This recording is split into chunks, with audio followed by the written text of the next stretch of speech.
the client success team here at Brand Innovators, and I'm so excited to be kicking off today's Future of Media Summit. We have a really great lineup of marketing leaders from Kroger, Domino's, Google, Viacom CBS, Made by Gather, Unilever, and GSK, and look forward to hearing from all of them. We encourage you to engage with today's speakers by asking questions through the chat, as well as on Twitter and LinkedIn using the hashtag BILivecast. Without further ado, I am thrilled to welcome our guest MC of the day. Please welcome April Den, the Head of Partnership Solutions of North America for Samsung Ads. Welcome, April.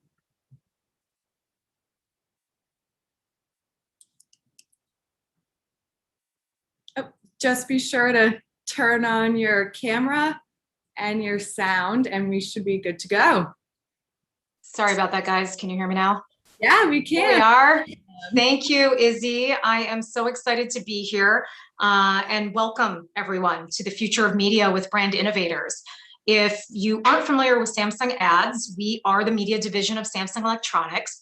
And as the world's largest smart TV, mobile, smart appliance manufacturer, we're essentially leveraging all of the data and insights coming from devices across our ecosystem to better understand consumers, and as a result, then create more meaningful brand experiences for advertisers. Now, in a cookieless world, which is certainly a topic that will come up in our conversations today, devices will become one of the critical ways to uniquely identify and reach consumers. But for consumers, devices have long been critical, right? If you think about it, we all live our life through our devices, and increasingly so. So when we think about the future of media from our perspective as a device manufacturer, there are a few key trends that, while not surprising to many of you, are very meaningful to us. The first being that in 1 year's time, just in this past year, total time spent in TV viewership nearly doubled, 99% growth year over year. And sorry, guys, I think I have a delivery, of course. But that significant amount of step change in viewership means a lot for us as the ones that are enabling that experience. And of that time spent in TV, streaming continues to eclipse linear. Streaming makes up 60% of time spent watching television. And then within the streaming environment, AVOD, which is ad-supported video on demand, also known as FAST, is now finally at a point where it's surpassed SVOD in terms of average time spent per day. We're seeing across our footprint that the average consumer in our households are spending 83 minutes or more a day inside of an AVOD environment. So the intersection and continued growth of those trends in consumer behavior is exactly why, one, more and more device manufacturers are entering the marketplace with their own advertising platforms. I mean, when we started this 5 years ago, Samsung Ads was just one of the few manufacturers dipping our toes in the water to try to figure this all out. And now you have the likes of Vizio and LG who are all propping up their own platforms, and there will be certainly more to come.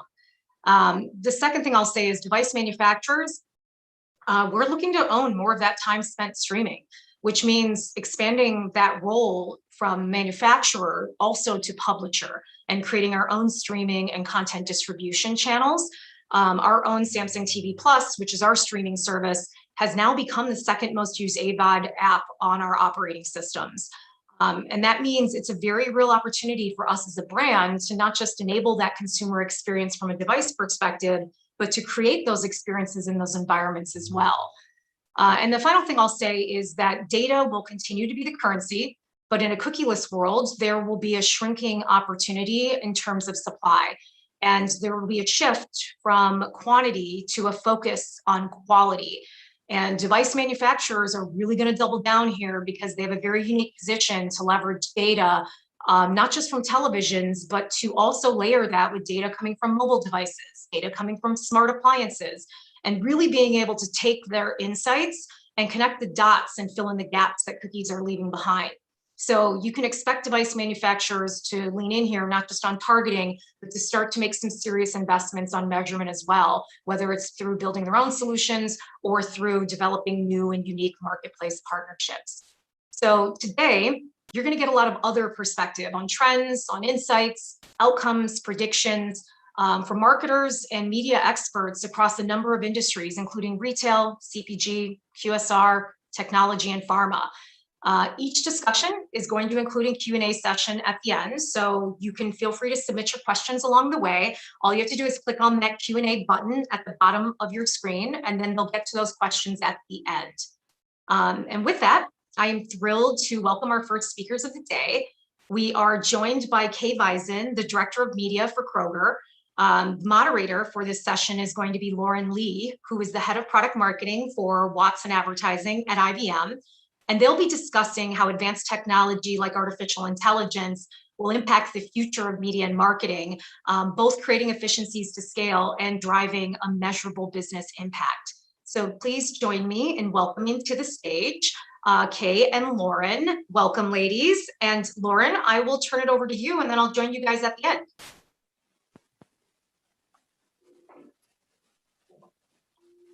Lauren, I think you're doing what I did, which is you have to unmute and turn on the video. Perfect. There you are. Just need to unmute.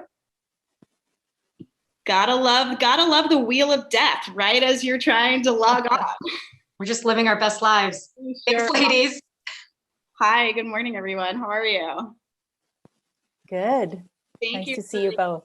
You too. Thanks for the introduction, April. Kay, it's nice to see you. And I'm, as always, enjoying the flowers in your background. Thanks. I'm so thrilled to be able to chat with Kay today because it's so relevant to both, I think, something we've all personally experienced, but also professionally have such an investment in. And that is one of the most rapid and notable consumer shifts that we've all experienced in this last year. And that is the adoption of online grocery shopping. And when you think about the future of our business and the future of how technology can actually help, I felt like, Kay, your business and Kroger specifically has been in the thick of it. So I want to put that into perspective a little bit. I'm going to read a couple of stats around the adoption of online grocery shopping through this pandemic.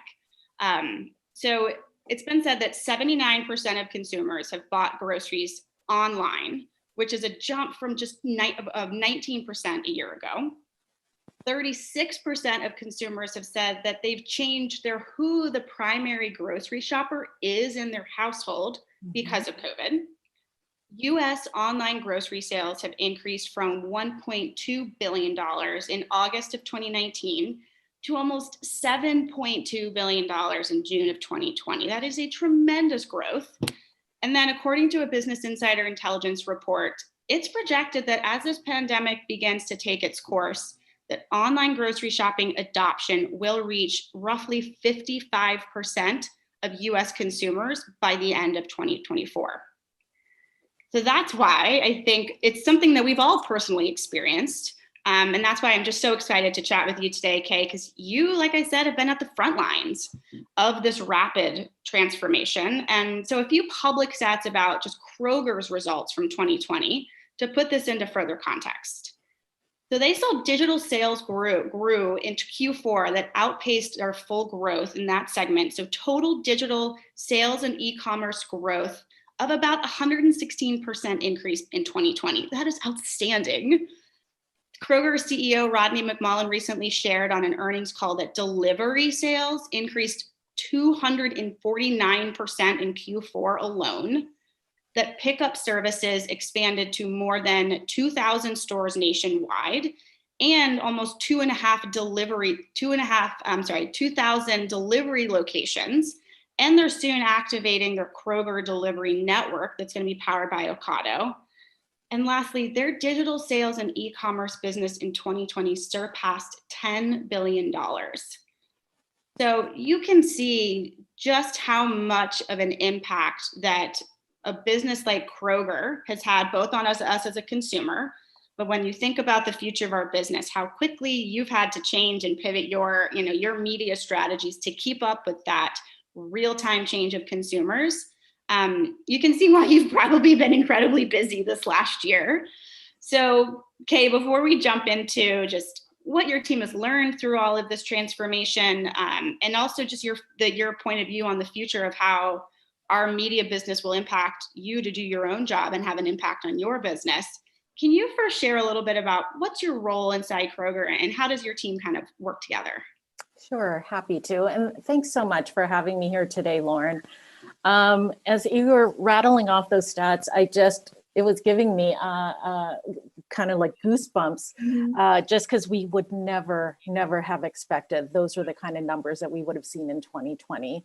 Yeah. Of course, the pandemic changed all of that. I also can feel like we can take credit for creating better cooks at home, better bakers, people who know food better.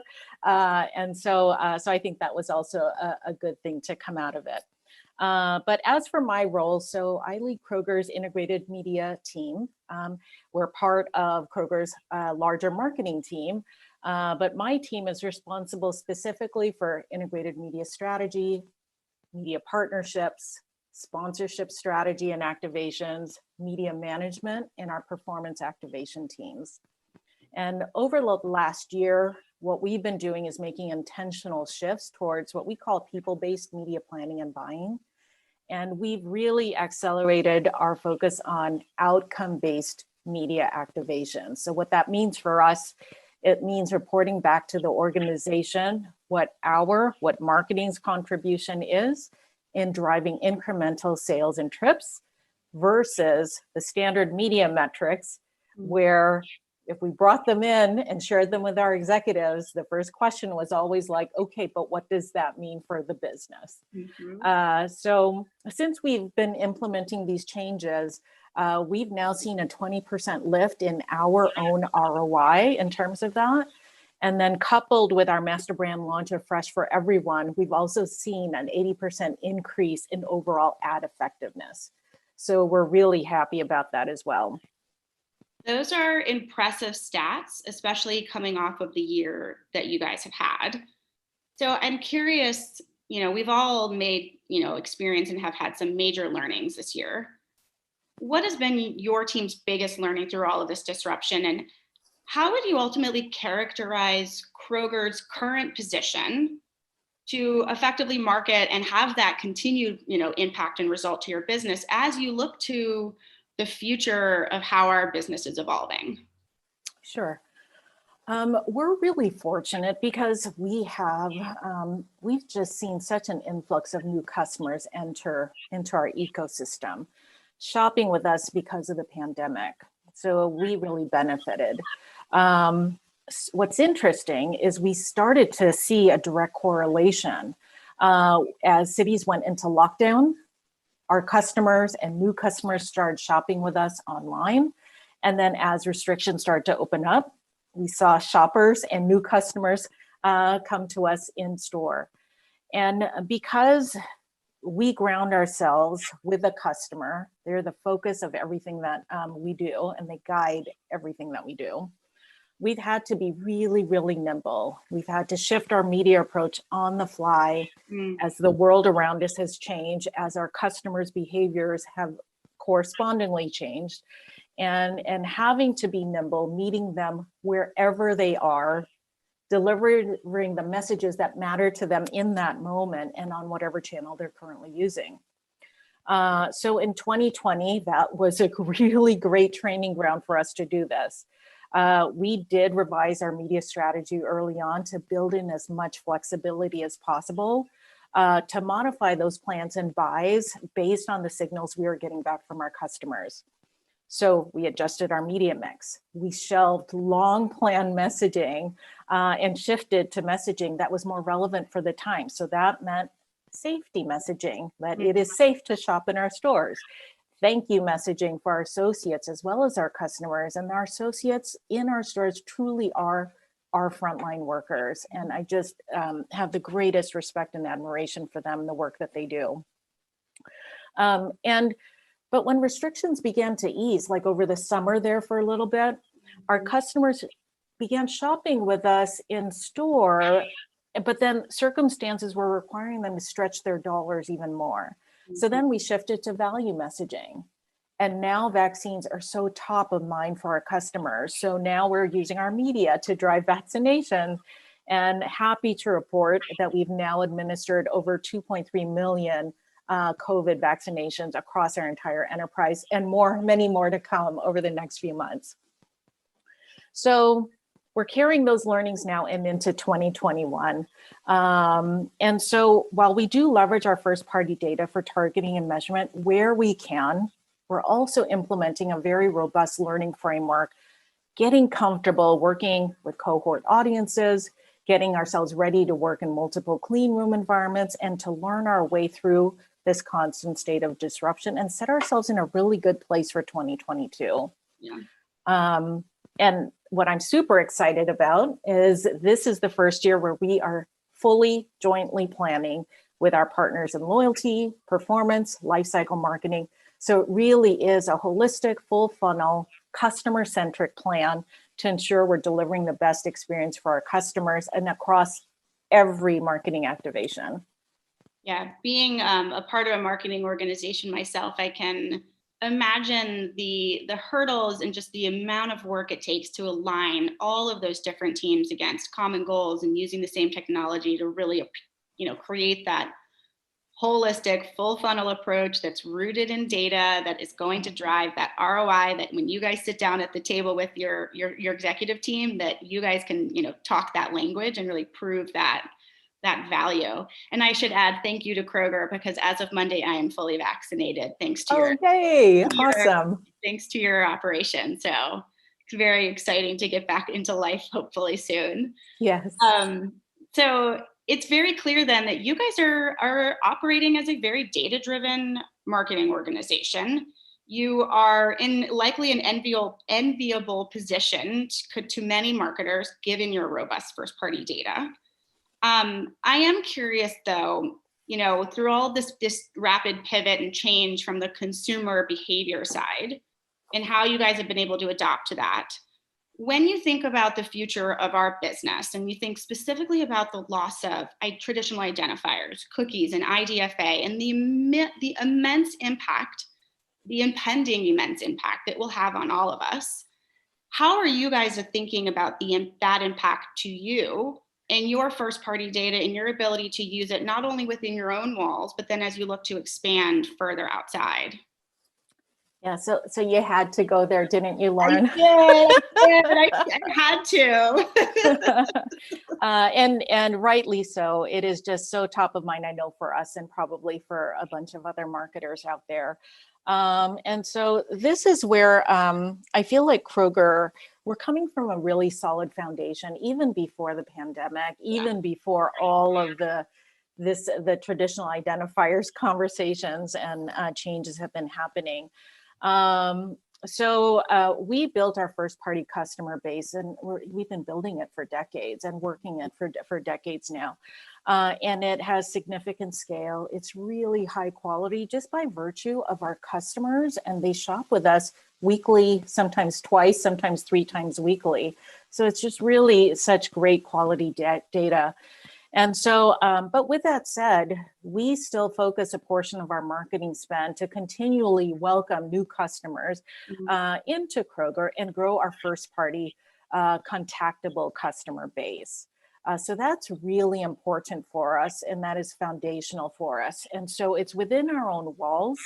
That's where we do the best of our personalized messaging one-to-one. We take care of our customers through care and nurture journeys. We drive greater loyalty over time. And our partners over at 84.51, they apply relevancy sciences with such amazing precision. And they implement it across the various customer touch points in a really personalized way. And we're able to do that at scale. Now, in offsite media channels, of course, that world is getting quite a bit more challenging for us. We still do leverage our first party data, but then we're grouping them into what we call strategic targets. And we expand them into larger yet similar audiences so that we can activate across the various media channels. We've also entered into some very key partnerships for us that helps us to further dimensionalize those strategic targets using second party, third party intent, and as well as audience signals to make sure we're landing that messaging right. And then using those same kinds of signals to dynamically optimize our creative assets ongoing to deliver the right message and really drive for the best performance. Mm-hmm. Now, what's key in all of this is having a really robust learning framework in place. It's so critical at this time for us, and I think for all marketers, to understand what's working, what's not working, and then use that as a basis to inform future strategies. Yeah, I think that is going to be, the most underlying kind of foundational framework for any modern day marketing organization, is to be able to understand all of the kind of, all the different tentacles that you have working, and then being able to adapt to that in real time, like you were saying, and meet your customer where they are. And when we think about, the future again of where our business is going, obviously technology, advanced technology is going to play a huge role. How have your team really leveraged and leaned into technology to help with some of that translation of those signals and all of that data, so that you can make sure that you're adapting and creating the right future strategies? Yeah, so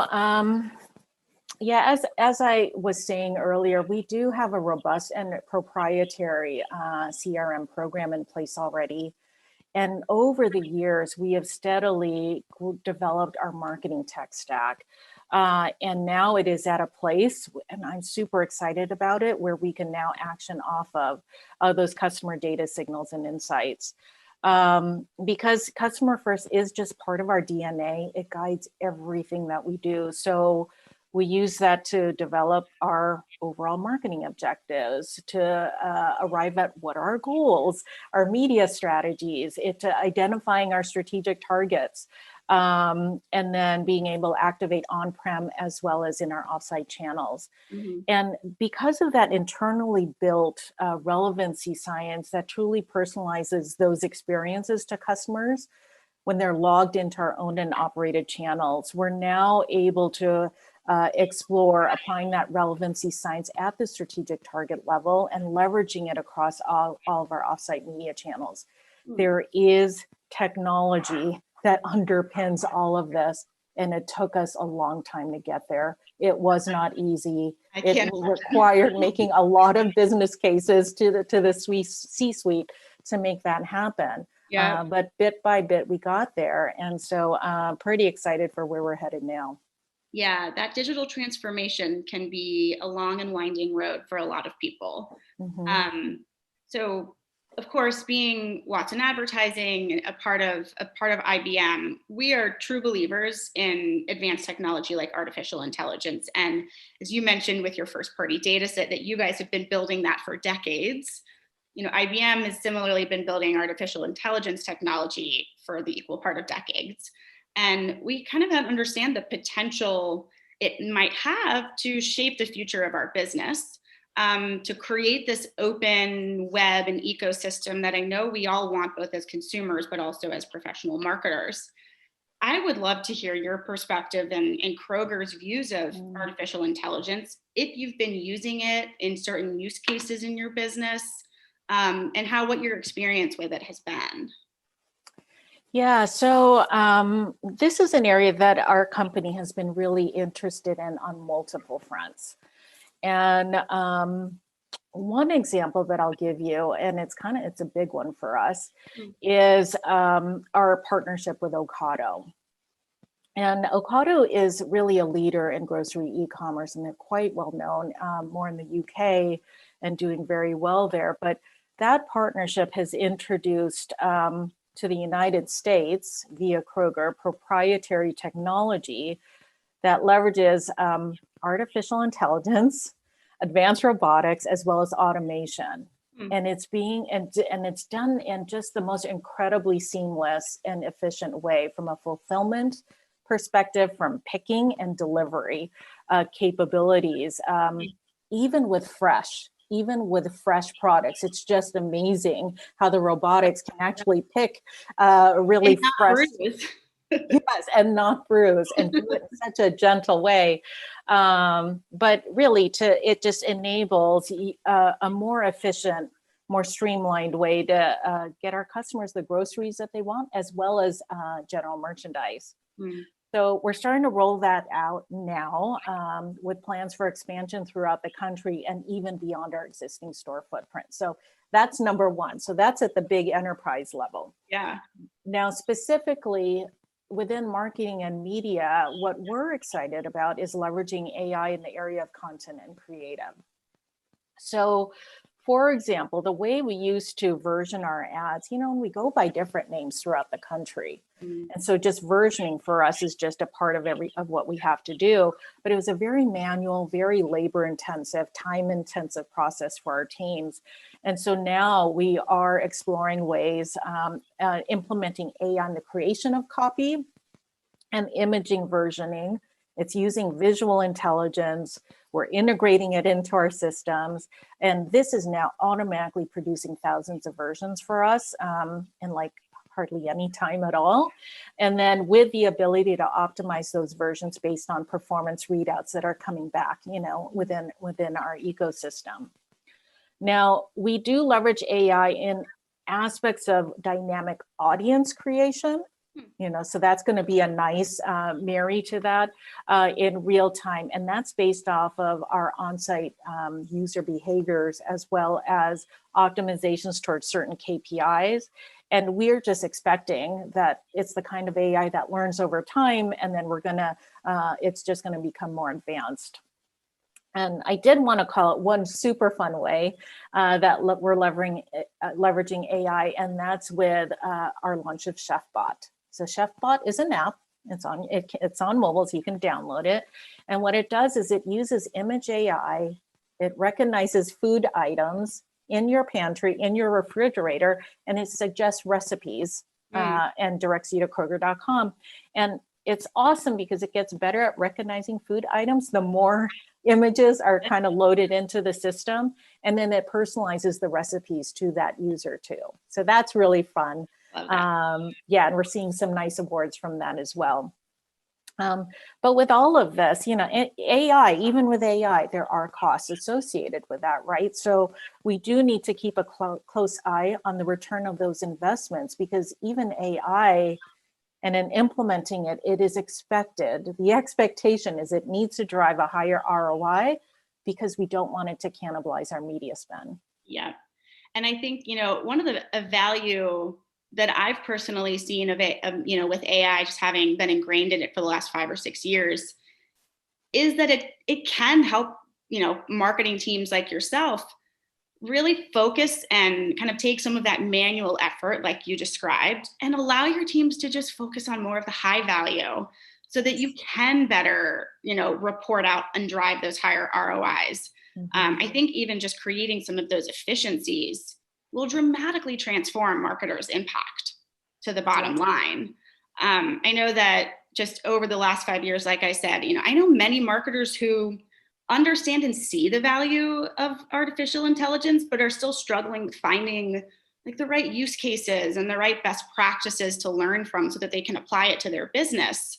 We actually recently partnered with the IAB and other industry leaders to create this AI standards working group, purposely, so that we could help, deliver some of those use cases and standards to hopefully, help people understand the value and drive that adoption of AI. And actually, in a report I know I recently shared with you, we did highlight some other use cases and examples of technology like dynamic creative optimizations that aligns nicely with what you were describing. And in fact, our technology that leverages Watson's AI is not reliant on cookies. So it's a way that, it's another example of how this future of our business, we all need solutions that aren't going to, be held to these identifiers that, are kind of will be limited in the future.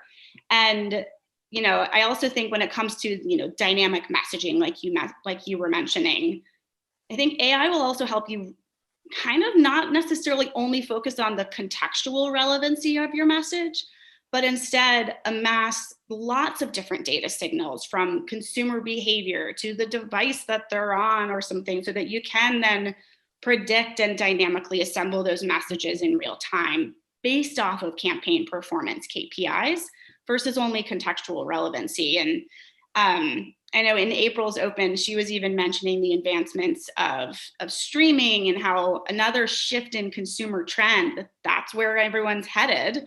And in fact, our latest advancement in some of our creative technology is applying it to video.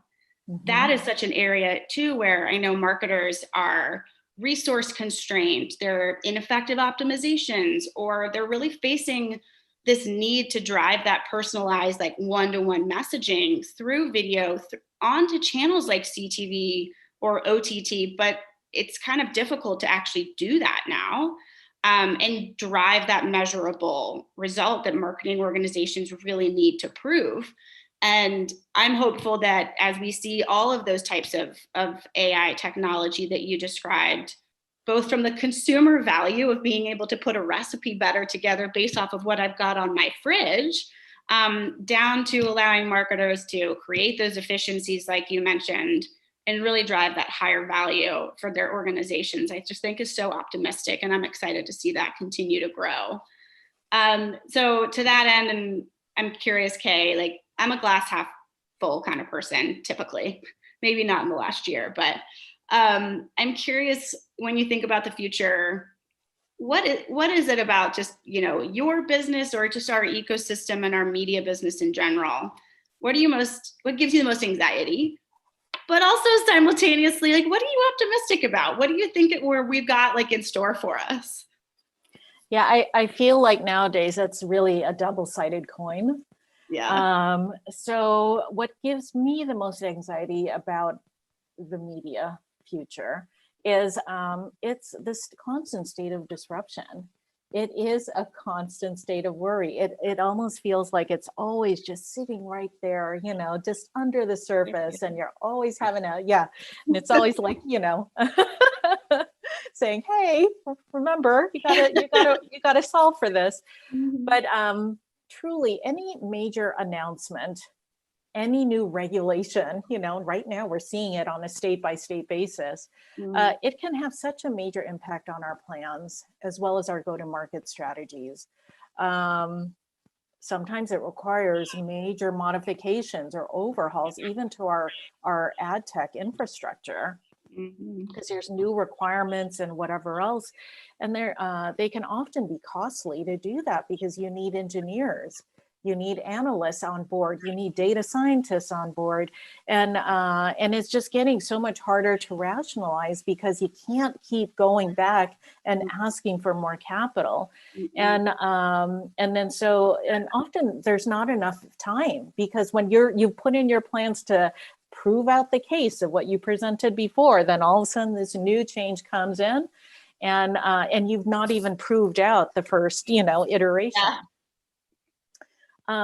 And so I just feel like we're at a reckoning now, in the industry, and where we have known for some time now, what is it that our users really want?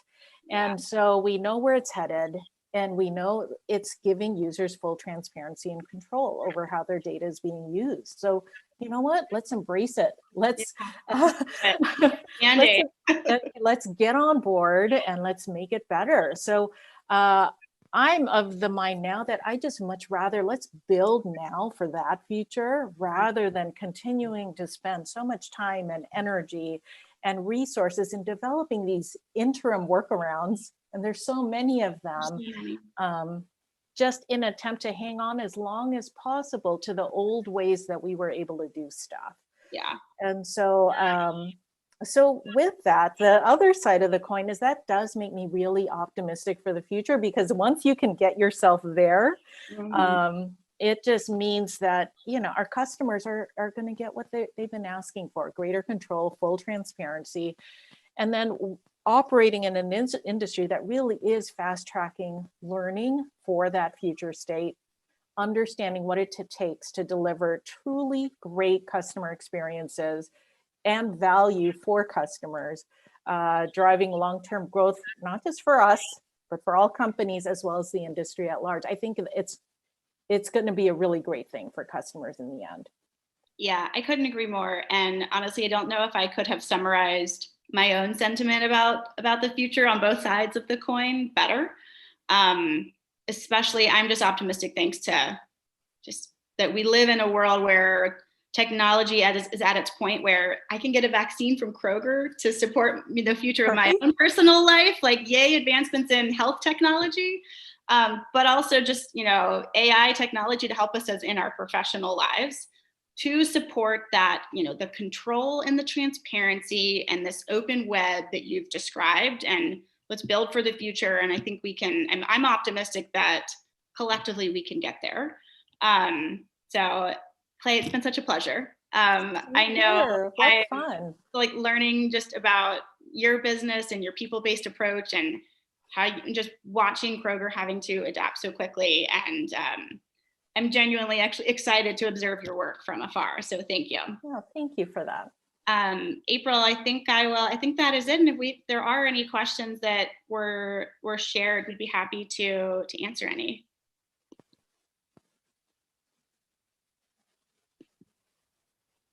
We have 8 questions. Okay, Okay, good. let's see. Okay, I think this one might be for you. Let's see. The first one is, how do you approach emerging media channels and how do they factor into your overall strategy? Yeah, so we are always open to emerging media channels and often are the first ones raising our hand to say, hey, we want to be a part of your alpha or your beta. And we do that because it's Kroger's unique in that we have to be able to deliver very regionally. So we've got to vet things out that make sense from a regional perspective, number one. Number two, we always want to look at it from the customer lens, and how does it tie into our overall media strategy for the year? Mm-hmm. Is it going to contribute to our overall objectives and goals? Mm-hmm. But we very much want to understand that emerging space very, very quickly so that we can understand how to better leverage it. Mm-hmm. So the way we often approach it is we will often want to run a pilot, and where we can test it, in a certain part of our enterprise and see to what degree does it pay out. We prefer to do that just because of the complexity of running campaigns in support of our entire enterprise. Mm-hmm. And we need to make sure the pipes are in place. Often there are pipes that are needed, data flowing through. You've got to work it through security and legal and data gov, et cetera. And then so a lot of it is kind of vetting it out from that whole standpoint. Mm-hmm. Are we able to get creative out there in a meaningful way for whatever that emerging channel is? Mm-hmm. And then see if it pays out. And if it pays out, well, then we're the kind that's going to want to scale it pretty quickly. Yeah, and I imagine with how much your audience has likely grown over the last year, maybe even attracting even younger audiences than maybe before. Mm-hmm. I'm sure those emerging platforms are something you've been, leaning into as you see your segments and your cohort starting to expand. Yep. There was another question here too that was actually related to behavioral changes of some of your consumers, so that working from home and distancing have altered consumer media and digital habits. And they were curious if you were seeing when it comes to different types of behavioral changes, like and how they're adapting. Yeah, so I would say the biggest adaptation that we've seen from our customers is how quickly they've embraced e-commerce for grocery. Mm-hmm. I kind of feel like grocery has been one of those holdouts just because people like to go in store. They like to, see the apple, smell it, and that sort of thing. And the working from home and being distant has just really accelerated that trend for us. And it's gotten our shoppers comfortable. Mm-hmm. And I feel like that's so great for them because now it gives them the option to shop in whatever way makes sense for them that week. Mm-hmm. For some people, it's going to mean that when they do have time, they're going to want to shop in store, or if they've got a special occasion or a special event, they're going to want to do that in store. But for their everyday or like weekly shop where it's the same items, they can do pickup or they can choose delivery, or they can even do ship now too. So, and furthermore, what we've seen even within our own customer base, even our older customer base, who those are the last ones to, kind of embrace shopping online, now they're fully on board and very comfortable with it. So, those are some of the biggest adaptations we've seen. And I've even read recently that it's even not when or how, but even what they're putting in their basket. I think I read a stat around that OTC, like pharma and healthcare products, were some of the highest adopted e-commerce purchases last year, which makes a ton of sense. But I think even just like what they're putting in their basket will change, as this trend continues. We actually did some research ourselves because as part of Watson Advertising and IBM, one of our platforms is weather.com. And, we reach 300 million consumers every month. And so we use them to kind of help to understand consumer trends and behaviors as well. And we ran a study, I think it was back in February or March, where we saw that, so what you were similar saying, that consumers are actually excited to get back in store, but they're also, they like this tried and true behavior of shopping online, and that they will continue to shop online, but that their basket size might change. So maybe instead of doing this huge bulk order to get me through the week or plus, that they might get their baselines, and then they might go in store to do a smaller shop to supplement for the week. So I think just being observing of how the e-commerce and in-store starts to play together will be fascinating to watch. Well, and just another interesting trend we saw from our customers is they began trading up. In the types of products that they bought, because they wanted to be able to indulge, even if it meant being at home in the small ways that they can. Little luxuries. Yep, and alcohol sales through all the way up. Yep. I can attest to that. I think we might have a question. If there's a question in here that looks good to UK, but actually this is an interesting one. So when you look at media partnerships, given that is under your purview, especially in TV, how do you see that for yourself evolving into the next year? Oh, wow. Well, TV partnerships have gotten so complex now. And so first off, when we think about TV, we now just think of it all as video, and even our linear buying and digital buying, it's all now, we've just kind of combined it all into one group and really consolidated our thinking around that. And so we are having to think about it more holistically. And you have to, in order to get the kind of scale, albeit more targeted scale, just because video viewing has become so fragmented across so many channels. And now what we're seeing this year is that all of the big ownership groups, so for example, like a Disney and Hulu are now coming in together, and so the bundling is something that we are starting to see and trying to think through, okay, well, how does that now fit within, our strategy and our tactical plans? So it is something that we are watching. We're having very close conversations with all of the big players and trying to work through that with them. Great. Well, April, I think that we are at time. I think we got through quite a bit of questions. Awesome. Kay, Lauren, thank you so much for joining us and for such a great kickoff to our day. I think Kroger's ability to be able to react to those real-time consumer signals in both media and messaging really lays that long-term foundation needed for most of us marketers to get to that true outcome-based media activation that you talked about. I think the other benefit of that is it just creates an opportunity to have better consumer experiences as well. So truly a win-win. I really appreciate the insights, and thank you ladies again. Yeah, thanks. Thanks, Brand Innovator. This is really Thanks fun. so much. Bye, Kay. All right, bye-bye. Bye, guys. So Now, I would like to welcome our next speakers of the day. We are joined by John Hughes, who is the Manager of Media Planning and Buying at Domino's.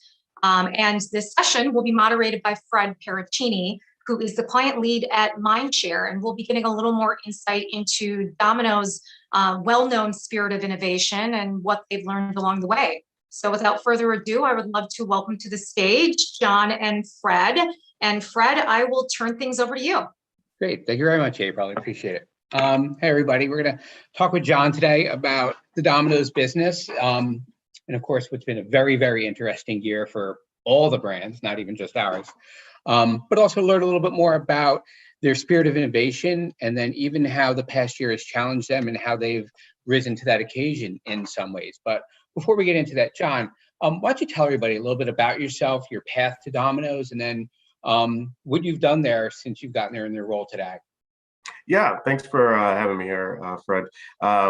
Really, I had somewhat of a non-traditional kind of path that led me to Domino's. I actually was a college dropout, dropped out of college and joined an entrepreneurship accelerator that was extremely kind of experimental and was also kind of crossed paths with the recession. So we learned a lot in that program of just kind of the fundamentals of kind of innovating and coming up with solutions to problems in a unique way, and it really instilled a passion in me around data and technology and those kind of things. But as you got to the point where we realized that funding wouldn't come through, ended up going back to college, finishing things up, and then made my way eventually to a local ad agency, where I worked on a variety of clients from travel to retail to financial services. But the majority of that time I spent working on digital video. And this was at a time when, programmatic was coming to its kind of high point, early days, when mobile was changing things. And I think probably most notably when ad fraud was having its awakening. So that experience where, everyone in the industry was asking questions and no one had all the answers, I think really shaped a lot of my approach to digital, and understanding that, it's just getting to that next question and kind of that incremental progress in order to come to really strong solutions, and, carry that to this day. But while I was at the agency, I came across a position at Domino's where they were bringing their digital media planning and buying in-house. And they had a role open for emerging media evaluation and testing. So it seemed really interesting. And in the interview, they were asking all kinds of questions that, got me chomping at the bit.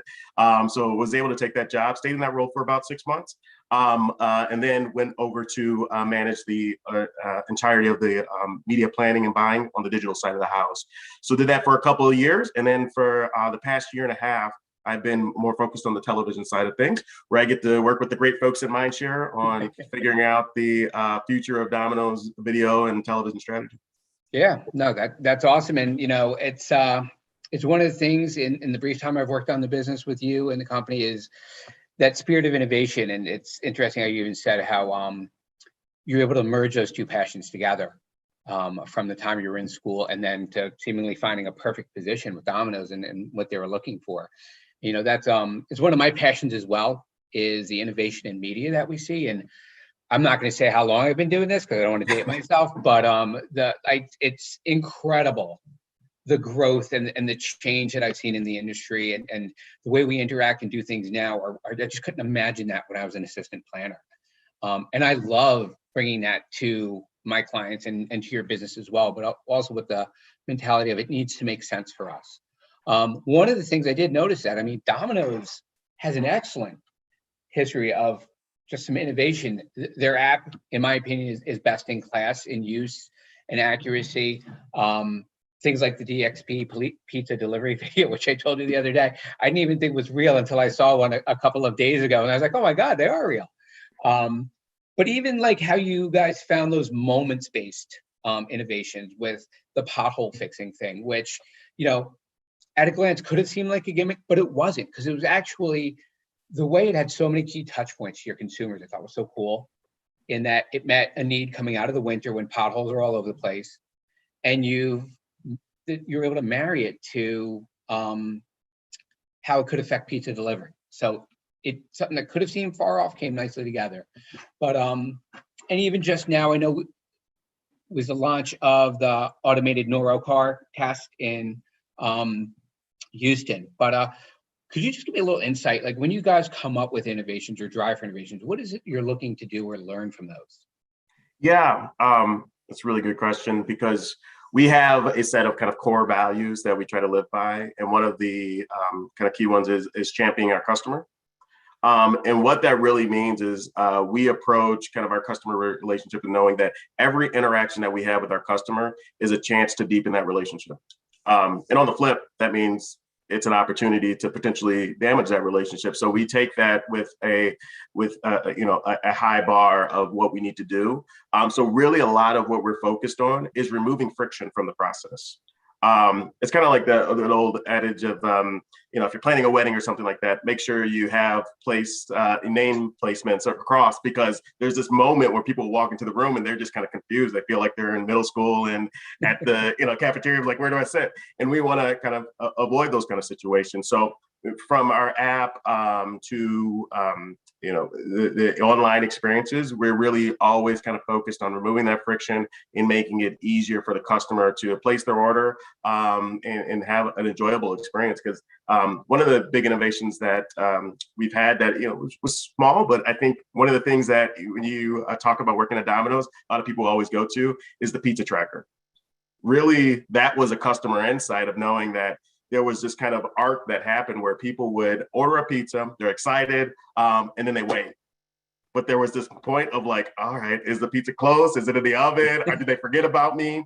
And that pizza tracker helped kind of remove that customer tension point. So in everything we're trying to do, we're just trying to make sure that we hold true to that promise to champion our customer and make their experience as best possible. Because on the flip, like when you treat your customers right, they'll do the same back to you.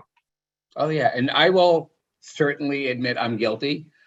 Whenever I order, I am watching that thing like a hawk to see how it moves, and it's funny. And I actually saw that was one of the learnings that we saw coming out of the lockdowns with COVID is how when people were ordering things, they're, regardless what it was, from Amazon, wherever, they're like watching it like a hawk and getting the delivery updates. It almost became like a hobby, which is funny. Which of course leads me to another area which it seems like we just can't escape discussing, and that's COVID and the impact that it's had on everybody's business. It created a lot of challenges for brands, put a lot of brands in uncertain territory. What were some of the things that Domino's saw and learned coming out of the lockdowns and things like that, and as we're beginning to hopefully come out of this with the vaccines?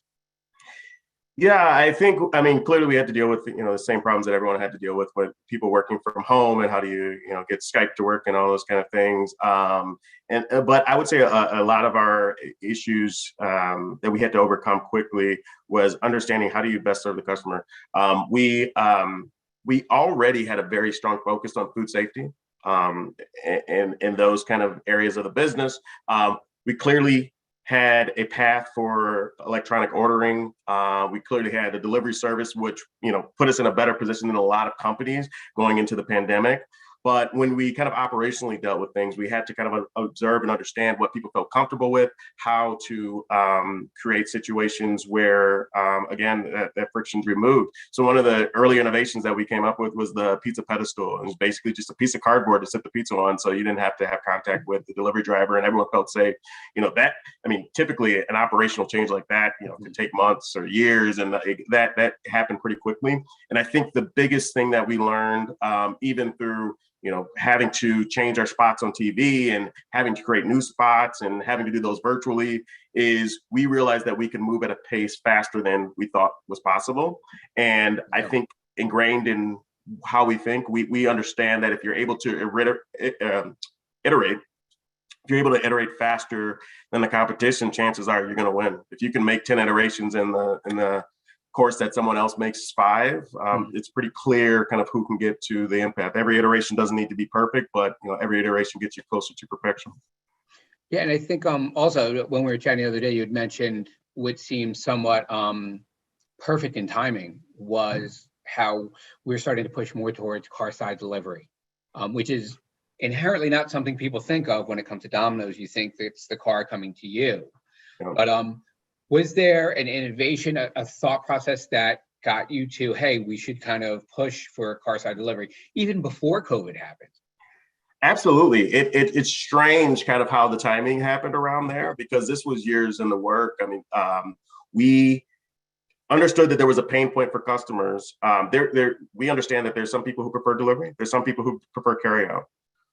And some of those people who prefer carryout don't necessarily want to get out of their car, and whether they're, a single mom who has a kid in the back seat, and, just imagine how much work it is to get out of the car and walk to the door versus having someone walk that out to you. And we saw that carside delivery was an opportunity, and kind of, we're always just kind of looking for those opportunities to make the customer experience better. And it just so happened that, we're at the point to kind of put this out there at a large scale, and the necessity for it became very apparent. And I think just kind of those approaches to always trying to solve a customer problem, whether it is a necessity or not, and if it's just the best thing to do, you usually get rewarded for that. And I think that just kind of goes through a lot of things that we've done, like, going back to, having those best in class kind of online experiences and really focusing in on delivery and fast delivery and all those kind of things. Every company is starting to look at those and realize the importance of it.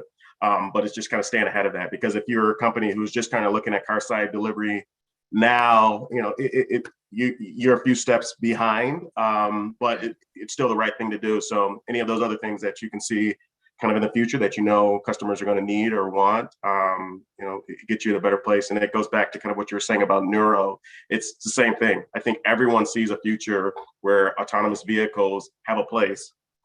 But what can we learn today that's going to set us up in a good position to really be able to best serve the customer when that becomes the expected experience? Yeah, and it's funny again, because it's the theme I'm noticing too, is it's the innovation and the thirst for innovation Domino's has. It's the testing of new things driven around driving positive customer experience, which of course yields that brand ambassador that you have. Because anytime somebody has a wonderful experience with a brand, I know they usually take right to social media, or if there's something cool. And I think it's just funny that, again, Nuro, which is the autonomous, self-driving pizza delivery vehicle, when you think about the timing of it, I know this wasn't conceptualized a week or two ago, a month or two ago. This was probably a few years coming, given the technology. But again, just the serendipity of it lining up with COVID, where you're looking with, again, a minimized human interaction in getting your pizza and transacting with somebody like that. It feels a little more safer. So it's very interesting how those two come to play. But I think the other thing I have to imagine is that when we do innovation and things like that, it's also about measuring these things, measuring our campaign, so we can continually, like you said, hit upon that customer delight. There's a lot of new data privacy laws coming in place. It started with the initial wave of a year and a half ago, 2 years ago with GDPR. And then we saw it with CCPA. And now iOS 14 is coming out with some new privacy and permissions for data and things like that. How do you see that potentially affecting Domino's ability to capture customer data and use it in a beneficial way? I think in the short term, it's going to be painful. In the long term, it's probably the best thing for the industry at a whole. It's one of those change is always difficult in the short term. And as an industry, no one wants to talk about building a tunnel when the bridge works fine. As soon as the bridge goes out, everybody wants to talk about building that tunnel. And I think we've had multiple points when you talk about GDPR, everyone's like, hey, that bridge might be breaking. CCPA, Safari ITP, and now iOS 14. I think we've had enough warning shots that we need to really take this seriously and start to think about what is that best solution for not only advertisers to be able to retarget users, based upon their site activity, but also give customers and consumers in a broad sense the privacy that they need and what's to be expected. Because you think about privacy in the early 90s or early 2000s on the internet, you didn't really care. And I even think about, the way that, you would put stuff online in 2005 without thinking about it. You're like, oh, my parents aren't on Facebook. I don't care. But now everything that you put out there, you understand that it's going to have a life of its own. And I think it's fundamentally changing how we need to think about, how do we best serve everyone so we don't put anyone in bad situations. And I think the emergence of blockchain and that convergence with media is probably a huge opportunity for that I think as cryptocurrency becomes more mainstream and people just kind of understand the concepts around it, more and more people in media will understand how applicable it is to where we are right now. When it comes to being able to make transactions, but do those more anonymously. Yeah, it's going to be very interesting to see how it affects everything we do, the level of data that we get, and the importance of that data, so we can drive forward meaningful interactions with our consumers every day. Do you see that affecting us? So, like, one area where I know the industry is starting to go towards now, and as you mentioned, your focus is predominantly in the TV campaign, which is a massive thing. It's by no means a small part of what we do. But it brings me to the conversation of the ratings erosions we're seeing in TV, and the concerns and potential feelings about that, as well as the shift to other venues, be it in digital or digital video more directly.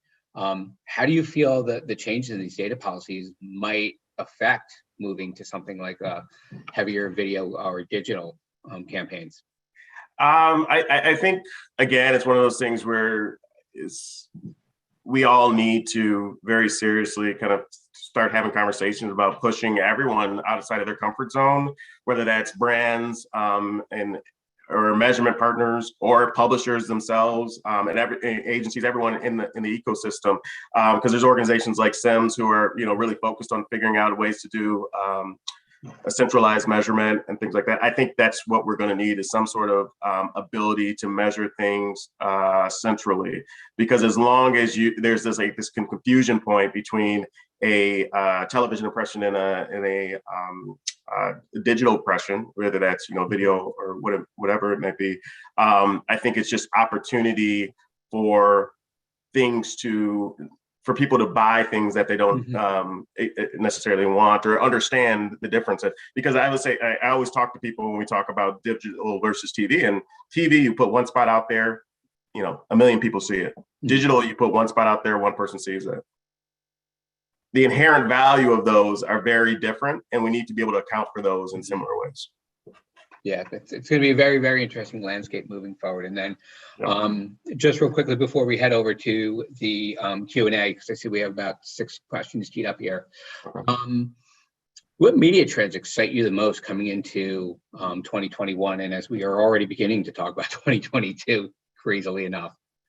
Yeah, I think centralized measurement, definitely. I think the unsung hero that we'll probably see in the next few years is going to be what happens with privacy and identity and blockchain. Because even as we're working, I think as people work through kind of these privacy policies and stronger government intervention, you start to realize, in order to enforce these things, you need some sort of identity to make sure that you don't collect people's data and things like that. Yeah. But I think ultimately, when it comes to like TV, I think we are at a point where we've been talking about it for so long that digital video and over the top is going to take over and going to be the place where things are at. Yeah. COVID put that on an accelerated path.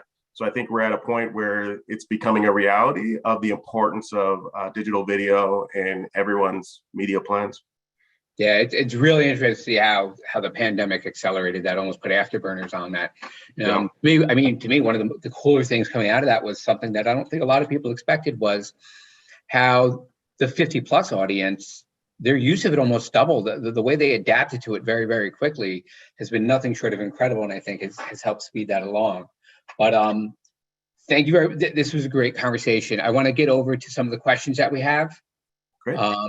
One of the questions, which I think is a great question, is how do you plan on adjusting marketing strategies in the coming months as more and more consumers are returning to restaurants and the capacity begins to open up? That's a really good question. I think strategy, we stay the course. And it's kind of where I get back to when we were talking about the Carside delivery and things like that. We have a long-term view of our business because we understand that those long-term infrastructure builds are going to be more sustainable and beneficial in the long run than kind of short-term kind of gimmicks and things like that.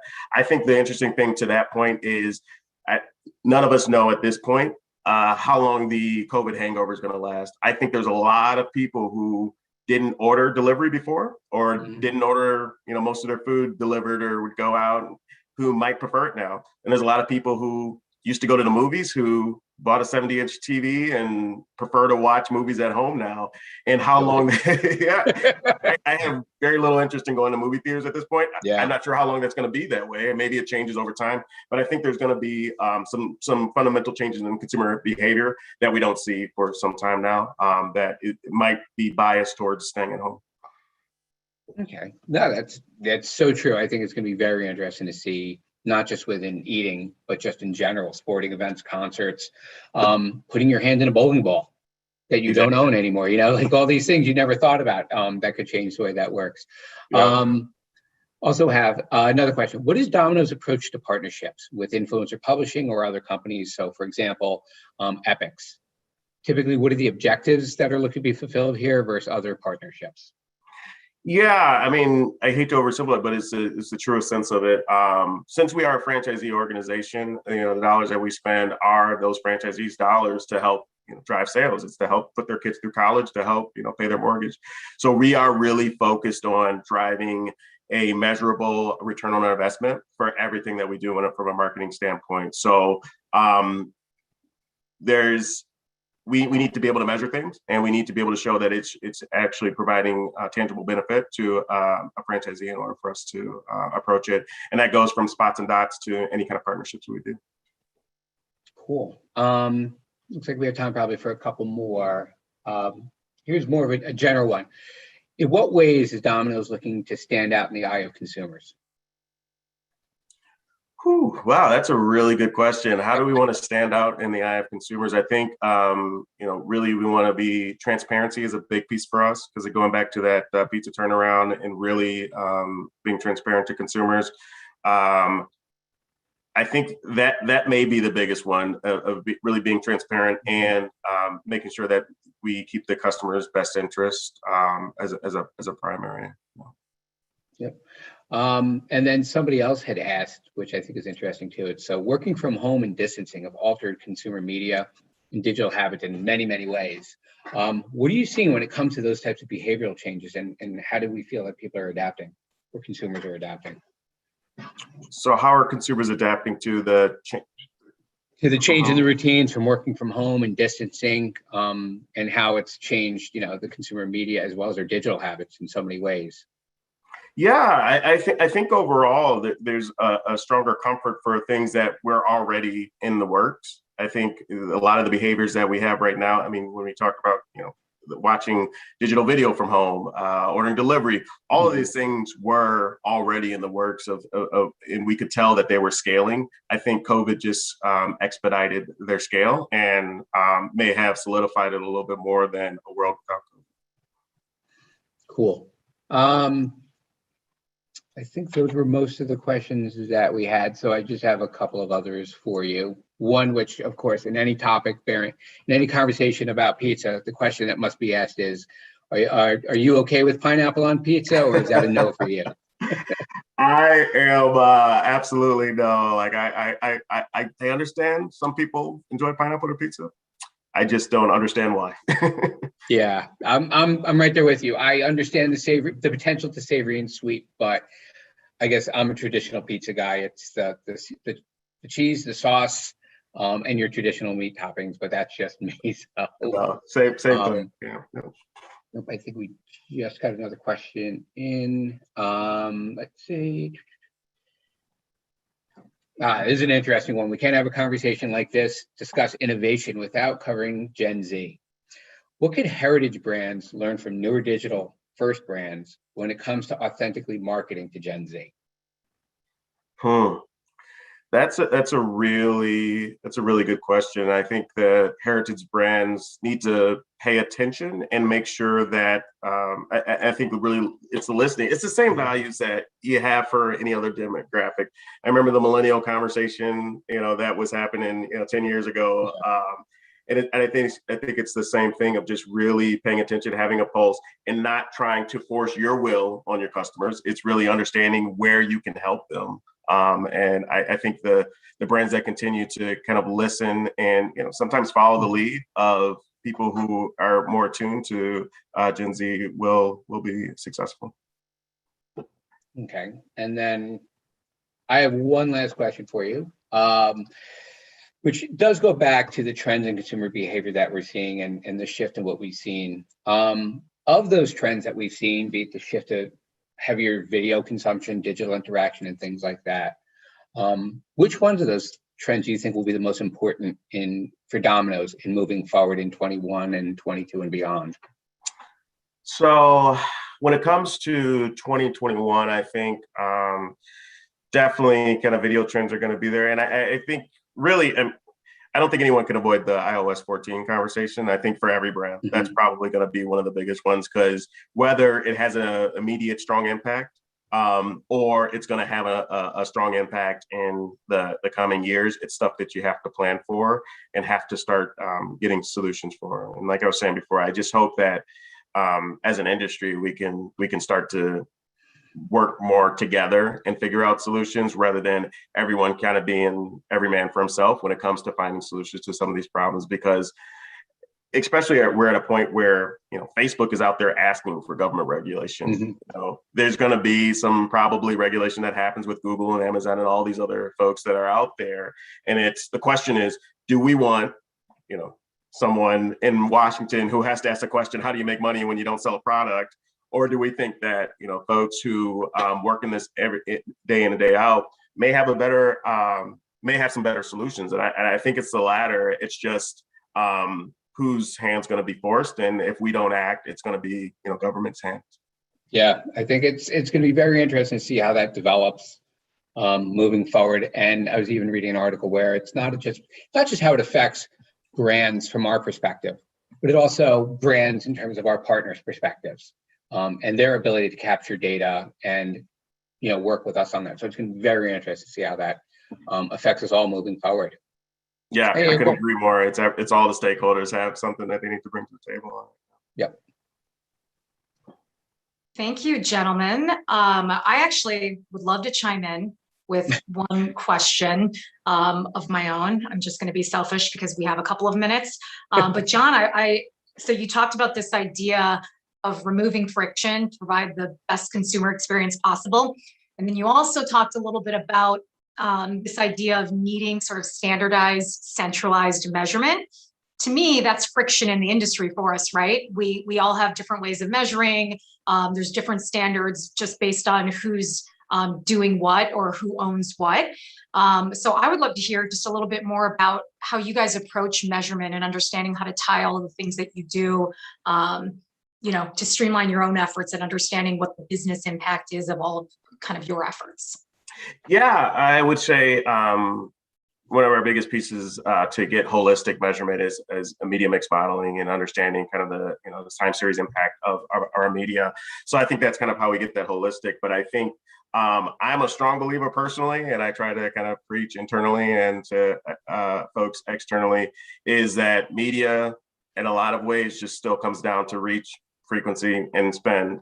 And those are metrics that every partner generally has some sort of concept of. And I think it's just us as an industry getting to a point where we can count the same way. And there is some sort of standardized method of measuring that overlap and things like that. Because once we're there, I mean, yeah, there's a lot of distractions in the industry, especially on the digital side. I mean, you can talk about completion rates and all these kind of things, but it's like I would rather know how many times someone saw my ad than if they saw 75% versus 85% of it.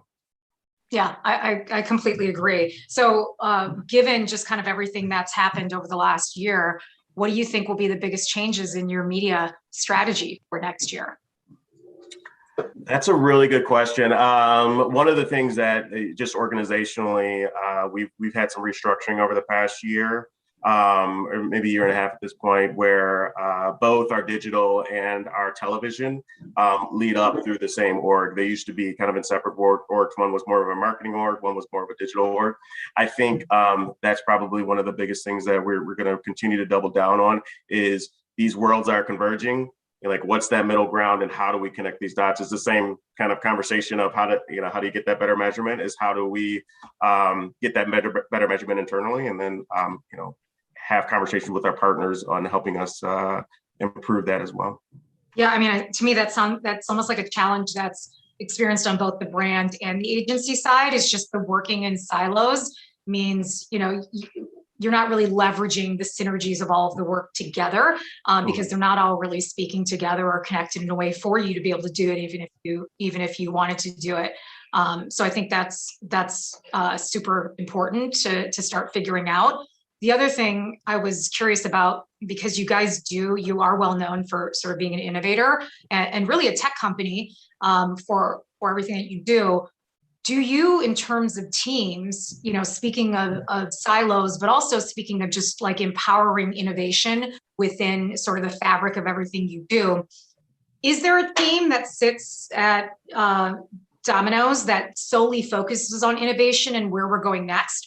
Or is that literally funded within each one of the teams, within each one of those disciplines? Like, how do you guys approach driving a focus on innovation? Yeah, I think it's fundamentally ingrained into kind of how we think about things. I mean, we innovated, changed our core product, and are still kind of benefiting from some of those tail ends. But we also have teams that are just solely focused on innovation. We have a chief innovation officer who is kind of looking at, innovations in store, innovations to getting things to customers. And even in the marketing side, we have a team that's really focused on menu innovations and those kind of things. So it is a big focus with specific teams, but and I don't know, especially in the marketing side of the business, there's probably not a single team where innovation is not really at the forefront of how we operate. There's not doing the status. We have a culture of rotation at Domino's too. So if you're in the role for 5 years, that's a pretty long time. So I think inherently that helps foster this idea of innovation, because you come into a new role, you have a limited time to make some sort of impact and then learn as much as you can as well. And I think that really kind of fosters a spirit of innovation where everyone's constantly learning and everyone's constantly bringing new perspective of things. Yeah, that's great to hear. I know, and it almost seems like different industries do it differently. CPGs tend to have a lot of kind of innovation hubs or centers of excellence around that, whereas other categories and industries like to distill it across teams, so that it just becomes a focus for everyone. So it's great to hear kind of how you all approach that. And then just one last question, going back to the measurement piece. Do you feel like everything that you're doing is sort of, and I'm even just thinking about the last conversation with Kay Weisen from Kroger, this idea of outcome-based activation. Do you feel like you guys are in a unique position to tie everything back to a business outcome from an exposure standpoint, since a lot of what happens sort of inside of some sort of system like an e-commerce platform? Yeah, absolutely. I think that that serves us extremely well, and it's a benefit that we've definitely used for ever since we've had these systems in place. The majority of our orders are coming through in e-commerce, and with that comes a better idea of customer behavior, their repeat purchasing patterns, and all those kind of things that we can derive insights to. I think the challenge with all of that comes is, like, there's always more data than people can actually investigate. So it is really kind of prioritizing and then really going deep on those insights, because I think there's always the challenge of trying to just find insights that justify your argument versus finding true insights that may be uncomfortable and may tell you that you've been doing things wrong for years and you need to change. And I think the latter, kind of those insights that really show you that something's broken, are always so much more beneficial. And luckily we have a very strong analytics and insights team that is really focusing on that, and we know that we can come with bad news, and we know that being able to respond to that bad news ultimately generally has a good outcome. Yeah, no, that's great. I mean, it's almost the other side of the spectrum. You want to remove friction for a very seamless, easy consumer experience, but then you want to lean into the friction on the other end of the spectrum so you can get uncomfortable to drive change and innovation. Yeah, no, that is absolutely true. We're in the customer service business, and that's our job in the customer service business, is that we do the work so everyone else can kind of have a really good experience. I love it. That's a great note to end this conversation on. John and Fred, thank you so much. So great hearing about kind of what Domino's been up to, what you guys have learned, and kind of where you're going. I want to thank you again for your time, and I think we'll end the session. So thanks, gentlemen. Thank you. And All right, thank you. thanks, guys. Take care. Have a great day. All right. I think we're ready to move on to the next session. So I wanted to welcome the next session of the day. We'll be joined by Michael Bailey, who is the Global Media Director of Digital at Google. And this session will be moderated by Kyoko Matsushita, who is the Global CEO of Essence. So Kyoko, Michael, welcome to the stage. I will turn things over to you, Kyoko, and then I'll join you guys at the end. Great, thank you, April and Michael. Thanks so much. Good to see you, Michael. I saw you a few hours ago.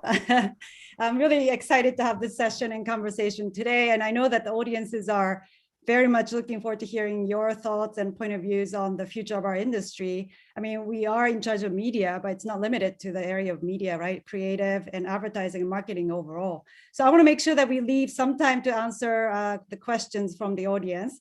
And those of you who are watching, please make sure that you put the questions directly into the Q&A widget, and we'll answer as many of them as possible at the end. So Michael, great to talk to you today. And before we start, it would be great if you can talk a little bit about yourself, your role at Google, your path to Google even, so people can get to know you. Yep, thanks for having me. Hope you all can hear me all right. Sorry, I don't have a fancy background, but it turns out the Zoom backgrounds are not compatible with Chrome OS, which is what Google people use. So you have to look at my wall. Apologies for that. Yeah, so I, like Kyoko said, I think I run the digital media capability within Google Marketing. We have a central media buying practice called the Media Lab. It's a global team that sits across APAC, North America, EMEA, and across a variety of offices. I'm responsible for the digital part of the team, which includes performance media, so direct response, includes brand centric media, includes B2B, includes ad tech and ad operations, essentially. And also we have a creative services capability within our media team as well that rolls up to me. So my job is global and have people kind of in all three regions. Been at Google for 9 years, and basically I'm one of the co-founders of the media practice along with my boss. We started within a week of each other, and we've been plugging away ever since. I didn't know that Yeah. part. Just a week. Yeah, within a week, randomly. And came from Bank of America. Worked agency side prior to that. So media, basically my entire career, agency and brand side. Thanks for having me. Well, that's great. So Essence recently published a survey of expert opinion about what advertising might look like in 2030, Michael. And it really underlined that many of the trends that we have been conscious of for some time have already been accelerated by the pandemic. So when you think about what our industry might look like a decade from now, what do you think will change the most from today, and what will change the least? What's your point of view on that? I think, we less ad supported time with consumers, especially longer form advertising. So if you think about, a 30-second spot that you kind of blast out there via historically television, I think those days are starting to really wane, and COVID consumption trends, made that trajectory clear and accelerate across really all demographics, including older demographics, which used to be kind of the stalwart for TV. So I think marketers getting comfortable with, where are those people going? What does advertising that exists within those places actually even look like? In many cases in the video space, clearly people are going to non-ad supported platforms, but even the ad supported platforms on connected TVs, for instance, have less commercial time per hour. And then clearly there's a lot of consumption that shifted over to social platforms and the likes of YouTube, et cetera. That's nothing new, but it's just continued to broaden demographically as well. And so I think figuring out what that means, not only from a media perspective, so that you're basically not tethered to the past, but also from a creative perspective, because I think our creative playbook and the way that we build brands and tell stories has got to evolve with consumer consumption. I think historically, advertisers have been a step behind consumers, and I think we see it super, super clearly now. COVID sped things up in that regard. And so I think, there's going to have to be a reckoning and kind of a shift in the way that we approach that. The other big one that I think is going to become much more central to our ways of working, kind of whether we like it or not, is how much we need to lean on automation and kind of machines to help us scale. We're going to all have to, those in the digital space, become more comfortable with less granular data. Clearly, the cookie and device ID oriented changes that are happening, and so I think relying on machines to help us, be relevant to the right people in ways that we can't see things granularly. I think that's going to be something that is going to be key and much more central. I mean, Google Stack has been there for a while and is starting to go there creatively even more now as well. And we've been a part of that that shift too. Yeah, you touched a little bit on media, but also media and creative need to work closely together, right? And when I'm speaking a lot to the senior marketing people existing in our clients, but also new clients, definitely there's an urgent, not just that it's a priority, but it's actually extremely important now to think about how to bring media and creative closer together. So in talking about the future, I mean, there are media agencies, creative agencies, and the experience agencies, and they're different partners, right? That you as client and marketers work with.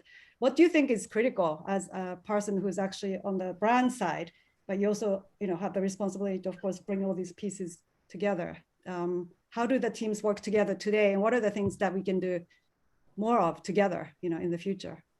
Yeah, well, again, I think the playbook has to be rewritten clearly. The notion that you could create a 30-second ad, or I mean, we like 60-second ads even in some cases, and that you can essentially run those on one main platform, i.e. TV screens, and reach pretty much everybody you need to. That's not the case clearly anymore, and it hasn't been for especially the younger end of the spectrum for a while.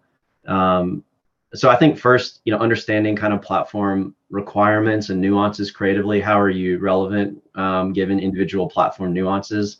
That's something that creative people have to lean into and invest in, and media people whose job it is to really understand that, I think also have to help bring their creative colleagues along and make that a partnership. Like, how am I really relevant, on this platform?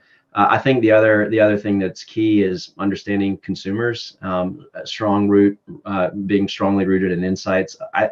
My general perception of online advertising is that it's been either generic, generally speaking, kind of wallpaper, lowest common denominator, or it's been kind of dynamic remarketing ultimately. And I think there's something in the middle, which is, I understand consumer behavior and triggers, and I'll align my media and my creative to those signals or those triggers, and I make my product relevant. I help people understand the benefit of my product at the right moment by doing that. But you can't do that if it's just media. That's true. And I think oftentimes, if you think about how we operated as advertisers in the past, we were very focused. Media people have been very focused on data and targeting, and often then you just deliver a generic ad. And so you're just precisely targeting generic advertising, and I just don't think that's the way to achieve breakthrough at all. Yeah, I think it's something that I hope we can discuss more about in marketing community as well, because I think this is a topic of interest, but something that everybody's trying to also do today. Obviously, we've gone through a very challenging past 12 months, and we're still going through it as well right now. But what are some of the lessons, Michael, that you have learned during the pandemic that will shape the way you approach marketing, maybe potentially differently too, right? What would that be? Some of the lessons you've learned? Yeah. So one is when COVID and lockdown started to happen, we started to just get closer to consumer behavior and more regularly look at how things were changing. So we provided an exec view weekly, rooted in search trends behavior, probably not surprisingly for us. But also we looked at media consumption behavior and how consumption was shifting because it was changing pretty rapidly, and it actually, started one way and ended another. If you look at kind of how when the lockdown kind of for various countries continued. So one of the things we looked at is just kind of organic demand for specific products or categories that we operated in. So we saw very clearly some products that we just didn't market that much. There was increased demand clearly. So things that facilitated people working at home or obviously at home education, things like Google Wi-Fi, for instance. Meet, we're on Zoom right now, but I mean, video conferencing in general clearly has blown up, and obviously we could see that because we have Google Meet. As a product, Chromebooks, the increased demand for laptops, people were educating their kids at home and needed more computers. And so what we wanted to do is make sure we understood what consumers needed and wanted, and that we were basically aligned to that demand. We also were sensitive to messaging. Within that demand. So for instance, we have messages out there about like virus protection in Chromebooks, and those things we decided were not sensitive given what was going on. And so we did a big giant scrub to understand kind of what might be perceived poorly overall. We also, like I said a second ago, we're looking at media trends, so we could see things like, TV viewership was actually up when the, lockdowns first started. And then over time it waned and really has dropped off. But it was really interesting for us because, my job is global, and I could kind of see as countries were locking down media consumption and behavior. Italy locked down really early, and we could see things that were happening in Italy, for instance, very early on, and kind of could see that cascading around the world. So just getting closer to those insights and figuring out what we were going to do about it. We definitely shifted our presence, our messaging, our budgets accordingly, for sure. And it was an active, very high level conversation. That's one, and that's kind of the work thing. The second thing is the people part. As a team, we've been around for a while. Like I said, we've been around for about 9 years. We have a lot of people who've been around. I think we have a strong foundation as a team. People know what they need to do their job. And so as a manager, everything went to video clearly. And there were no more hallway encounters. There were no more random lunches or dinners. There were no more, let's go, go to New York and go to London, visit our team there. And so I focused just more on kind of amping up the EQ side of, my management skills to make sure that people were okay, because people have different challenges. You had single people who were kind of locked down by themselves for extended periods of time. You had, working parents who were trying to figure out how to juggle getting their kids educated or losing childcare. You had people who had real problems with work-life balance and kind of drawing the line between, maintaining well-being. And so I did more informal check-ins, kind of stand-ups, more one-on-ones, and spent at least half the one-on-ones really just making sure people are okay, kind of personally. And so I think having a strong foundation as a team allowed us and allowed me to do that. And I was just overt about making sure that I did that, whereas in the past it just kind of happened more organically.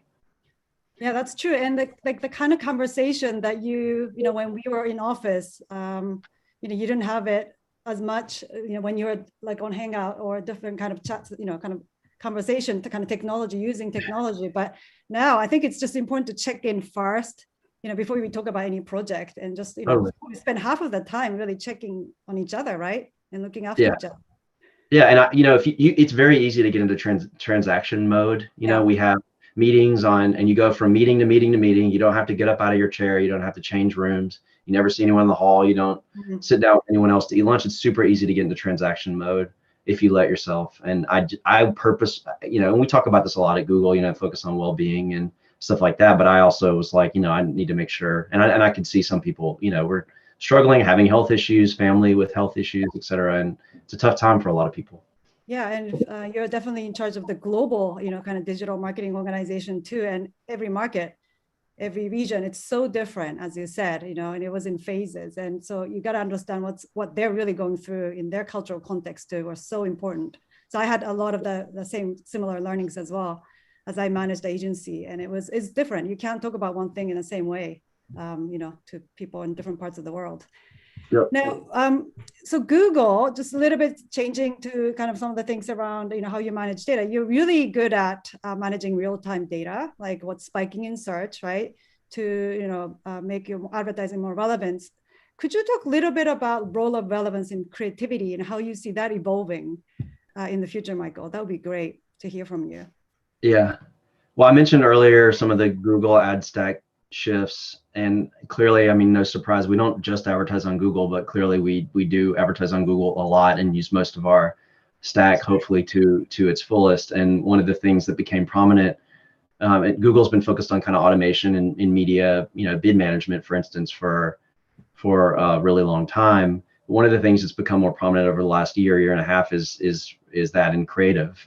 So automation and kind of machine-driven creative development according to whatever the Google stack and various algorithms know about people that I could not possibly know nor possibly react to with humans. And so there are things called, there are these responsive display ads, there are these responsive search ads, which essentially render ads on the fly based on signals that Google understands, and again, in ways that I never could. And so we rolled these responsive ad formats out in partnership with Essence very, very quickly at scale. We have 10 or so products and large scale DR programs that make up 80% of our spend and a lot of revenue. And we saw universally positive results. So we still have the human generated ads there, but the human generated ads basically always lose when you look at the results side by side. Yeah. We also gave a fair amount of feedback to the product team about the way those ads looked to ensure that there was a certain aesthetic bar that was being maintained. And clearly we had the core components of the ads approved by legal and went through all the proper requirements there. But I think the notion that we leaned on machines again to ensure that the value prop and the way that products are being positioned was as relevant as possible based on signals we couldn't see or react to possibly fast enough was key on the DR side. On the brand side, a couple things. One, I mentioned the insights thing. We actually, off the back of that kind of COVID set of fire drills, basically early on, created a cross-functional insights focused work stream within the media team to essentially make briefs smarter, we hope. Yeah. And so we get a brief from marketing teams like most standard kind of central media teams do. And one of the things we wanted to do is work with those marketing teams to understand what key questions may still be outstanding, or we would ask ourselves, what more might we want to know to make this plan campaign as good as possible? And then we go off and kind of look at various sources of data from kind of high level cultural stuff rooted in how people consume content on YouTube, or search trends data, or social listening oriented stuff. What's going on in culture, down to product usage data, first party data. And then we create an insights packet, which we essentially provide back to the marketing teams and also ultimately the agencies to help guide strategy and guide the direction, hopefully from a marketing strategy perspective, but if not, at least advertising. And if not that, then at least media. And so this is somewhat new-ish for us, but I think really doubling down on insights, because you can't be relevant if you don't understand. Yeah. And so I think really rooting ourselves in understanding has been something, this is new-ish for us, but it's something I'm bullish on, because I think every marketer should have some sort of way to systematize access to insights. We also have also used technology to make our ads relevant on the brand side. So we did some stuff again with Essence across several products in several countries, where we basically use some Google Cloud technology to read content and then to render ads, brand ads based on that content. So for instance, if someone was reading a video game review about a specific title, like NBA 2K, we could understand what they were reading about and put a Stadia ad on that same page that allowed people to click right in and play NBA 2K as a Stadia demo. It's one of the product value props, is a click to play thing.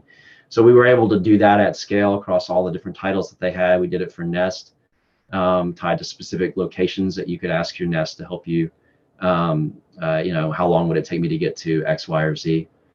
So we did that across a variety of products, and that was all rooted in using technology to be relevant and focused on, frankly, cookie proof, focused more on content adjacent relevance. Yeah, I mean, definitely Google is tech. You have your product and technology, and related to that topic of technology, it's taken almost as a given. I will say almost because I think everyone has a point of view on it.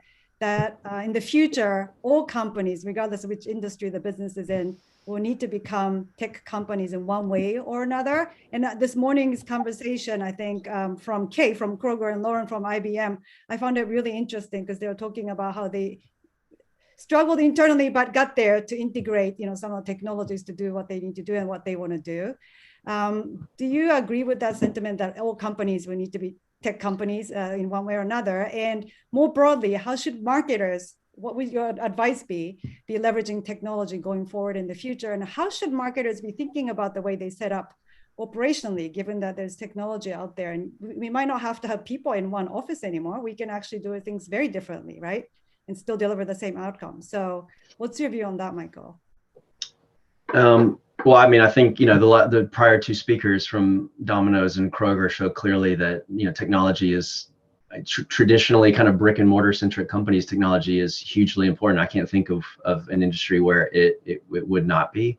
I didn't know that it was necessarily, or hadn't heard that it was necessarily a given, but I think, COVID times have kind of shown us that it is extremely important. I mean, some of the things that frankly, our parents or grandparents do now that they never would have done before, curbside pickup or grocery delivery, or, the way that they, interact with kind of e-commerce and traditional brick and mortar companies that way. I think that just shows very clearly that there is an opportunity. And I think some people definitely relish going back into a store and browsing around, but people are going to preserve a lot of those habits and some of the things that they tried that they would have otherwise not tried, right? And so it's incumbent, I think, on brands to react to that and to continue to carry the momentum forward, because I think that's going to happen whether we like it or not. I think from an advertising perspective, like I said earlier, I think we have a tendency to be a step behind consumers and consumption. And I think first thing that's required is to be committed to not do that, to understand where people are going, and to understand how you should get there, right? Like, what do I need? If I can see clearly where trends are headed, what do I need to do to get there? It's clear we still have a ways to go in advertising. Some of the conversations, we're right in the middle of kind of TV upfront conversations, and to what extent we buy TV, for instance, and you look at what's happening with ratings and consumption, and then you look subsequently at what's happening to demand, and it's not really down, right? So consumers aren't there, and advertisers clearly are, right? So or they're not there the way they used to be. So I think being committed to kind of progress and move with consumers, and then from an org perspective, figuring out a way to not get in your own way. I think having a bunch of silos is the antithesis of agility, and when people are changing rapidly how they kind of buy things, research things, etc., you got to figure out a way to build agility into your organization and break down some of those silos that big companies especially tend to have.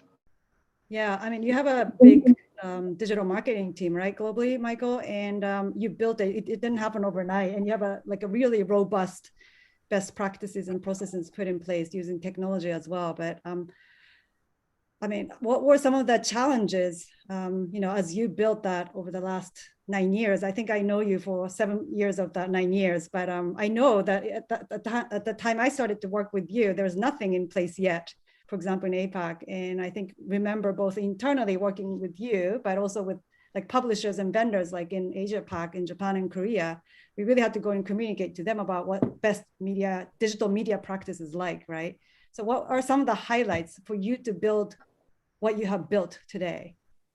Yeah, well, permission and license to do so from senior levels is important. I mean, just like most big marketing organizations, we have our own, silos. We've got 3,000-ish people, and so I think we had to earn respect in order to have that license, and so we worked on that over time. We also worked on relationships so that people knew that we had everyone's best, outcomes, ideally on behalf of individual marketers at our heart. and then we were bringing expertise to the table that was only going to help them achieve end goals. It wasn't about competition or credit.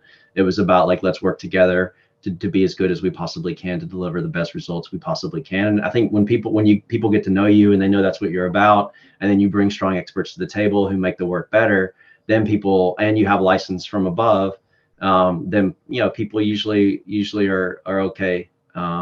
They're okay with that. And so that had generally been.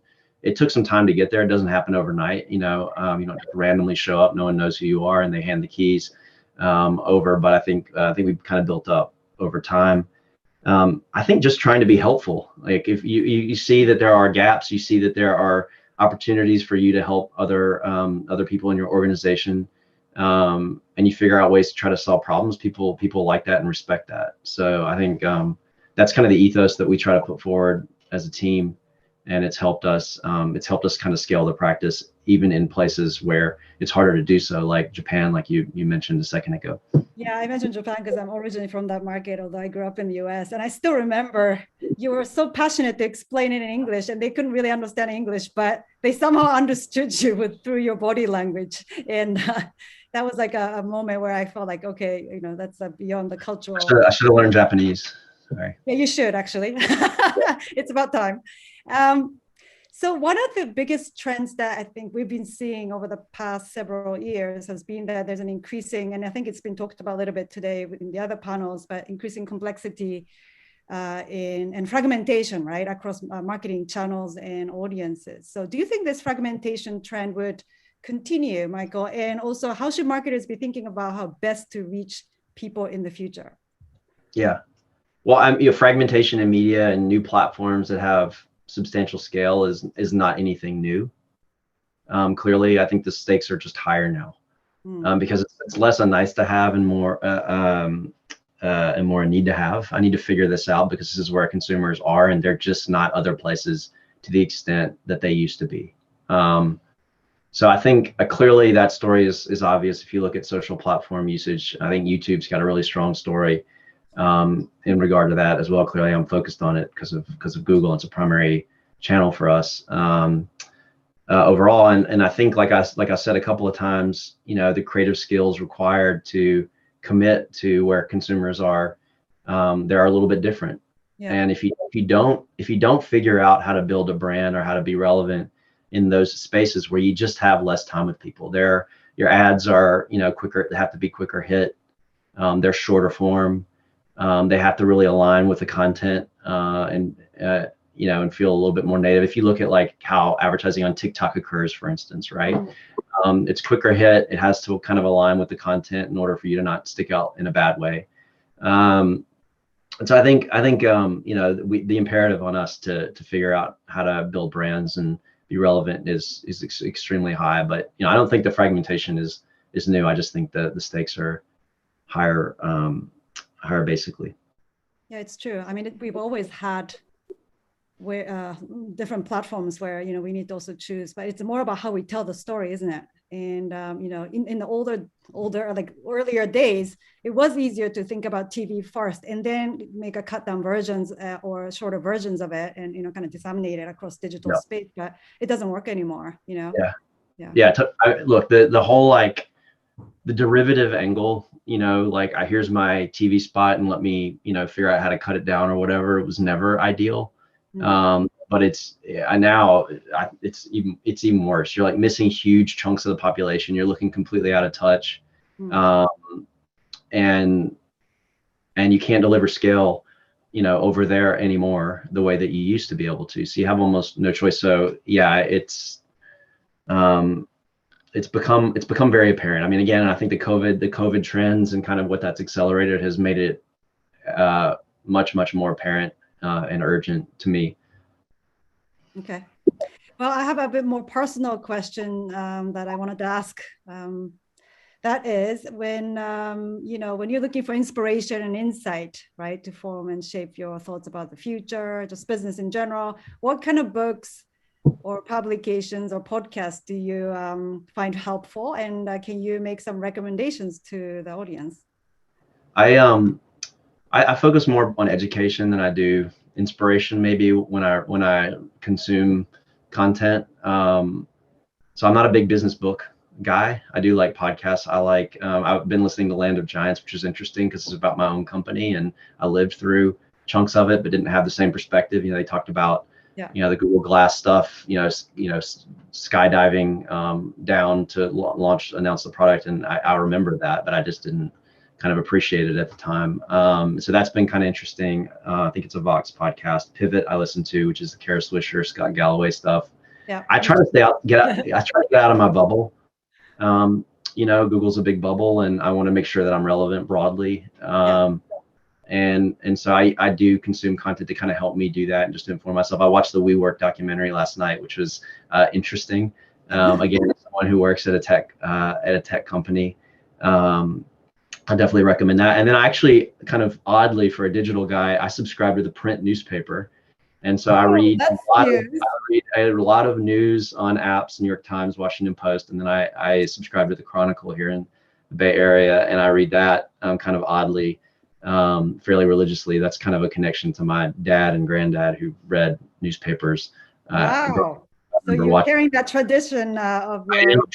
I'm trying to keep print newspaper alive by myself if I can. But anyway, I like it. I like the nostalgic component. I spend all day in digital, and I do like the tactile kind of nostalgic thing. And I do the same for books as well, if I can, hard copies. So that's it. I'm kind of boring in that regard, but that's how. That's not boring at all. And I noticed also, because I work with Google and with you and your team very closely, you issue always like a letter, right, beginning of the year, setting the vision and what the priorities and focus should be. And that's also shared equally with your partners like ourselves, which I think is really great because it gives both transparency, but also a spirit, right, of collaboration and partnership. And I can tell that, you're learning and educating yourself too through different channels. So I was curious because of that, because you definitely have a perspective and point of views just beyond, pure media itself. So I find that really inspiring. And talking about inspiring, I ask this in every kind of a panel session or interview that I do, but do you have a mantra that, Michael, that you share with your team or colleagues? Probably more in a work context, but life in general is fine too, but that you can also share to the audience here today? Yeah, I don't have a pithy mantra. I think one of the things I always try to instill in my own team is just to let the quality of our work speak for itself. People should know us by the quality of our work. Maybe that's a mantra, but that's one angle, is to just really have a high bar and have kind of pride in our own work and aspire to deliver against that high bar. And then the other side of it is just the humanity side, which is have perspective. Don't take yourself too seriously. I mean, there's a lot of serious stuff going on in the world, and at the end of the day, my team is digital media and online advertising, and it's extremely important given the spend and given the business results that we're striving for. But we're not saving humanity here, though we had a pretty good vaccine campaign I think recently. But anyway, so I think just trying to instill that sense of perspective in the team and a little bit of levity, so that we don't take ourselves too seriously. I've found it's just key. It's also part of kind of my personality as well. Yeah, no, that's great. Thank you for that. I think we have some questions from the audience, and then people who are watching, please send them my and Michael's way. Let's see. Here we go. First one is, I would love to know for both of you how the pandemic impacted what you prioritize from a professional standpoint, or what it has taught you. So Michael, you want to go first? Yeah, well, I mentioned earlier, I think the pivot to people more it was a genuine pivot. Not that I didn't care about people or ever ask people how they were before, but I think I was a lot more overt about making kind of mental space for it and time for it, and being less transactional. That was probably the biggest pivot. Other than that, not a ton professionally. I mean, personally, I made a lot of pivots. I think I tried to really relish the time I wasn't commuting. I mean, if anybody lives in the Bay Area here, I'm dealing with 2-hour commutes or ridiculous things like that. And so, like a bunch of people, I guess I got a Peloton, and instead I spend my time riding that in the morning instead of riding a Google bus. So that's been great. I go for walks with my wife every morning because she's also working from home, and and I have 4-year-old twins, and I spend time with them. So I'm trying to make the best out of the situation, and I recognize not everybody can do that. And I've been fortunate with good childcare and some stability and health. So yeah, so that's actually been the biggest thing for me, is just to try to focus on my own balance, and frankly to model that behavior too for the team, though not everybody has the same luxury that I have, good childcare, like I said. Yeah, and Sure. I'm the same and similar professionally. There's so many things happening, and in the days when you can see them in offices, you can quickly have that chat. But to have quick chats virtually, you gotta chat to schedule it in, and then you gotta get on the video call to chat about it. So it's not as spontaneous, and it takes like 3 steps that you don't need to take necessarily when you're sitting next to each other, right? So that kind of already, if that happens 10 times, across 10 people and 10 conversations, it's a lot of kind of actual physical kind of work to do as well. So I told my team that, like, look, let's just just check in every day so that we communicate, and not wait until there's some issues or that you're feeling something, right? And that you wait till next one-on-one, but let's just quickly check in. And so I think my prioritization has become really checking in with the team as a group, but also individually. And personally, definitely that space of working from in this room in front of this computer, and when you get out, I've got 2 kids and a dog and the family, and it's just like mental switch. It was very difficult to do at the beginning. So I blocked in my calendar a time where I just go out and walk, because it really helped to switch off and be a kinder individual to my family as well. So Yeah. that was a learning at the beginning, and I think I got the hang of it after a few months.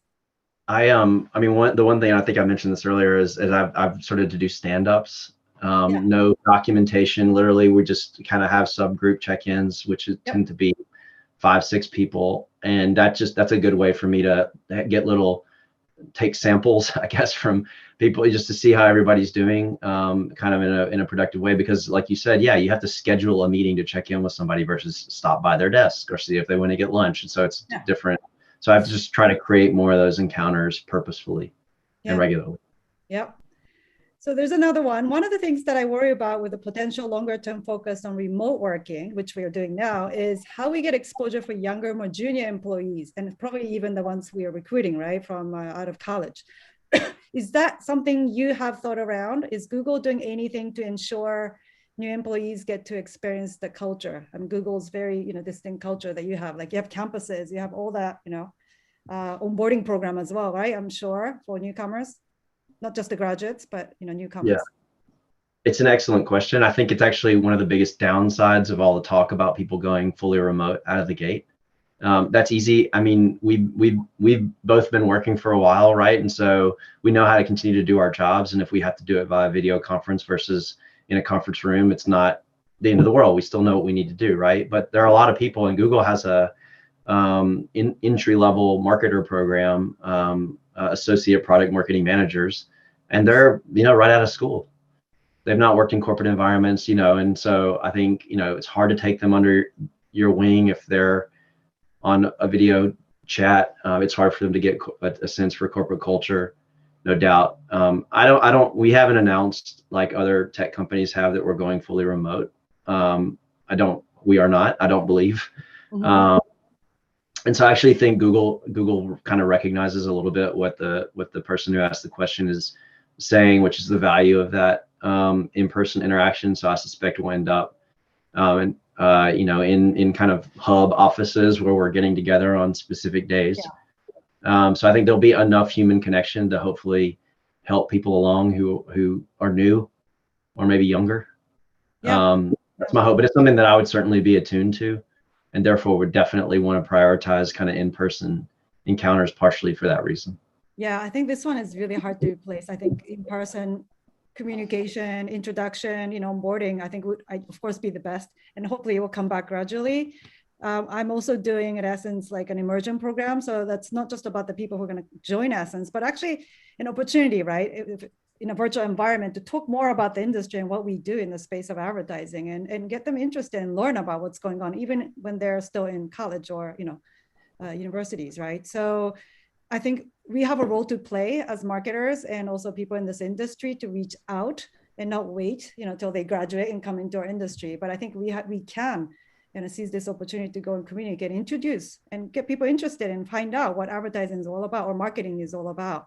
And I see that a lot of the companies are starting to do and take those initiatives, which I think is really exciting, but also needed. And they're looking for it. And when you're reading all the things on the social platforms, they're looking to learn. They're looking for opportunities to learn. So Yeah, I think for so. sure. Yes. Last question, and I think we're out of time. What advertisers do you both most admire? What advertisers do you both most admire? Yeah. Michael? Well, I've been on this kick lately about some marketers with the right kind of brand having a little bit of fun and a little bit of levity. I feel like there has been so much heaviness in marketing for the better part of the year. There's just so much heavy stuff going on in the world, and so something I've been talking to my team about is like how we have a little bit of fun and do kind of interesting things. I always admire some of the fun stuff that quick serve restaurants do, the Burger Kings or the KFCs of the world. I look at that and I say, oh, that looks, it'd be fun to just be able to tinker and experiment in ways that those two brands do. I definitely look to, an Apple and how disciplined they are when it comes to what they decide to market. You can tell very clearly, like, oh, they're marketing, Mac now, or oh, they're marketing iPhone now, or oh, they're marketing AirPods now, right? Because they line up behind it in a very disciplined way, and it's kind of part of their command and control culture, I think, reflected in their marketing. But I do like the idea that you put your weight behind kind of fewer messages, and you really you're more powerful about them. So and their creative has a point of view and is distinct, but also has some whimsy built into it, like I said early, despite their brand being a pretty serious brand. So anyway, those are just a couple that I would throw out. Yeah, I think for me, I mean, it's more about how marketers approach and looking at delivering messages. And there's art and science to marketing, and there should be a brand story and that you would be focusing on and building through creativity and using different type of channels. But I think April was talking about measurement. I think, in the last session, I think it's extremely important right now that we look at the effectiveness of what you do, right, in marketing. And so brands and advertisers who prioritize that, to me, is extremely, it's good and it's important and it's critical that we can have that kind of discussions and get that advertising out based on that kind of approach to marketing. So I think I'm out of time because April's already on, right? Oh, you're on mute. I never get old. It never gets old learning that trick over and over again. Hi guys. I don't know if everybody here is taking as many notes as I am, but just a couple quick ones if you haven't. Machine-driven creative development drives results and always wins. Agility is mission critical, can't exist within silos. And where you have the ability to understand more, lean in, more data, more insights. Where you don't have the ability to understand more, rely on the machines to help you be more relevant with the right customers. That was a fantastic session. Michael, Kyoko, thank you so much for joining us today. And I personally took away a lot from that discussion. Thanks, guys. Thank you. Cool. Thank you, Michael. Thanks for having us. See ya. Bye. Okay, thanks, everybody. So we have 4 more amazing sessions ahead of us. So please stay tuned. Just a quick reminder, questions again, and everybody seems to be doing a fantastic job of doing that. Just submit your questions for the speakers via that Q&A button on the bottom of your screen. And we'll get to them as soon as the next session ends. So speaking of which, moving into our next fireside chat, I would love to welcome Michael Ribeiro, who is the Vice President of Global Marketing for Paramount Plus, which is part of Viacom CBS, and Brad Suva, who is going to be moderating this session with Michael, and he's an account director at Zynga. And they're going to be spending a little bit of time, I believe, talking about sort of future-looking new mediums and the big topic of the day, which is kind of moving into this cookieless world. So Brad, I will turn everything over to you, and then I'll join you guys at the end. Sounds good. Thanks, April. Appreciate the handover there. Hello, everyone. As April mentioned, my name is Brad Suve. I am the West Coast Director here at Zynga. I lead West Coast ad sales. For those of you who aren't familiar with Zynga, we're the leading mobile game publisher in the US with 30 million players. In the US, 150 million worldwide, spending about 10 hours a month engaging with our games. We publish over 50 games, including Words with Friends, Zynga Poker, CSR Racing, and from our hyper casual division, the #1 game in the App Store in Q1, High Heels. These games are all free to play. So feel free to visit your favorite app store and download and enjoy and invite some friends. So with that, Michael, good to see you again. Thanks for joining. Just quickly wanted to kind of review kind of our agenda for today, and then we'll kind of get into it. So as we talked about, I think we'll spend a little bit of time talking about kind of your journey to Paramount Plus, kind of where you guys fit into the ever more crowded streaming space, kind of where you see the future of streaming headed, and then talk about kind of pivot a little bit and talk about some of the changes that's coming down the pipeline with data privacy, cookieless world, all that good stuff, and then get out our crystal ball and talk a little bit about new innovations and what we see coming down the pipeline.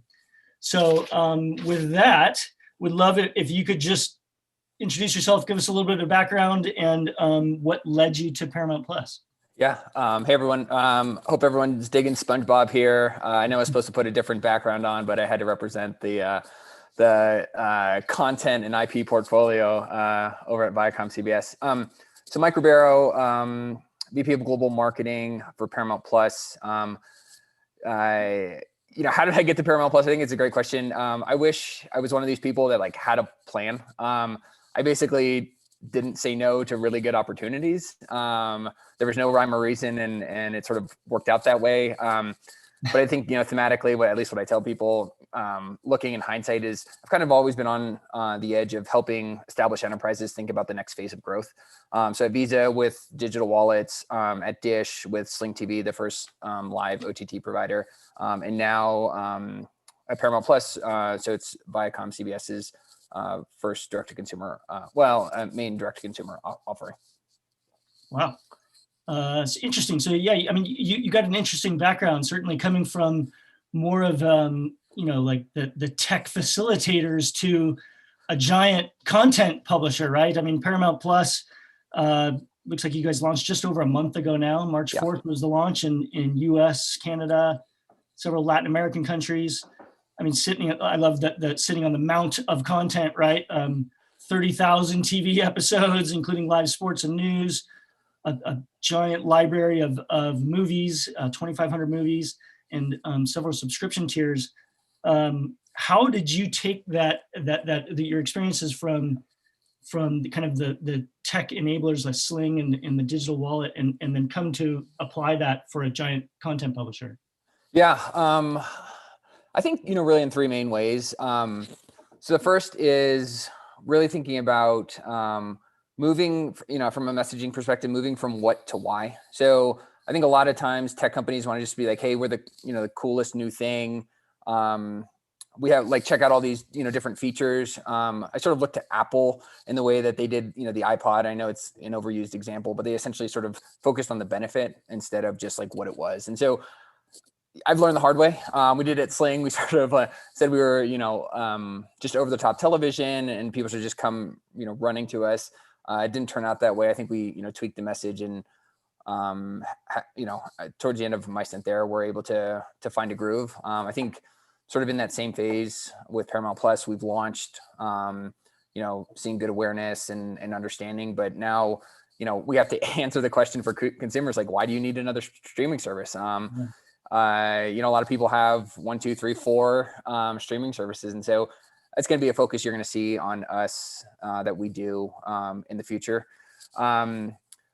you're going to hear me. I'm kind of like, I'm a bit of a curmudgeon when it comes to marketing and like going back to like the basics in old school. I will say one tactic that I'm pulling over to Paramount Plus from Sling and from the, finance world is direct mail. I love it. I saw on the last that he was talking about subscribing to newspapers. So look at I love some of the tried and true things coming back. It's great, and I think like especially I wouldn't recommend it for everyone, but like when you know who you're going after, and we have a ton of first party data. Since we have a direct relationship with the consumer, you can very clearly see who your good customers are, who they aren't, and so. All the things that, you don't have to worry about viewability and like, don't get me wrong, that stuff's important part of the mix, but thinking about, direct mail as a channel. And then, lastly, I'd say like just being maniacal about measurement. And I know measurement can mean a lot of different things, but, to me, the biggest thing is making sure you have stakeholders, executive leadership and really finance kind of buying into your measurement. Once you kind of have them on board, decisions become a lot easier. You're not, really arguing about methodology, but strategy. And I think that's a much better place to be. So, those, messaging, a certain tactic in direct mail and stakeholder management and measurement is critically important. Yeah, lots of things to always juggle, right? From finance to management.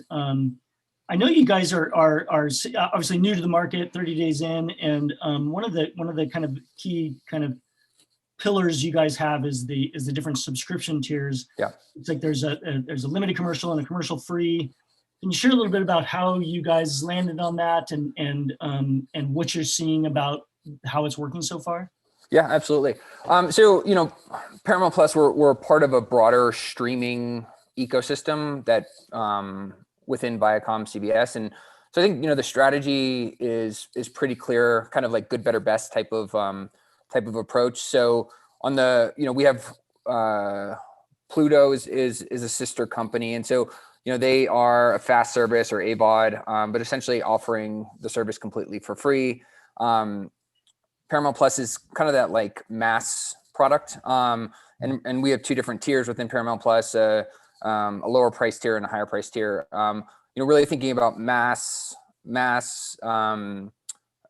demand for the lower price, and then kind of call it mass premium. It's like borrow from the credit card industry for that higher price tier, and then Showtime really being that premium type of product for us. And I think with that approach, we feel really comfortable that we sort of can address every single part of the market with just different products. I think, the other thing that we sort of realize is Paramount Plus is not going to be the only streaming service that people have in their ecosystem or in their portfolio. And really, being, we were CBS All Access and now Paramount Plus, that, the kind of 1 and 2 slots for people are typically Netflix and Amazon Prime or Netflix and Hulu, that, we really want to be that, third or fourth option, and be very highly complementary to the things that, customers, want to see that they can't get on a Netflix or, a Hulu. And then lastly, I think if you look at the streaming competitive set, we have a $5.99. It's going to go to $4.99 in the summer, but like that's a really attractive price for the and a really attractive value for the consumer. And so, whether it's adding on or upgrading to the $10, I think we feel really confident that being able to provide the catalog of content that we have, very powerful, iconic brands like Nick, at a really compelling price. We're hoping that motivates people and that helps drive volume for us. Yeah, and I certainly, talking about content, you got obviously such a great kind of diverse portfolio. All of the kids content with Nick, certainly there he is in your background. With also the Paramount, all the feature films, and then it sounds like you guys have got a pretty robust pipeline of new content coming. It's interesting that you launched on the back of CBS All Access too, right? So you had a pretty good going brand there with CBS All Access, and then you kind of pivoted it and rolled that up into Paramount Plus. Yeah. How was it introducing? You've got such a nice portfolio of content. How is it telling the CBS All Access people like, okay, here's your new? It's turning into Paramount Plus. Was there positive, negative reaction to that? What was the feeling from your customers? Yeah, I think overall very positive. We started, and so this happened back in the fall, where all of a sudden we started adding more and more content from the Viacom portfolio into CBS All Access. So that Nick and BET, that content was available. So people kind of got a taste of it early on. And it gave us a really good foundation, because we have first party data and what people sign up, what they watch when they first sign up, what do they spend a lot of time watching, what kind of keeps them watching. I think that really helped us inform when we went to market as Paramount Plus, what sort of shows we were going to feature, what sort of segments we wanted to go after. So a really good foundation. I'd say, CBS, more kind of strategically, CBS, it was definitely, I think, a little limiting in just like the broad appeal. The intent with Paramount Plus was really to be a global platform, and the team did a ton of research into, what was that right global name and identity that could propel this service forward. Also sort of very quickly established with consumers just the breadth of the portfolio and really, have all of those sub brands. Properly represent them. So that was really thinking there. Honestly, I'd say consumers don't care a ton. Like they just want to, they want a name, they want to know what to call it. And so at the end of the day, I think like we tried to sort of minimize the gap into what they had and what we were going to give them. Of course, we were there and we communicated with an email and we're there for customer support. But yeah, I think at the end of the day, like they want the service and, the name, I think us as marketers, we went into all this research and, we stressed out till we picked the right name. And then they're like, okay, great. Paramount Plus sounds great. I was honestly surprised that you guys landed on Paramount Plus with so many iconic brands in your portfolio, from Comedy Central to VH1 and MTV and Viacom is the corporate company and CBS and I was and so it's interesting to hear that consumers didn't really care. Like they were like, hey, I love all this content. I'm happy with the price point. Yeah. Interesting. The other part of the division, obviously, too, is the theatrical division, right? And all the feature length films and if you look at all the different studios and kind of with movie theaters opening back up and all that stuff, it seems like some people like Warner Brothers are releasing content directly in theater as well as on the platform simultaneously. Disney Plus, they're trying different things. It seems like they're testing certain ones as like a premium option, and some are available to all subscribers. You guys have gone with the 45-day delay. I'm not sure if you guys have, I guess SpongeBob was the first movie to come out on the platform. Yep. What was that decision like? I think it was easier, a little bit in the time of COVID, just because theaters weren't open. And so that drove a lot of the decision-making around launch. I think, we still believe there's room for both. And I think, as the world changes, as we, return to or sort of emerge out of this pandemic, I think there's going to be an appetite, and some people are going to want to go back in the theater, some are not. And I think we want to set up a platform that can support both. And so yeah, I think the 45-day window, the shortened window, is going to be really interesting and exciting. It's coming up here. You're going to hear announcements from us over the summer, and so we're really excited. And I think, again, ultimately we think it can live in both worlds. It doesn't have to be an either or, it can be an and type of answer. Right. Yeah. That seems to be the answer for everybody is consumers want the and, right? They want to have their cake and eat it too. And we want to give them that value and keep them coming back. It's interesting is, there's, to your point, there's the big three, and then there's also now Discovery Plus and Paramount Plus and Peacock, and the market seems to be adding a new player all the time, right? So curious to see how now that every basically entertainment conglomerate has launched a new streaming service, how do you foresee the next few years playing out for Paramount Plus? Yeah, I'd say, more generally, I wish I knew more generally. I'm definitely not smart enough. I would say I would encourage people to read. And in particular, I think there's a lot of really good people who cover, content more generally, but, two that I really like. They're a research firm, Moffett Nathanson, and then a guy named Matt Ball on Twitter, awesome insights into where OTT is going. For us, I think we're focused on growth.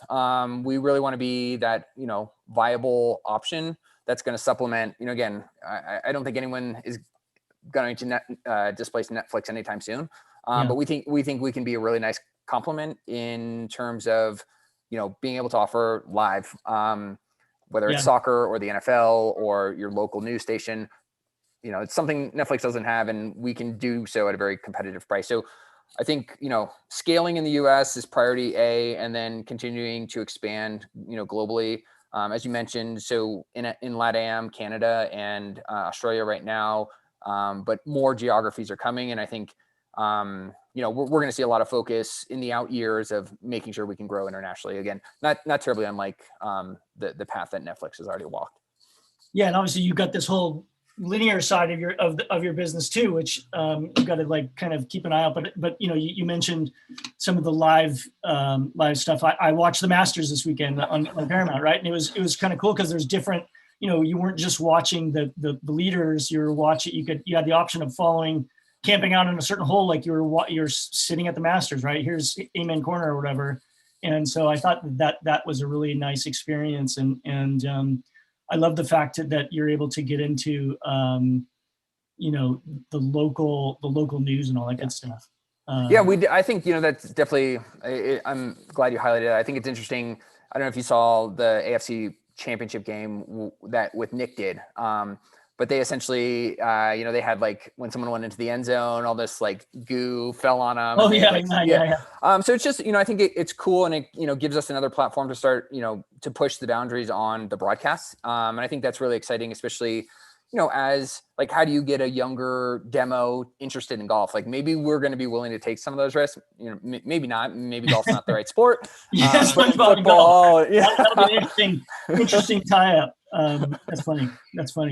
Well, yeah, it sounds like there's, lots of opportunity and lots of runway. You certainly have the content to back you guys up. And so I wanted to just kind of quickly pivot into the kind of the next phase of our conversation. And obviously so much news now, and you've brought this up a few times around your first party data, but, with the deprecation of cookies and device identifiers,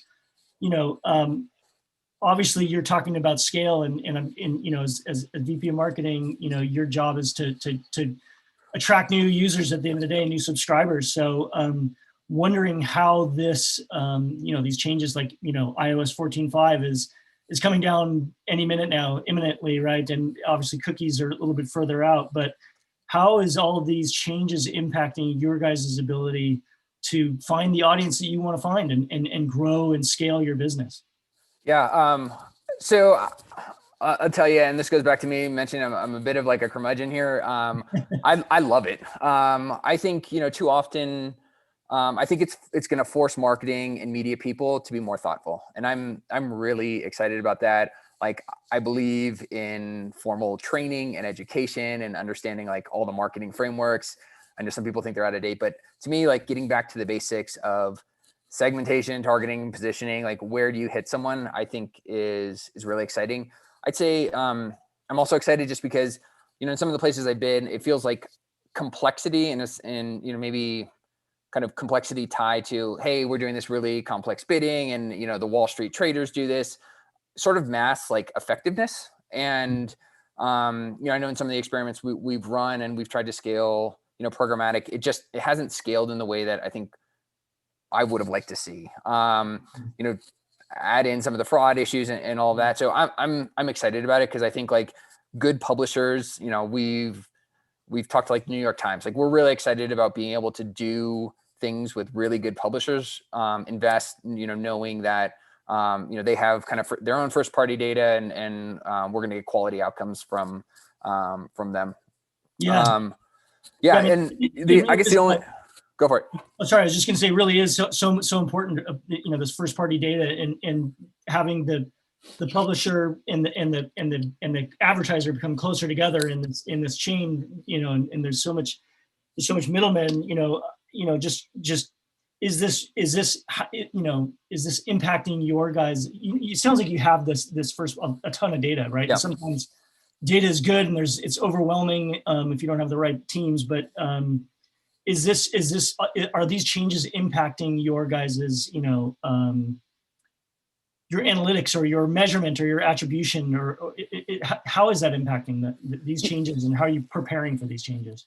Yeah, so not a ton to date. I'd say first problem is admit you have a problem, and I think we're starting to think about it. And anyone out there who's not starting to think about it, I would start to think about it.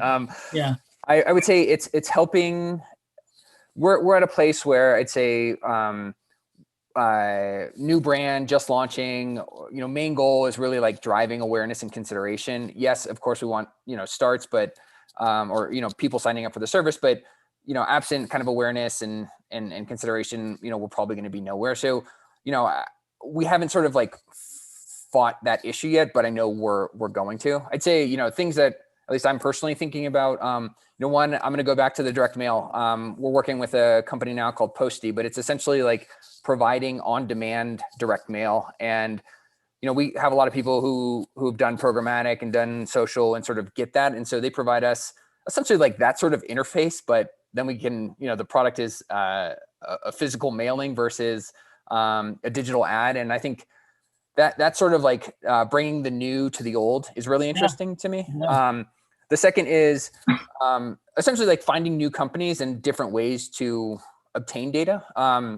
There's a cool company out there called Reach that I've been working with, and the proposition is they're going to pay consumers for data. They're going to take the what's going on in quote unquote the surveillance marketing, and they're going to bring it to the forefront. And I think that's really intriguing. Essentially now customers have control and permission over the data that they want to share, and they're going to be compensated for it. And I think that sort of new paradigm opens up a whole lot of new avenues that maybe we haven't thought about in the past. And so I'm excited to sort of see how that ultimately unfolds. Yeah, that's really interesting, and I love the conversation around some of these other companies, and it's going to be interesting to see how these new data partnerships or lack thereof or impacts the way you guys go to market. Maybe it's going more contextual, maybe it's buying more television, going back to print. People are still subscribing, right? Is this impacting any of your media spend or budgets or media mix allocation? Obviously the upfront is coming down right now, so that's another side of your guys' business, right? But is all this impacting the way you guys develop your media mix? Not at the time, but we're thinking about it. And I think one dimension that we want to think about too is being not only the right customer, and I think all the programmatic helped you get in front of the right customer. We want to think about the right time too. So things I saw at Sling that we're trying to bring over to Paramount Plus is anytime someone sort of had a big life moment, it caused them to sort of reconsider their entertainment package. You move houses, you have a baby, a kid leaves for college. All of a sudden, it's do I still need everything I need? So that door is open, and so we're trying to be thoughtful about knowing that's the moment we want to be in front of someone. How do we get there? So I'd say that's kind of a key dimension that we're trying to think about differently, and where we're evolving, and using partners who can kind of help us get there. Interesting. All right. Well, listen, I'd love to kind of pivot into our last third of I think we've got another 6 minutes or so of time here before Q&A. So we'd love to have you get out your crystal ball and maybe we can talk a little bit about this is the future of media, right? So we'd love to talk a little bit about kind of what are some technologies that you're either personally or professionally interested in. Obviously. Everything kind of everybody hopefully has a little bit of a test and learn budget, right? Yeah. And so are there anything that you guys are you're using as a consumer? I know a lot of people in our business are all about Clubhouse and in audio? Is there anything that off the top of your head that you want to mention? Yeah, I think things that sort of stick out for me, and again, like really dependent on what we're trying to do as a brand, who we're trying to go after. I'm going to say it, TikTok. I found myself personally in the pandemic, like I spend way too much time than I should for the age that I am. But I think it's great. And I think we were able to experiment with the platform at Sling and had really, success targeting a younger market. And, I think it was brought up on the last panel too about like the one thing we did, which I'm really happy we've done. And I've now learned kind of doing it both ways, is doing creative that's endemic to the platform. So I swear it was our social media manager. He did a TikTok in literally like 15 minutes, uploaded it, and it was like exceeded sort of the benchmarks that they had. It did great for us, but fast forward, we did it, more in a more polished video too, and it didn't do nearly as well. And so I was just like I know it's a no duh moment, but it was just, eye opening for us of like how to do it right. And the sort of results follow. The other thing I'd say is, at least in my ecosystem, like the voice world, really like Alexa is really interesting. And I'd say like a little scary for us. So Amazon's a partner, we show up on the Fire TV, but I think when you get into a world where a consumer says, I want to watch X, Y, or Z, how do we ultimately show up? How do we do so in a meaningful way? Is Amazon going to prioritize their own content over ours, and how we do that? So, having them as sort of a gatekeeper, I think can be really great and really, terrifying all at the same time. And then lastly, and Brett, I'm going to put you on the spot here, but AR and VR seems really intriguing. I don't know like how it ultimately materializes in our ecosystem. I know like when I was at Sling, we had a partnership with Oculus, and you could watch on the Oculus, but I read a stat the other day that there's 10,000 people at Facebook working on AR and VR. And I was like, oh my goodness, like when they throw 10,000 really smart people at a problem like that, you bet something's going to come out of it. So I don't know, how are you seeing that, the same or different in the gaming world? Yeah, I mean, our goal is to just like you guys, to provide our content wherever somebody wants to engage with it, right? So we're testing, we've got games on Alexa where people can play Words of Friends on Alexa, and we're launching games on Nintendo Switch. Right now, primarily our games are in-app, but certainly we're looking and testing AR and VR and how all that works. I actually saw a post from Zuckerberg today saying, that while gaming is right now the biggest use case for the VR, more like B2B type of stuff is coming on board, like team sharing and workplace optimizations and things that I could never imagine. Like, wait a minute, so I'm going to be sitting with this Oculus and having this conference, and we're all going to be sitting next to each other. Maybe that's where we're headed, but I know for games, obviously it's big, and we're certainly looking to have our content available wherever a user wants to engage with us. And we're launching a Star Wars game later on this year on Nintendo Switch, like I mentioned, and just constantly trying to test and learn like everybody is, right? Yeah.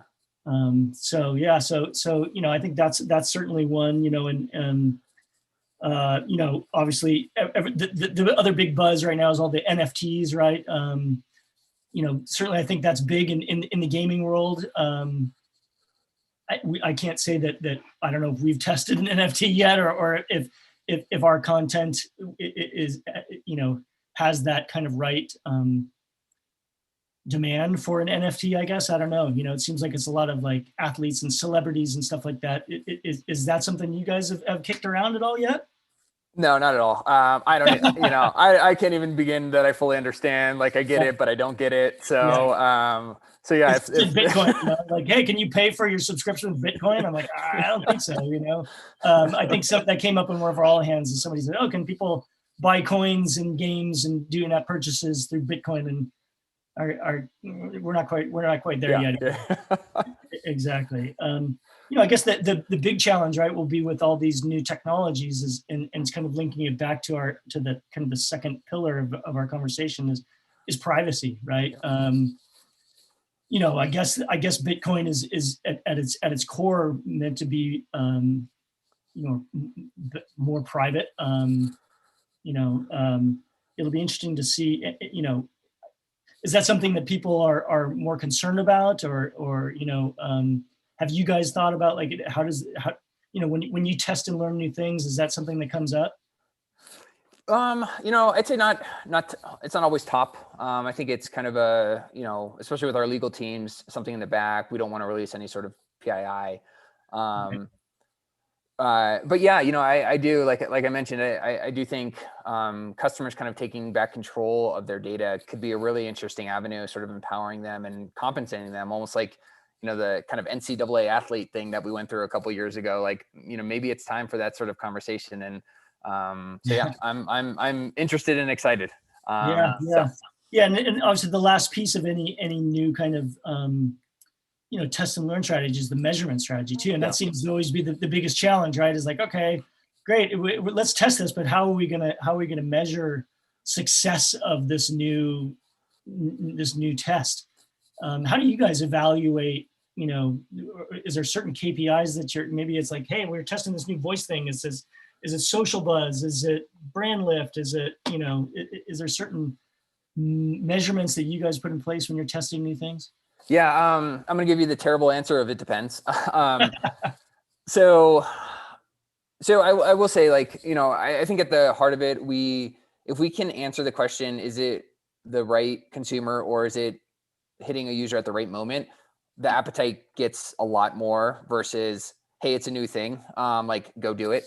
I think, your point, kind of always having this allocation, whether it's 1%, 5%, 20%, but you're always sort of, experimenting. And then, ultimately, what are you, trying to do? I know it's kind of rudimentary and basic, but, like, if you want to drive awareness with a new, like for us, for TikTok, it was, trying to drive awareness with a younger demo. So it's just like, are they watching it? And that was good enough. Again, we're not going to get sort of the sophisticated measurement, how much is it ultimately driving? But, I think it was a good leading indicator to say, hey, we hit the right audience. And then, in some of the brand tracking that we ultimately did, now that audience was aware and started to understand and consider, Paramount Plus and, Sling when we did it at Sling. So, so again, yeah, like, not terribly sophisticated. I think, it's hard when you don't have all the management tools like some of the more established platforms, but be okay with that, be willing to that, and maybe find other ways to sort of rationalize how this makes a lot of sense. Right.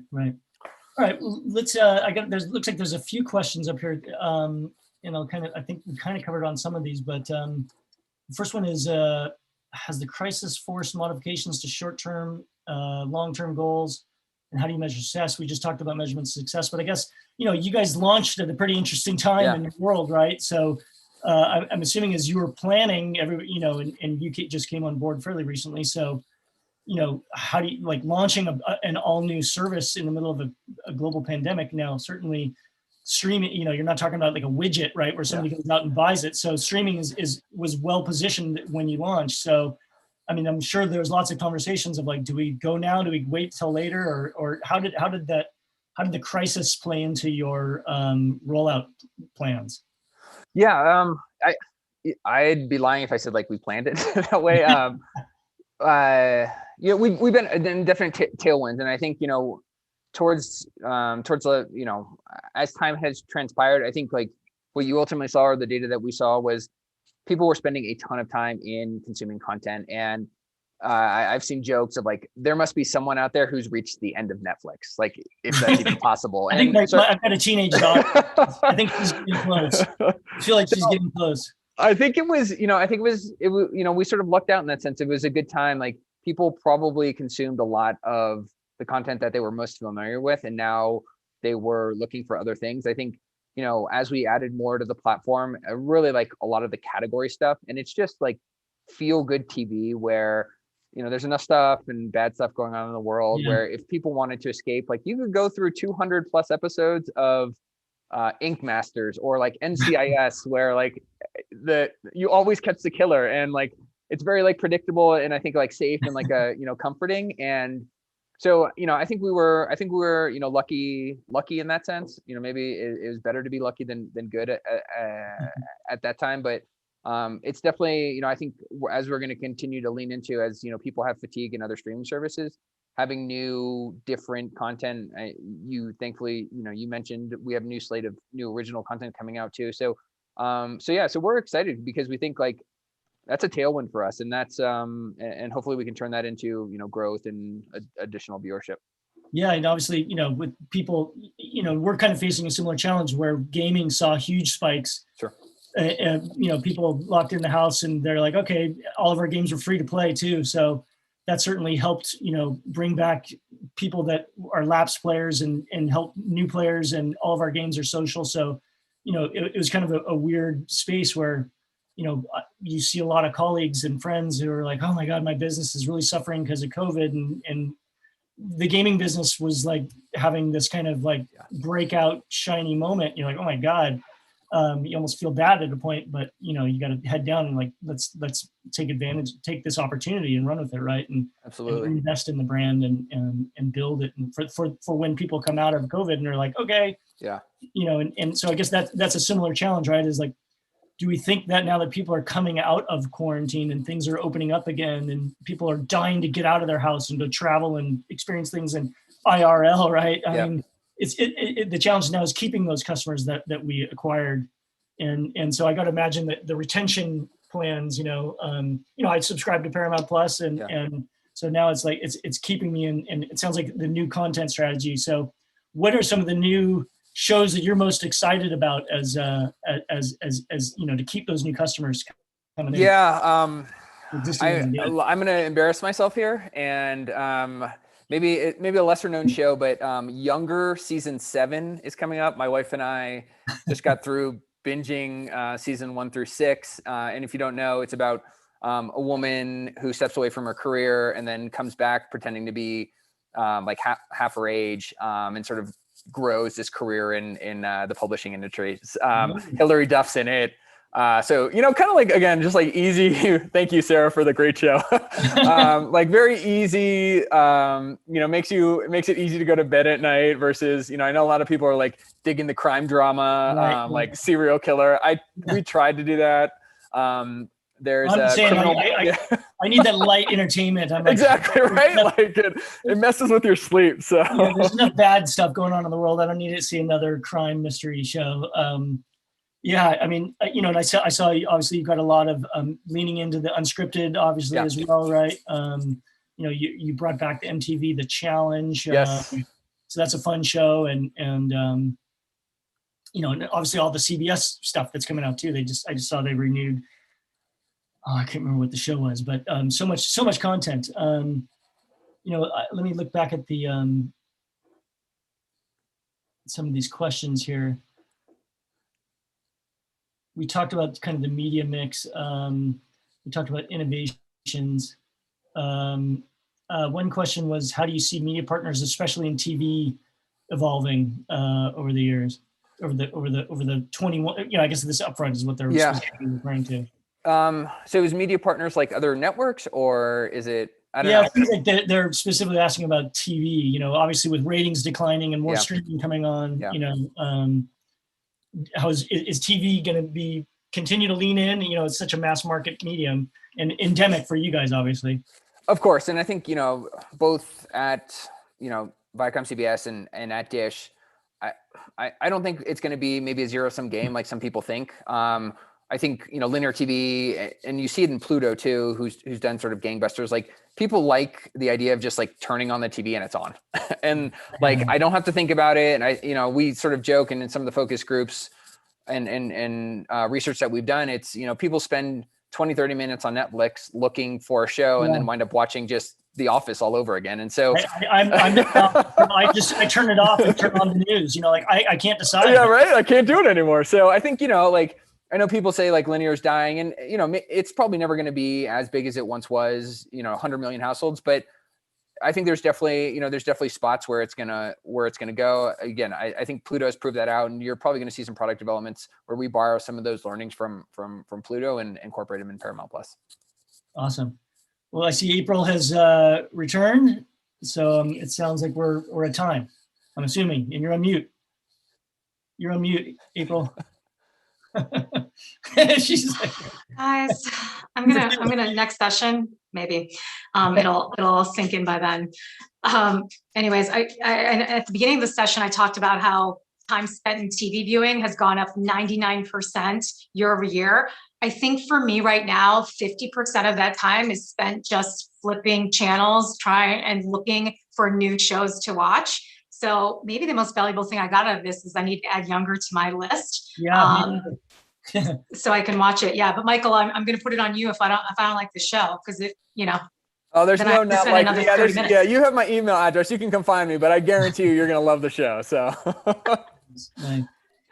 Awesome. Well, thanks, guys. I mean, if there's one thing that came out of this discussion that was definitely a recurring theme, was this kind of idea about creative, and really what we're talking about is personalization, just being so germane to everything that we do and how we get better and better at it. You talked about being more endemic to the platforms that you're on. You talked about showing up and being relevant. And it's that whole concept that we all grew up on about right customer, right time, right message. But to your point, bringing something new to something old. And I think technology, data, and innovation are just continuing to allow us to get smarter and do it better. So thank you so much for a fantastic conversation. I appreciate just even being a part of this discussion.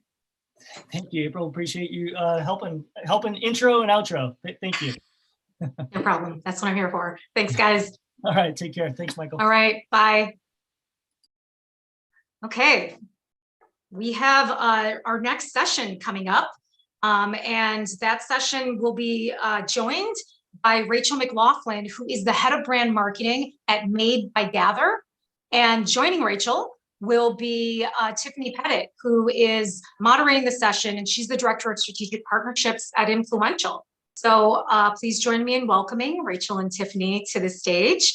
They're going to be sharing a little bit more and some really kind of interesting stories about celebrity branding and this, kind of the power of earned media and really fueling another recurring theme of the day, which is really fueling kind of that efficiency of spend and scale.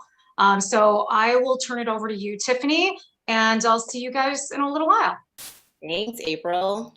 Hi, Rachel. Hi, good to see you. Good to see you again as well. Thanks for being here. And hello, brand innovators audience out there. We've had such great speakers so far. Excited to keep this going. Super excited to talk with Rachel. Just to reintroduce myself, Tiffany Pettit. I lead the Director of Strategic Partnerships over at Influential. We are a social data and conversion company. We specialize in measuring the effectiveness of your influencer campaigns.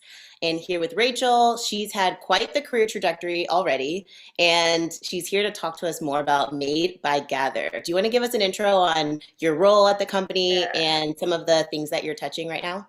Yeah, sure. So many of the folks who are tuning in here probably do not know what Made by Gather is.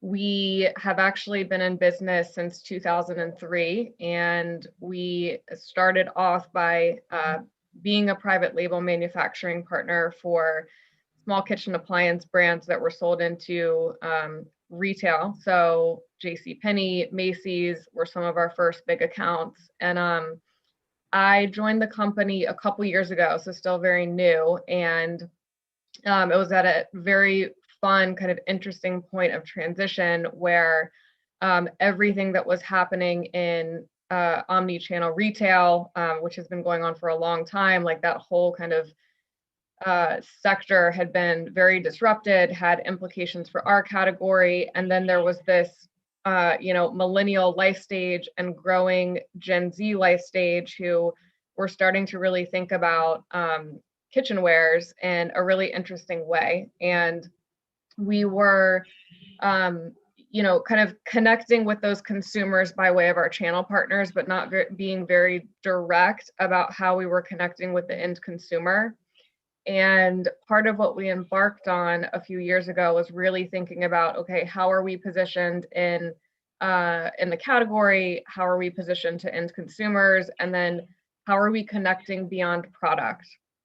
And that really led to some, at the time, very cool ideas we had about non-traditional partnerships for, you know, a small kitchen appliance and cookware portfolio of brands. And we've really, I mean, we just launched Beautiful with Drew Barrymore in Walmart, which hopefully everyone has seen. And if you haven't, shop on walmart.com now. It's going to be in stores on Monday. But that has been a tremendous launch. And it was really like the first time we brought like affordable premium design to the masses. And you're going to see more and more of that coming from us. So it's quite good timing, I'll say, from a personal standpoint, because I've been putting off getting an air fryer for the longest. One, because I live in an apartment, and two, because they're big and bulky. I'm not big on like anything that's like not an eyesore or anything that is an eyesore on my counters. So looking at everything and you introducing that just a couple of weeks ago, right? Or days almost. Yeah. So we did like a teaser launch for the Sage Green collection last month, and we released 3 more colors a couple weeks ago, and we're going into stores with this like beautiful black sesame and gold colorway on Monday. I love that. How did that happen? Was there like research involved? What was the creative process like in thinking about the products that you're launching? Tell us about all of that. Yeah, so we actually so my boss, who Shay Hong, he's the founder of Made by Gather. He actually started the company when he was just 25. And he always had a passion for design and was, you know, at the time looking at what Cuisinart and KitchenAid, you know, Mr. Coffee, Black & Decker, what they were putting out, and there was natural kind of demand because those products made people's lives easier at that point, but they never looked really good on the countertop. And, you know, coffee and toasters, like that's one thing, but as, you know, slow cookers and like multi-cooking and more of these appliances started to become more popular, he really saw this opportunity and had the foresight to say like, all right, like, you know, I grew up in a home where we all love to cook and gather around, you know, a table, and that whole process of like creating and enjoying a meal together is like so wonderful, but like, why did these products look so bad? And he launched actually Bella, which there are lots of similarities to Beautiful, like kind of looking back, and I don't have the full historical context because I'm somewhat newer to the company, but when he launched Bella, it was really like to bring contemporary trend colors, textures to the countertop, which he did in 2011. So that's always kind of been part of his ethos and like what he's passionate about. And he got connected to Drew through a mutual friend, and he was in LA, and I think that's where they initially met for lunch, and they talked for 3 hours. And I remember him coming back, and I said, how'd it go? What was she like? And he's like, she has so many ideas and we're totally aligned. Like her eye for design is incredible. And she knows retail, like with Flower Home and Flower Beauty. And so there was like this really natural kind of chemistry. And I think that like entrepreneurial through line across both of them, they both have kids, like family's very important to them, like similarities in value set was a really key connection point. So we started the like branding work with her about 18 months ago, and she was super involved. Like we had a 2-hour product development like kickoff meeting, and it ended up being an 8-hour, like she came with a ladle, like a, you know, toilet brush, mood boards, cookbooks. Like she was super clear, like here's my point of view, here's my vision, and really challenged us to figure out like, how do we do this? And how do we do it at scale?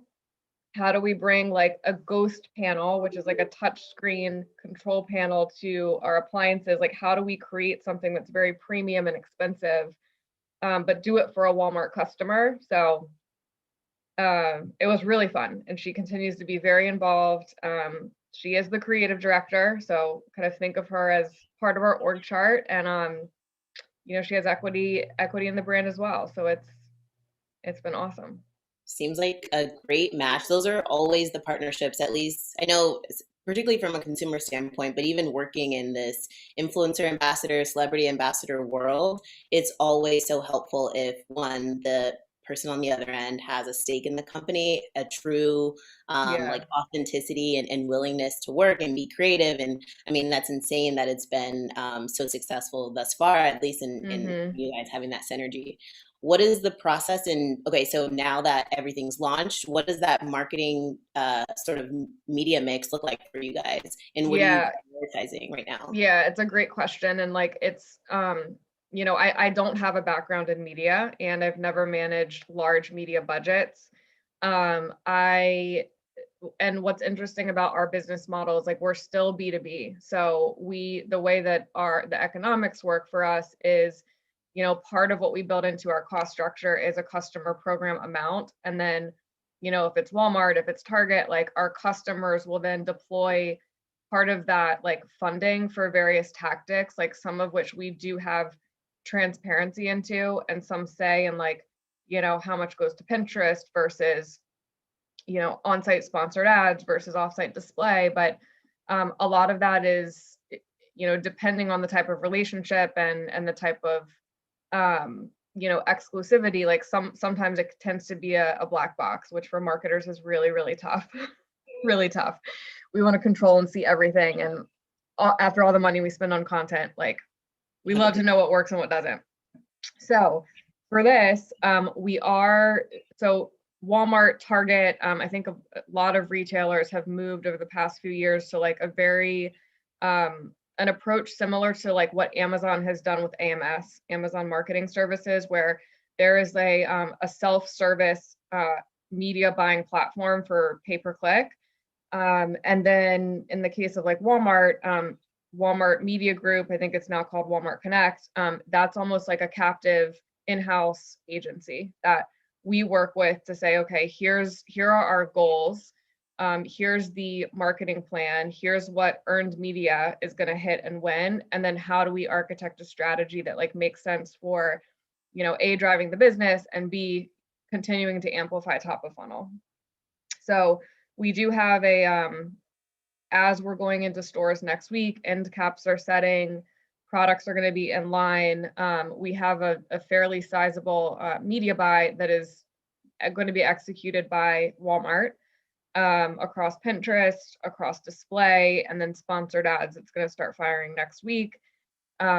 We love to test and learn. So like, let that live on its own. We've let earned media and the power of Drew and her fan base live on its own for the last 4 weeks. So we have some good data as far as how those things are going to translate to sales. And then what we'll do is in a couple of weeks, we'll ramp up our top of funnel paid social, really driving brand awareness, product education, and then driving purchase intent. I love that. I mean, you guys have, you've hit every bucket, at least as far as I know. As a consumer, I feel like for a lot of this market, it's exactly how I want to be targeted in every sort of medium like that.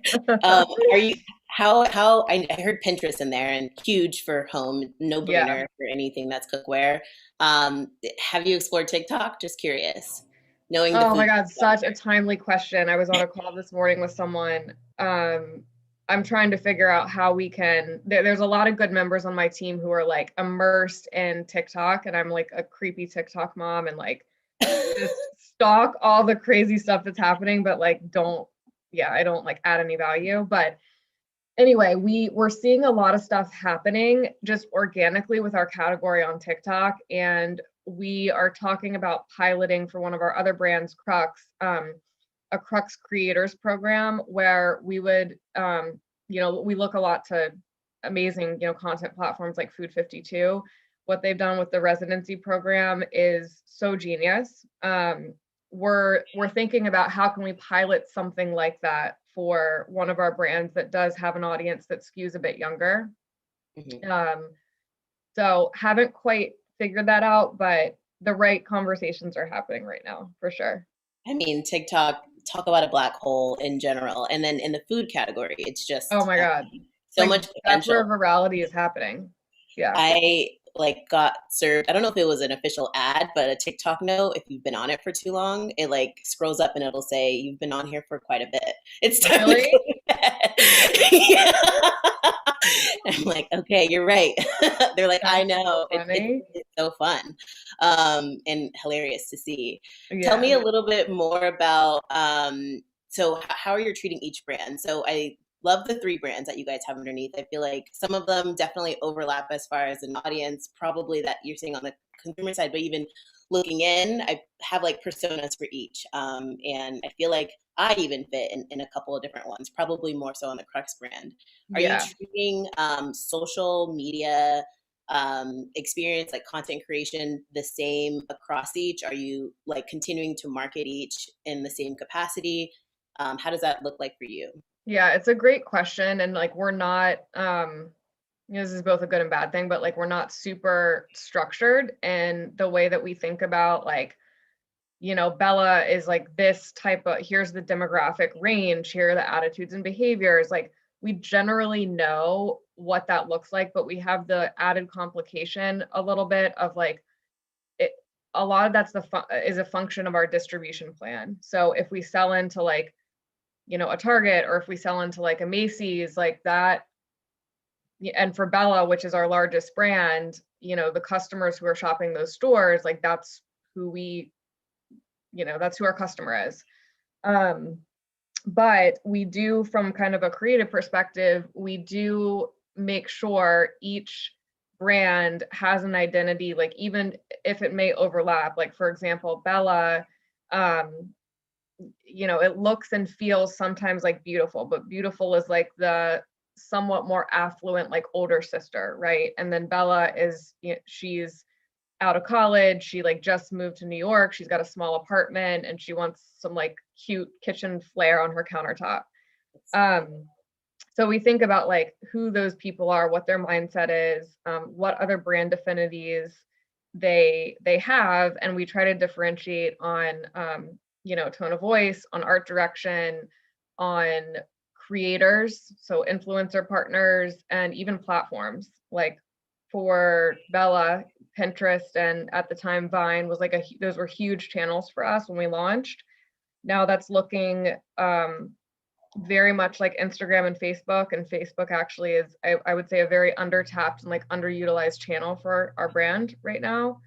Whereas Crux is like, it's Instagram, it's Reels, it's TikTok, like Clubhouse, which we're just starting to talk about, like, much more of a progressive and somewhat activist brand. So that was my next question. It's so funny. I'll just point out that you mentioned you were talking about Bella, and I was like, if I could put these in categories, I'm like, Bella, she's the cute food connoisseur. Like she's the one that's in there, and yeah, we can play that one. Yeah, I did a little exercise with in a bit. Yeah. I do want to hear more about Clubhouse. It's the thing right now, whether you're talking about things related to your brand and your brand category, or even in a wider, general capacity, thinking about like the state of the country and all of that. Mm-hmm. How have you guys tapped into that space, and what does that process look like? Are you inviting other folks from your team internally, or other partners that you work with too? Yeah, so some of our other partners are on there already. Some members of my team, we're kind of just like looking at what's happening right now. And, a lot of what we're going to start to ramp up over the next, I would say 2 quarters, is like really thinking about, we have a really exciting piece of news that will be coming soon this fall, but it's another partnership, or extension of an existing partnership, I should say, that's going to be really huge, and something that I personally think is really relevant for that launch, and also like the organic nature of how the partnership was formed between Shay and this partner, like that, those conversations, that product development process, like their vision and point of view on fashion and design, and like honestly like social injustice, those topics I think are all just hearing them talk and being in meetings, I'm like, this would be amazing Clubhouse content. It's just like, how do we, the execution of that and like planning is what we haven't like wrapped our head around. Right. And I think everyone's kind of just waiting to see like, all right, should we be there? Does it make sense for the brand? Does it make sense for, an executive personality? Like, how does this fit into the mix? And I think with that platform, it's like the short answer is yes. And then it's like, we'll figure it out. But the answer is yes. We'll just figure it out. I'll definitely have to listen in. It's been like every kind of conversation, it seems like it is happening over there, and they're all, I feel like there's some sort of takeaway. That's at least been my experience on the platform. What do you think as far as, just to change it up a little bit, what do you think as far as innovation in this space? I don't know I imagine there's a lot of maybe technology conversations. I'm curious to know, what does innovation look like for you guys in this category? In the kitchenware category, you mean, for like product innovation? Yeah. Yeah, so it's a really great question. And I was on a call yesterday with our head of engineering, who is, for an engineer, very, very, he's like a marketer. Like, he just thinks he has like such a pulse on the consumer and consumer trends, which is very rare, I think, to find. So he's wonderful. But we are implementing like now cross-functional, kind of throw things at the wall and see what sticks meetings. So with a counterpart from our product development side, engineering, marketing, and really opening up kind of, I wouldn't say a barrier of communication, but like just making sure everyone feels like they have a voice and can contribute to various ideas, like under the precipice that like no idea is a bad idea, truly. Like anything, we can talk about anything.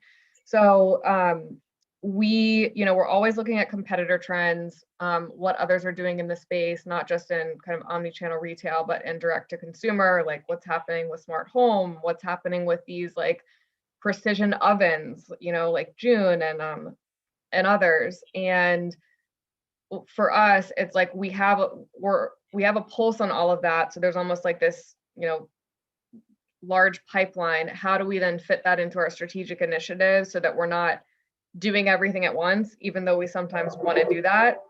We really have to make sure that like, okay, if we have kind of a captive or already built-in consumer base, how is that something they need right now? Like, or is that something they need like 2 to 3 years from now? And then what does that adoption maturity curve look like relative to our engineering timeline, which, as you probably know, is not, it's not a 6-month process. It takes a long time, especially for a new platform. I was thinking about you guys thinking how far about whether it's product innovation, partnerships. It sounds like you are even into the next year. And just what we were doing last year, thinking we said you guys are doing a couple of things for now when it comes to planning. Yeah, you're breaking up a little bit, but I think you were asking about like lead time. Planning time. Yeah, typically we like for the brand with Drew, 18 months is kind of on the longer end. We're within the category, we're known for being very fast and agile. Like we have a very like flat management structure, which allows us to kind of like look at trends and act very quickly. And by quickly, I mean, 9 to 12 months is very possible for us. So.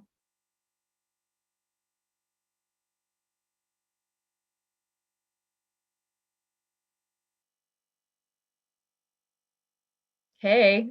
Hi, sorry about that. I think Tiffany's just having a little bit of a connection issue, so I think she'll dial back in and do. Is she in New York? I'm sorry? Is she in New York? I don't know. I thought she was on the West Coast. Oh, I was about to say, because in New York, I'm in Westchester, and it's about to like rain or start storming. So. Oh anyway. Yeah, I don't know what it is. Sorry about that. No worries. I just wanted you all to know, though, while we're talking, not that I'm spending all my time shopping, that I did do a lot of research and do have a recommendation for which model of Bella and beautiful air fryer that Tiffany should buy. Really, really good reviews for the Bella. I think New York Magazine named it like one of their top 10 air fryers. So Yes. the products are really beautiful, and you have very comprehensive presence on Walmart.com for it, including recipes and content. So it's like a whole consumer experience that you've tied to your product base, which is phenomenal. I think Tiffany, are you there? Can you hear us? So everybody, of course, we're going to have a little bit of technical difficulties, because what would a day in the life of the last 13 months be if we didn't? We'll see if Tiffany can queue up here. In the meantime, I'm just looking to see. Yeah, in the meantime, please If we continue do have shopping. any other questions. Everyone, please continue shopping. Look, if people need recommendations, I can tell you I did all the research, and there's actually really great reviews for the products.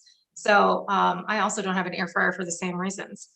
Yeah, we have a, not to make this like a whole sales pitch, but we do have a 3.7 quart Crux air fryer it is great for small spaces. We have one in like a turquoise, like a white, really cute.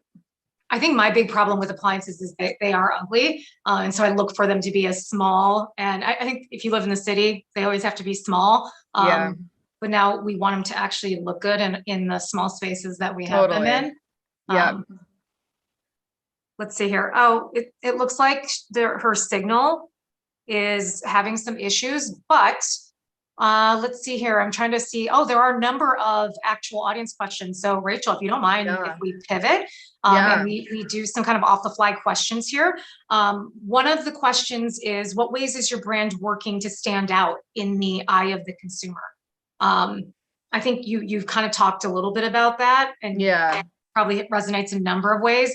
How do you keep kind of staying at the top of mind for consumers when it comes to appliances? Yeah, I mean, I think it comes back to like having a really strong and authentic brand strategy and like a messaging hierarchy in place that we stick to. And honestly, it's like a one-page document that, like, whether or not it's a celebrity partnership or it's a sub brand or it's growth of an existing, core brand that we take into more accounts, it's like making sure we stay grounded.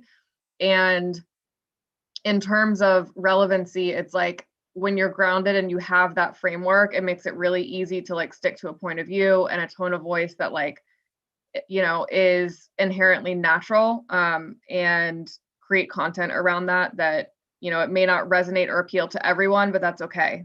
That's sometimes the best outcome, right? So that's kind of the way we think about it. And has this last year, I guess, how is this last year, which may have actually been really great for your business since most people are staying at home. Like, how do you think this last year is now going to impact you moving into the next couple of years in terms of your strategy, where you find you're doubling down on investments? What are your thoughts there? Yeah, we actually had a strategic planning session yesterday with the full leadership team, and we're starting to think about, we're looking at what's happening in the market and in the category. A lot of the data that's out there is obviously based on what has happened, and no one could have predicted the implications of what COVID had on our business. And it's been a wild ride, and I think a lot of what we had in the pipeline before COVID hit was, really, really fortunate timing. It couldn't have been better. I think for us now, we are just trying to figure out how do we, we're growing so quickly and we're adapting our organizational structure and our strategic plans to now accommodate what has happened from a macro perspective. And you can't predict the future, but we're always looking at kind of like what's happening with the younger generations, and like even how, Gen Z is growing up, they're moving out of apartments. They also may have, not spent as much time in college because of what happened during the pandemic. Like, what does that mean for consumer behavior and cooking? Like, there's so much uncertainty, but being able to just stay on top of those larger kind of life stage trends outside of our category and then talking about those openly about what the implications we think will be, that is incredibly important. And honestly, we should be doing more of that. And we're just starting to have those conversations and tie it back to a very calculated strategic plan. Yeah, I think like the next 12 months after this last 12 months is going to help us better understand, like, is this staying? Like what parts of what took place is here to stay? And what parts now will go back to, the former reality or some sort of new reality, and being able to always know there's like a general framework to being able to pick up some of those signals, and be able to constantly learn from them and while they're happening. Yeah. Tiffany, you're back. Hello, can you hear us? Yes, I can. Can you hear me? The power of technology, or I guess lack of power. You guys, it's been a year, and I still have. It's our life. Yeah, nobody on this call, trust me, is thrown off by this in the least, unfortunately. I'm glad that my kids, I have a 3-year-old at home right now and a 4.5-month-old, which I think, Tiffany, I'm a busy mom trying to stay alive, but I'm just like, thank God they haven't walked into my office. I'm like locked in a sunroom. Yeah. Yeah, I already had the delivery people come and ring my bell like 15 times. So yeah, I know exactly what you're talking about. Same page. All right, great. I don't know if you guys have covered off on questions yet. We have quite a bit from the audience that are coming in. Would love to jump into some of them. Only a couple. So chances are you start at the bottom and work your way up. Okay. Did we talk about communicating with your consumers? How you're thinking about your brand purpose? No, I don't. We talked about that a little bit. I think it's a new one that just came in. Yes. So brand purpose and how that impacts our approach to marketing is such a great question.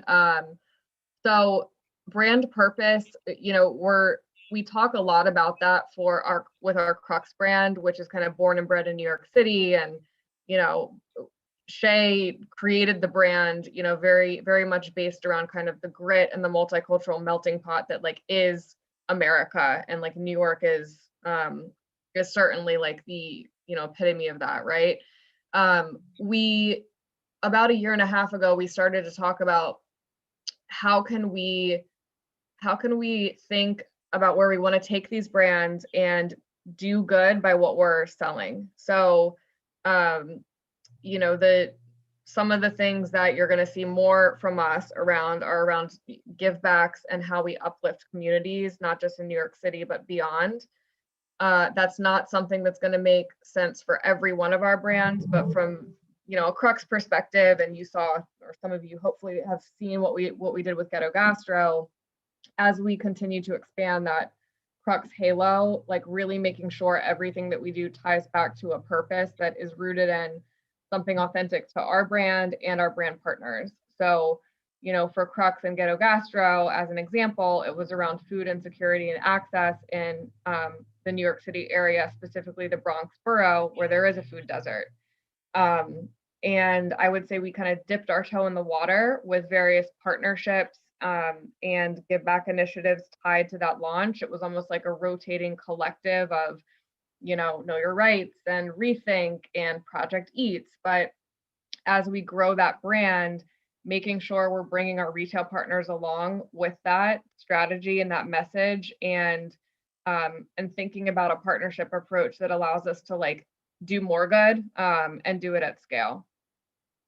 It's so authentic. I mean, it just goes back to, it sounds like you guys in general have really great leadership, really great team in place that cares for not just what's going on with it. Of course, there's going to be certain goals that you guys continue to try to fulfill, but then also just making sure you're listening to what's going on when you are targeting these consumers and reaching them in really unique ways. Love to hear that always. Can you talk a little bit about some challenges that have happened, whether it's I'm sure you guys experienced a lot of growth last year, but challenges in general that you guys have dealt with internally?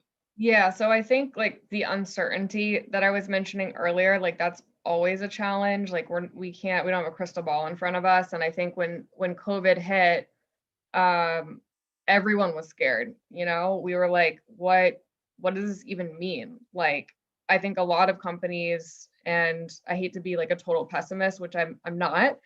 A lot of companies, I think, even thought like, are we going to exist in a year? Like, can we do that? And, you know, we reached, I think like having that happen, like really, it's such a humbling experience, and it's been for all of us.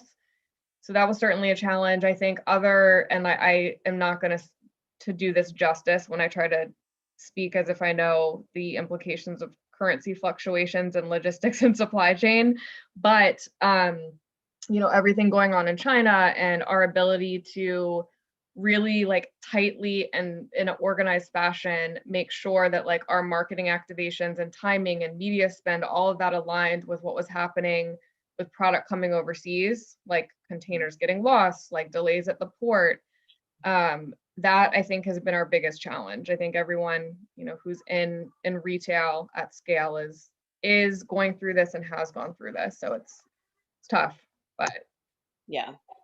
I'm glad that you mentioned that. Actually, I know more often that has been coming to the forefront. I feel like a while ago, customer experience or just sort of like your relationship as a brand, whether it's like on the, again, supply chain fulfillment side, that experience has kind of been in the background. And I want to say more and more these days, brands are really making sure like that experience, if you need to return something, if you didn't get anything, that experience is going to tell us as consumers whether or not we'll continue to purchase and you know, be a valued customer. So I love that you guys are thinking about that. As challenging as I'm sure it is, it's certainly important. Let's talk a little bit about, did you guys mention the social media campaign process? no, we did not. Your social media campaign process, and how do you identify influencers first and then create the messaging, or vice versa, create a message and then find influencers that would fit? It's a little bit of both. For us, our approach is very much about the type of content that influencer creates more so than it is reach. Because our primary goal, like when we do think about influencer partners, is like authenticity and brand fit. We have worked with some, you know, mid-tier to macro influencers where like there wasn't, you know, like I was talking earlier about the Drew relationship where there's like natural, like she's cooking, she has kids, she has a very strong point of view on design, like there's a natural innate passion for the category. And when you're talking about seeding influencers appliances with like a plug and a control panel and like, you know, an air fryer, like it is a very complicated product if it's not a coffee or a toaster.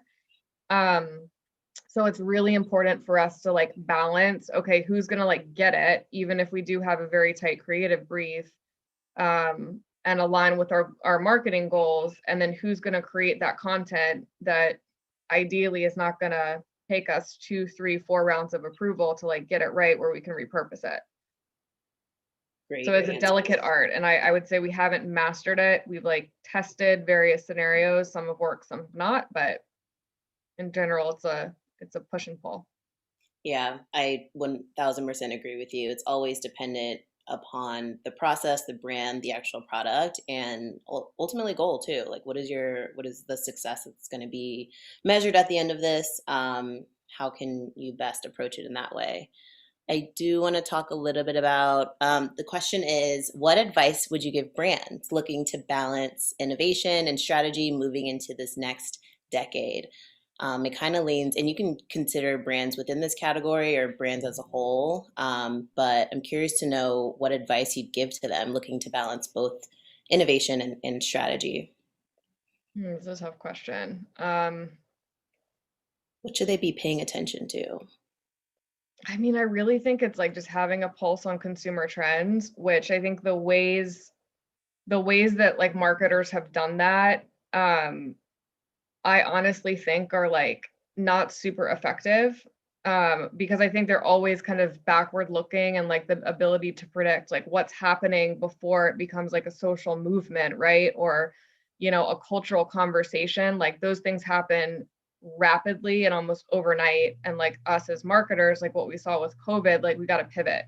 We have to be the first ones to pivot, and the brand has got to like, you know, have a airtime in that conversation, right? But without a strategy, like, and a framework, it makes it really hard to like act on that. and align every other facet of the business to that. So I don't really have a good answer other than like keep a pulse on the consumer.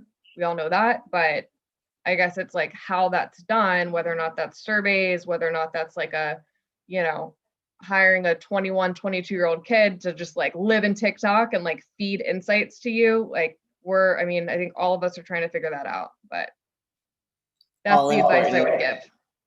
I think that's still a great answer. Everyone needs to hear it. I feel like whether you're specific to marketing or just thinking about, reaching customers in a variety of different ways across departments, I feel like listening to what's going on to the people that are going to purchase, I feel like it's important. Yeah. So thank you. Hello, April. Sorry again.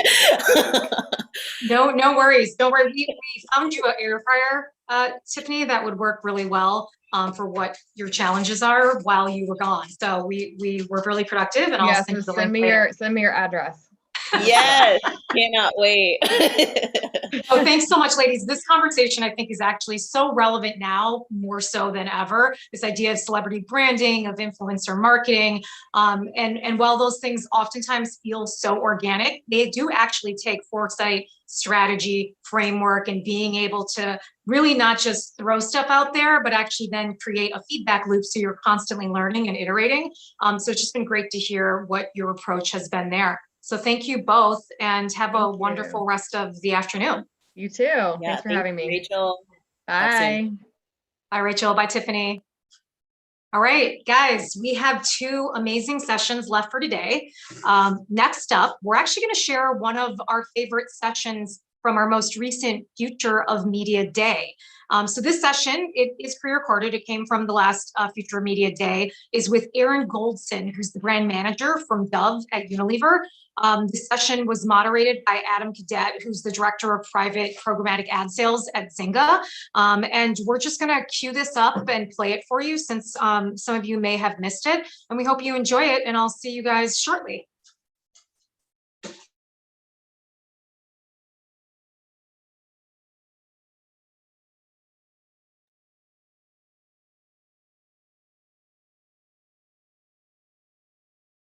The perfect background for today. All right, guys, have a great session. Thank you. Marty, thank you. And thanks to Brand Innovators. Great programming as always. I really liked the last session with Heather and Victoria.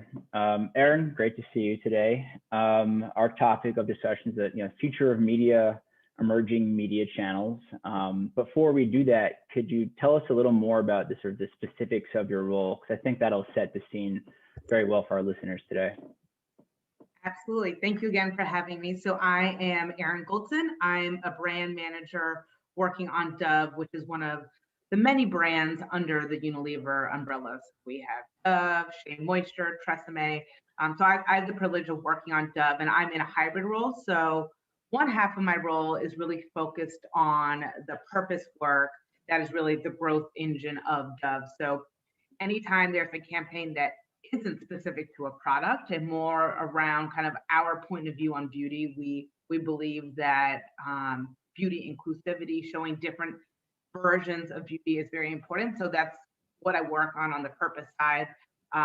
During COVID, all of the campaigns around Black Lives Matter, some of the campaigns we did around COVID, that's something that came out of the purpose team, which we call master brand internally. So overlooking all the different categories and kind of coming up with different communications that can work across, whether that's DOs, hair, et cetera. And then the other aspect of my job is I'm also on the Dove Hair innovation team. So that's all around looking at white space opportunities, seeing what our competitors are doing, and figuring out what the future of hair innovation is going to look like. So literally creating products from start to finish, brainstorming what that packaging is going to look like, what the proposition is going to be, working with supply chain, working with the R&D, and then really bringing that product to market for our consumers. Thank you, Erin. When we talked before, it was great to speak with you earlier this week to get a sense of what you're working on and how you're evaluating, emerging media channels. Heather and Victoria were just talking about Clubhouse and experimenting there and trying to connect with consumers in different ways. And then also your sort of tried and true, more mature platforms are evolving. The use case for them is changing. But regardless of new or sort of mature platforms, you talked about the lens of purpose a moment ago. Can you tell us sort of from a high level, sort of how that's the ethos of Unilever and Dove, and how you're using the lens of purpose to evaluate how you communicate with consumers, and then B, how you decide to use different platforms? Yep. So I think as a company, Unilever, one of the things we often say are brands with purpose grow. And so we've been tasked to look across all of our different brands internally. So whether that's Dove or other brands, really evaluate where they are in their purpose journey. So a brand like Dove for Unilever is one that's a lot more established. I think people think of us when it comes to purpose. Usually we are case studies that people look to, or even a brand that even internally, I'm constantly getting asked questions on KPIs. How are you guys measuring purpose and learnings there? So I think it's nice because for Dove, this has just been something that we have done for quite a long time. And it's really this idea of making the idea of beauty universally accessible to all women. So that's showing women with different hair textures, different skin tones, different body shapes, different body, really making sure that we continue to expand on that definition of beauty and portray that not only in front of the camera with the campaigns that we're working on, but also behind the scenes, making sure that we have diverse advertisers and agencies that we're working with. And so as we look at different media and channels, I think for us, the hardest thing is a lot of times purpose assets and getting that purpose message can't always be done in 15 seconds or 30 seconds. Finding long form channels and ways to help really tell that purpose story is something that we've been leaning into. So it's a mix of using the traditional channels like TV, etc., but then also leaning into PR and organic content to help share those longer form assets where we can give a bit more background and share a bit more on what that purpose and our point of view is. So for us, it's that storytelling. It's not just selling an ad with a quick display, a display unit, but really thinking about how can we tell impactful stories. And the way we look at it from a Dove perspective is we kind of think about it in 4 different pillars. So we have the brand say, that's what the brand might say. That might be your typical advertising. That might be a print ad, a YouTube spot, but it's all things that the brand is saying about what purpose means to us. Then we have the brand do. We believe that it's easy to say, I stand for hair inclusivity, or I stand for diversity in front of the camera, but making sure that you're actually putting action behind what you're saying. So again, when we think about channels, it's not always the typical, I think we've really started to bend the rules there. So one of the initiatives that I'm leading is our work on the Crown Act. So Dove is a proud co-founder of the Crown Coalition, which is a group of 3 other organizations that are championing anti-hair discrimination. And when we think about channels there, we're actually working to make legislative changes. We have to work with lobbyists. We have to think about what are different ways to get our messages out so that we can make sure that the work we're doing is also impacting legislation. That's just an example. And then back to the framework. So we have brand say and brand do. So the legislative change will fall under brand do.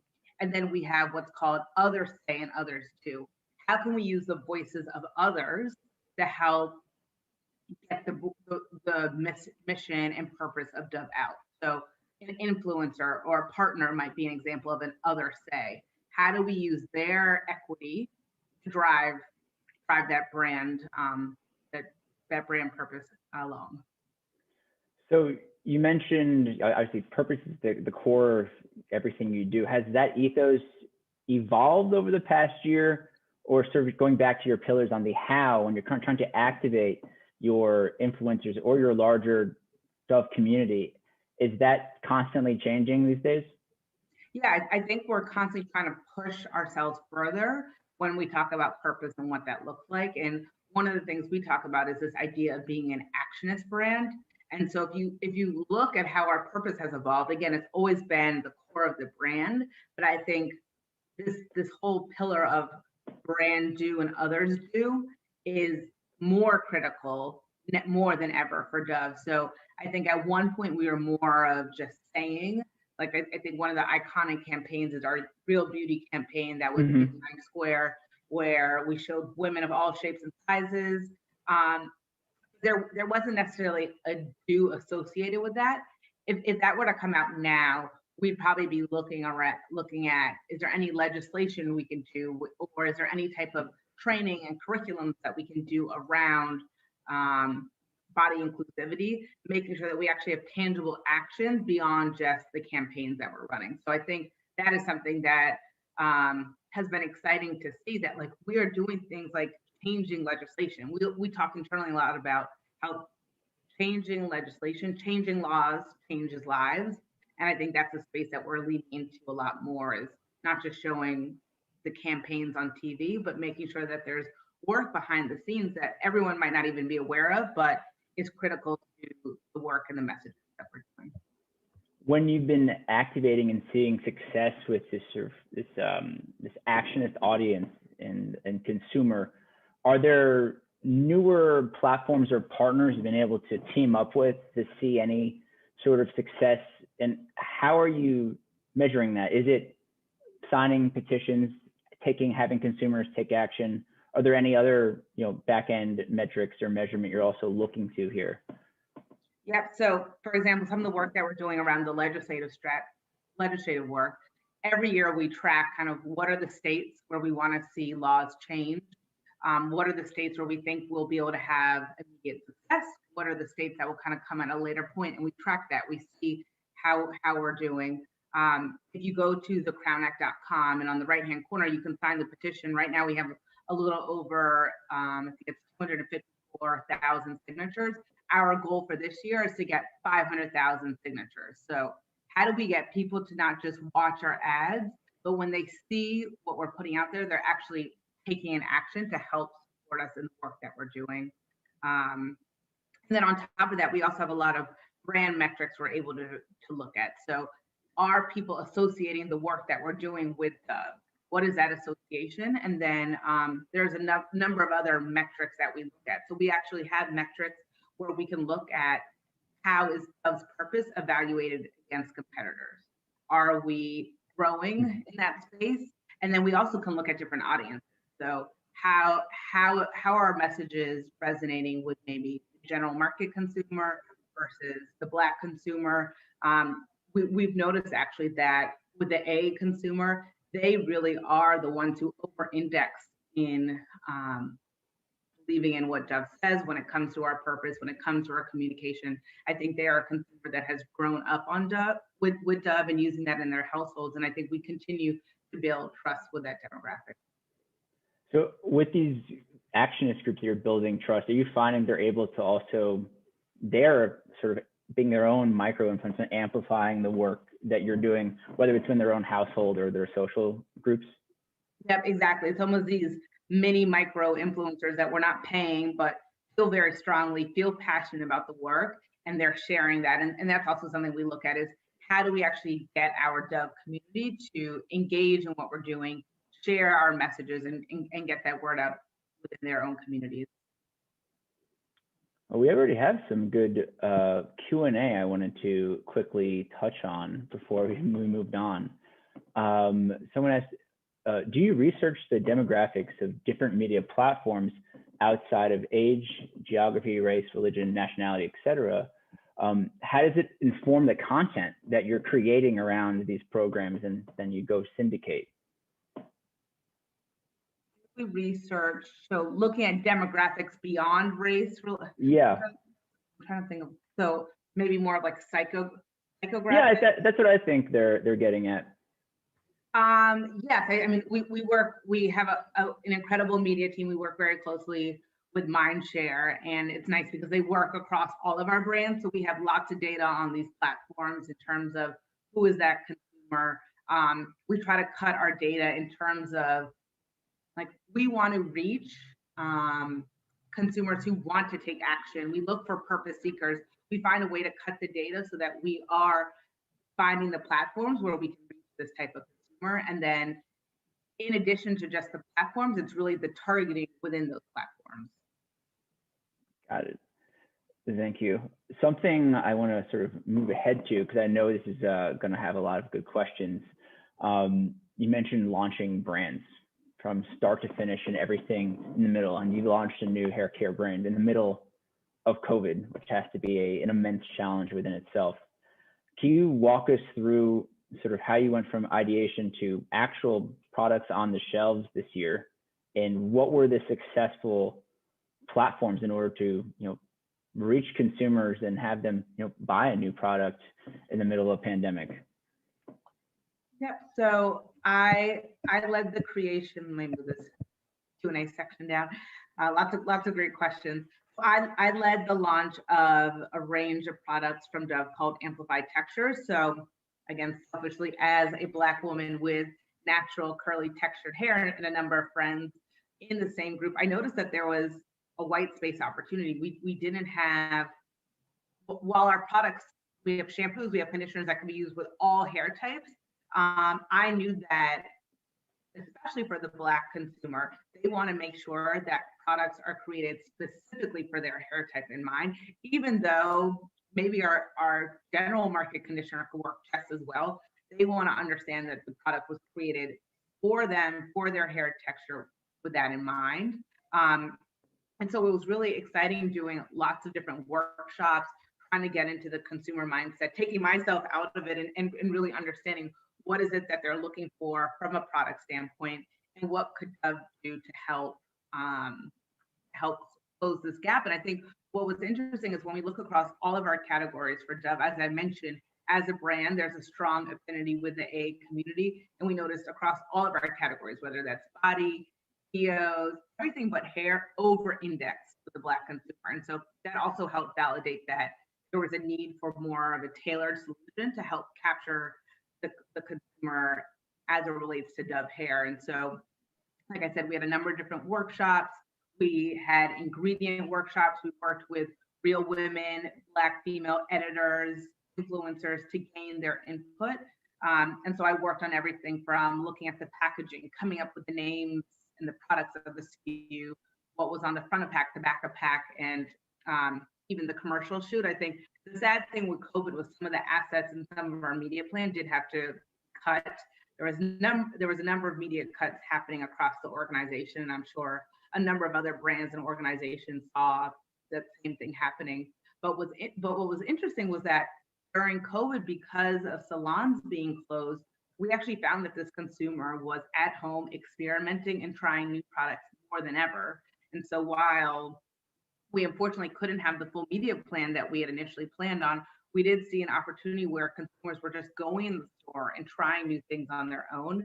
And one thing that we launched was this program called Wash Day Live, where we partnered with celebrity stylists and our influencers every week to give new tips and tricks for this consumer to try at home. So whether it was showing how you could cocktail and mix our different products together, or showing a new hairstyle, this is a really cool opportunity for us to engage with our consumer in a new way. So we used Instagram Live and really used this moment. I think we knew that people were at home, they had time, they weren't doing as much, and we knew that this consumer really values the advice of experts and influencers. So again, instead of this coming directly from Dove, we could have put out commercials and kind of things in the traditional media. It was leaning on the other say and their credibility to help drive purchase of the Amplified Textures line.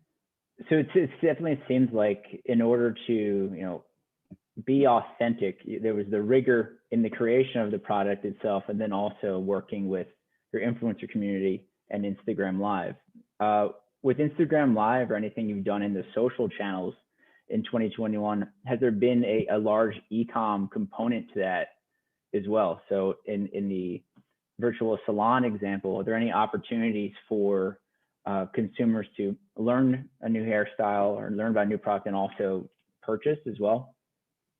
Yep, so we had purchased, and a nice part of another component of this Wash Day Live program was we partner with a number of hairstylists locally across the US, as well as there's an app called Swivel Beauty. So basically they have access to a number of different hairstylists. And so what we did was we paid the stylists. We recognized that they weren't making money with salons being closed, and we paid them to have virtual appointments. And then that would be an opportunity. So it would be something just like this if you were my stylist, and we could talk about questions I had at home. And then as part of that, we were driving to e-commerce. They spoke a lot about the Amplified Textures products, and then would drive to e-commerce as a way for the consumer to buy products. Very interesting. And I am very impressed to have the success of the program, given all the changes in media consumption and just human behavior over the last year. Something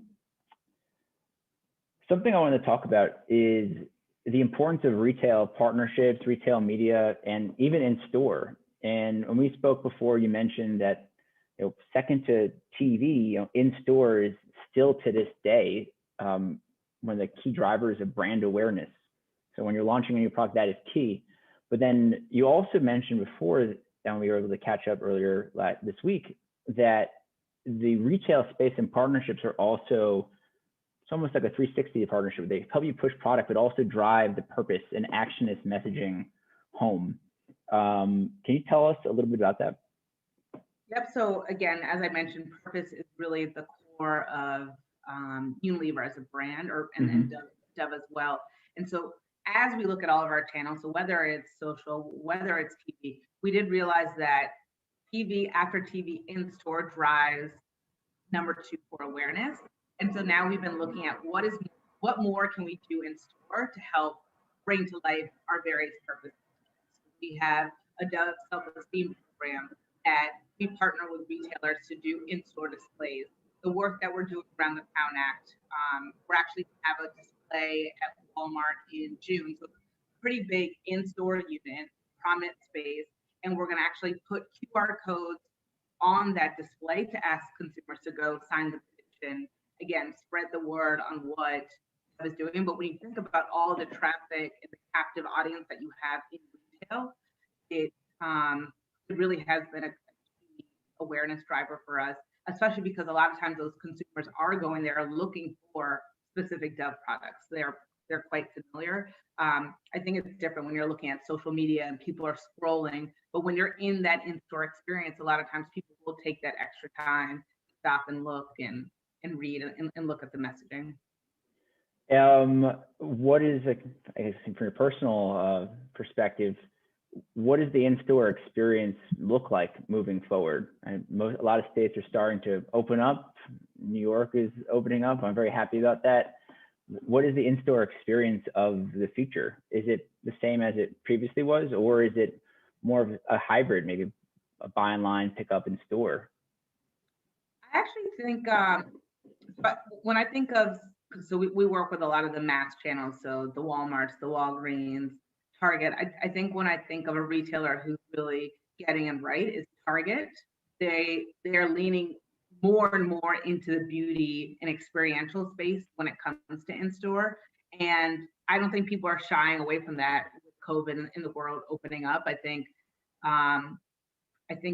these mass retailers are learning from the Sephoras of the world that people who like beauty and like these products, they want to experience them in store. They want to understand what they're buying and not just this sterile environment, but I think more and more experiential and bringing a little bit more of that emotion and beauty in store is going to be critical. Emotion and beauty. Do you think some is lost if you don't have sort of the tactile or visual experience, like I guess Sephora or not Target is growing in store? So some of the true sort of brand value or positioning is lost if you can't physically be there and sort of touch and experience. So it's funny because we also talk a lot about the digital shelf and how when we talk about in-store and retailer experience, it needs to evolve beyond not just thinking about how are we going to launch a product in person, but also what is that going to look like digitally, and the two should work together. We spend a lot of time whenever we're launching a new product, we talk about our 7 OA, our 7 omni assets, making sure that the digital shelf, we have strong images of front of pack, back of pack, images explaining how to use the product and what it goes well with. There's a whole strategy that we work on when also launching, not only in store, but also from a digital standpoint. What advice would you have to other marketers, whether it's a legacy brand or an emerging brand and marketing team, to sort of try to replicate and balance what you were just mentioning, sort of the sort of yin and yang to the in-store and online experience? What are the sort of the key things our marketers listening today should take away and remember moving forward? I think it's a basic one, but I think it's something that we struggle with all the time, but is really being clear on what that single-minded messaging is, and how does that message change depending on the channel. So if there is something that we're doing for TV, what is that message? What do we want consumers to take away? What do we want them to do? What does that look like in store? What does that look like for our influencers? I think that is something we're constantly doing, and trying to think of, consumers aren't going to spend much time. And so making sure that that message is tailored per channel, but still consistent across the overall campaign, I think is something that we constantly are taking a step back and asking ourselves.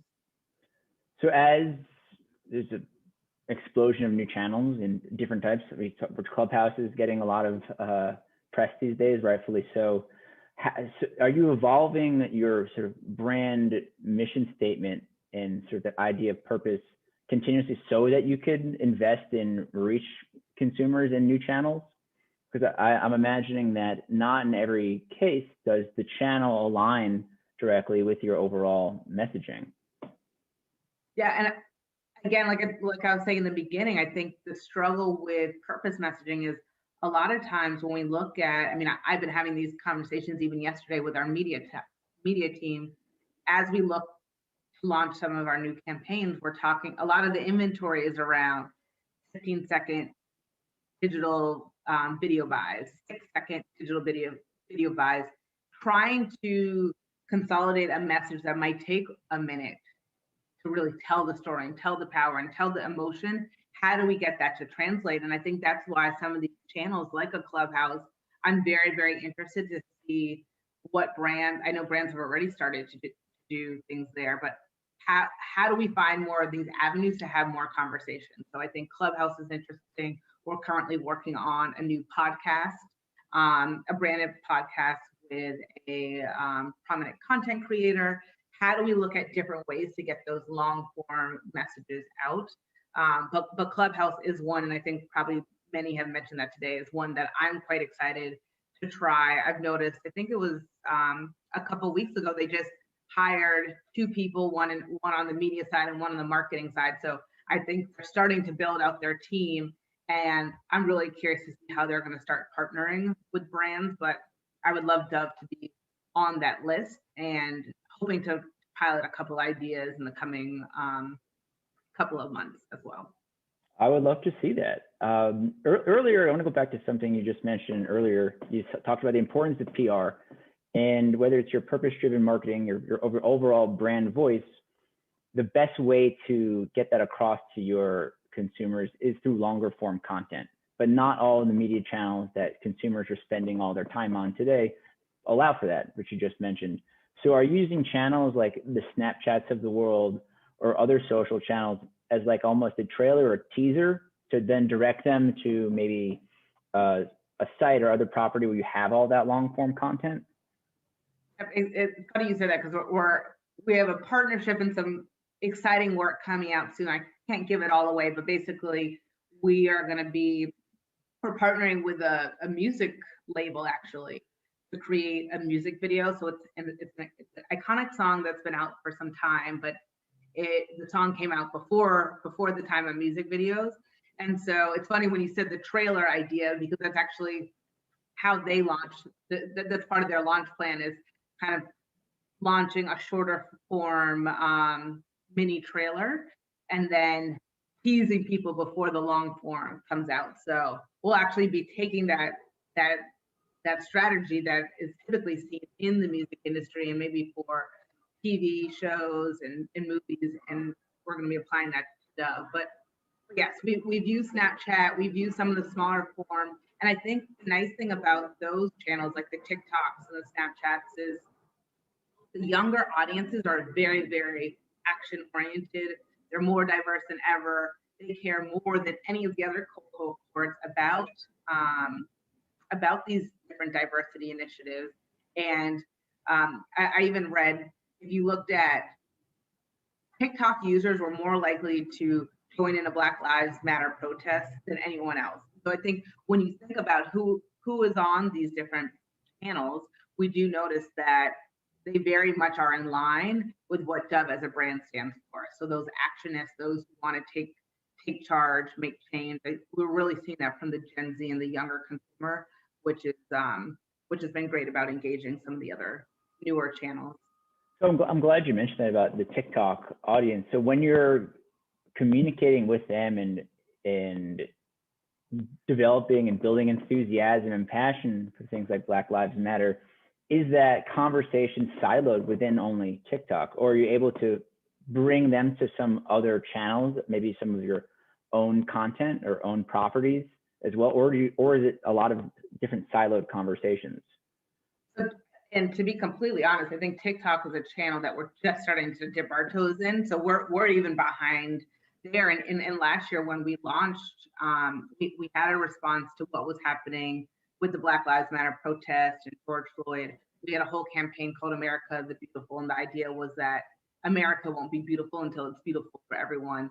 But we made sure that we tapped our influencers for that campaign.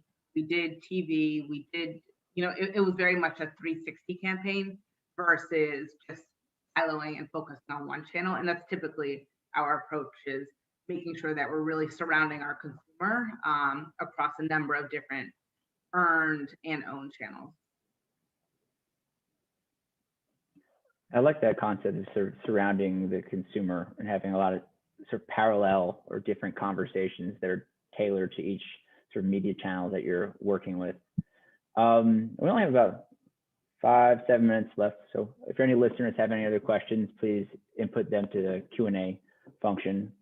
But something I wanted to sort of ask you about, or in sort of, what is the biggest change that you found or most effective new media or channel to drive action from this actionist audience? You mentioned TikTok, but is the overall behavioral shifts you've seen around social justice issues, or even during COVID shopping, is that going to be consistent from here on moving forward? Or is that something your brand purpose is to keep that passion going, if that makes any sense?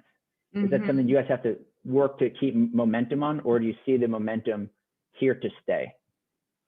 I hope the momentum is here to stay. I think everything from the Stop Asian Hate conversations to what was happening during the last year with the Black Lives Matter protests, I think it's been nice, because I think we are having significantly more conversations internally. It's unfortunate that, and not just internally, not just at work, but amongst peers across companies, I think it's allowed for a lot more conversation. And I think the nice thing when we even think about emerging media, some of it's taking the media that we've always had, but consumers, what I noticed last year were consumers were taking a stronger stance.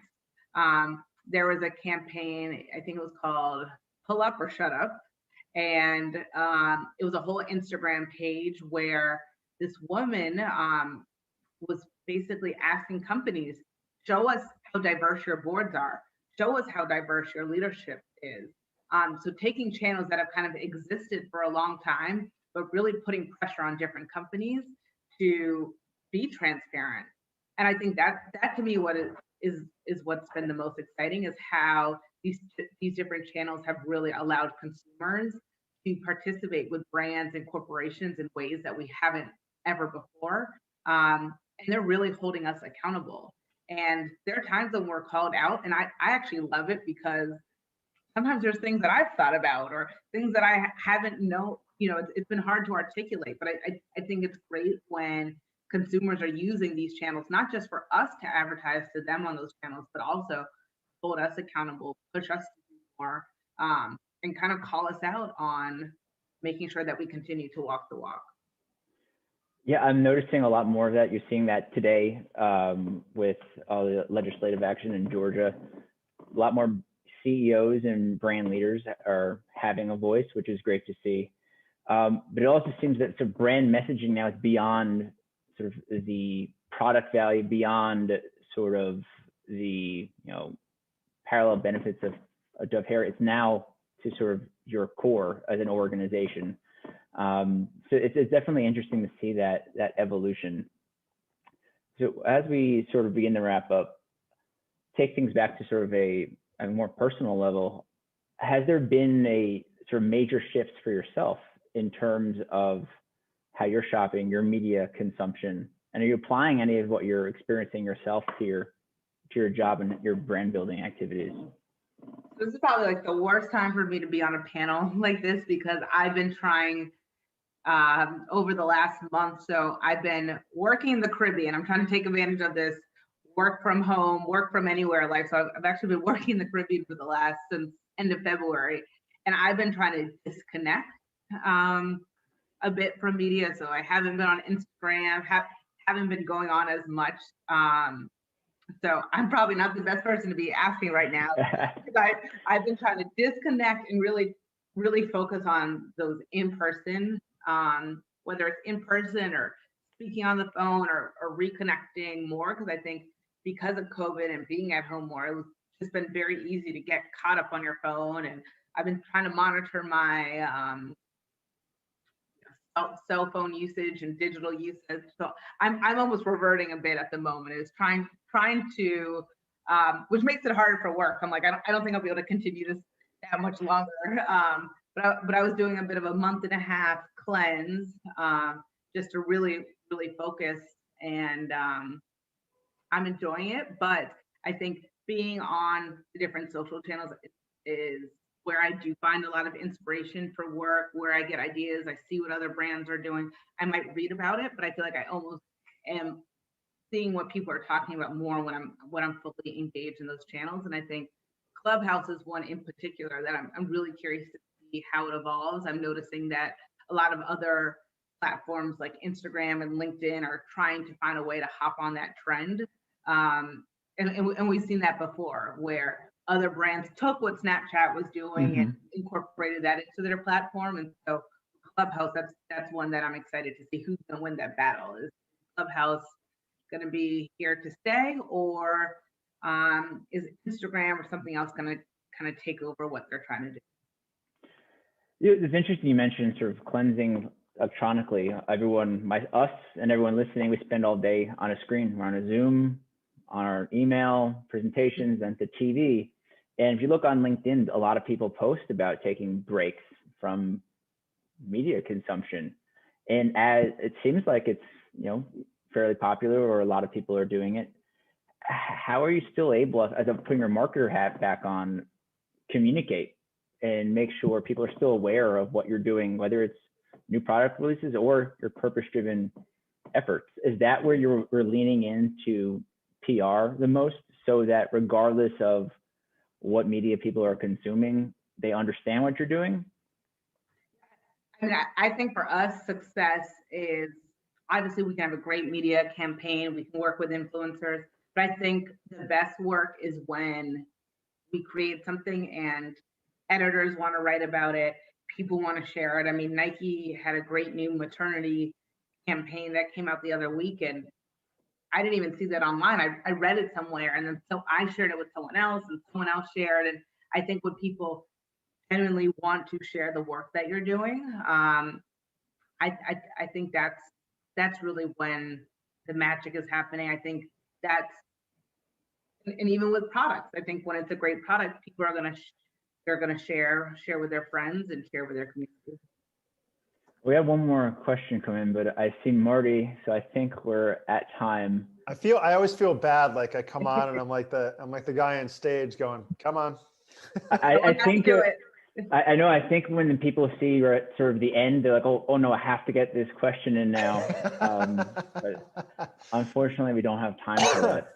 Of course. Well, Aaron, Adam, thanks so much for a great session. I really enjoyed it. Aaron, thanks so much for sharing about the 4 pillars at Dove. I thought that was really interesting in terms of how you're approaching that.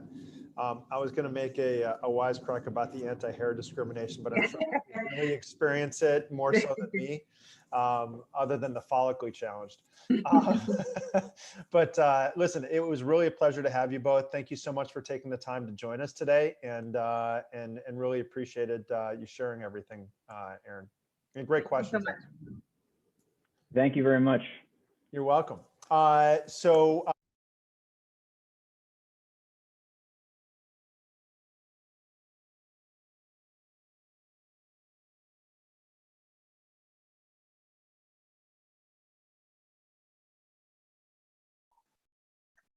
right, welcome back, everyone, for our very last but not least fireside chat of the day. We are joined by Yasmin Hussain, who's a brand manager for Emergency at GSK, and our very own Ryan Wilson, who is a sales director here at Samsung Ads, will be moderating. Little known fact, we like to call Ryan Dr. Wilson. So if you could please all address him that way in your questions, I would appreciate it. Join me in welcoming Ryan and Yasmin to the stage. Welcome, guys. I'll turn it over to you, Ryan.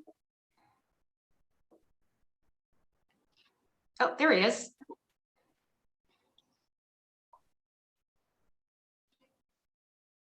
Ryan, just need to go off of mute and camera. There we go.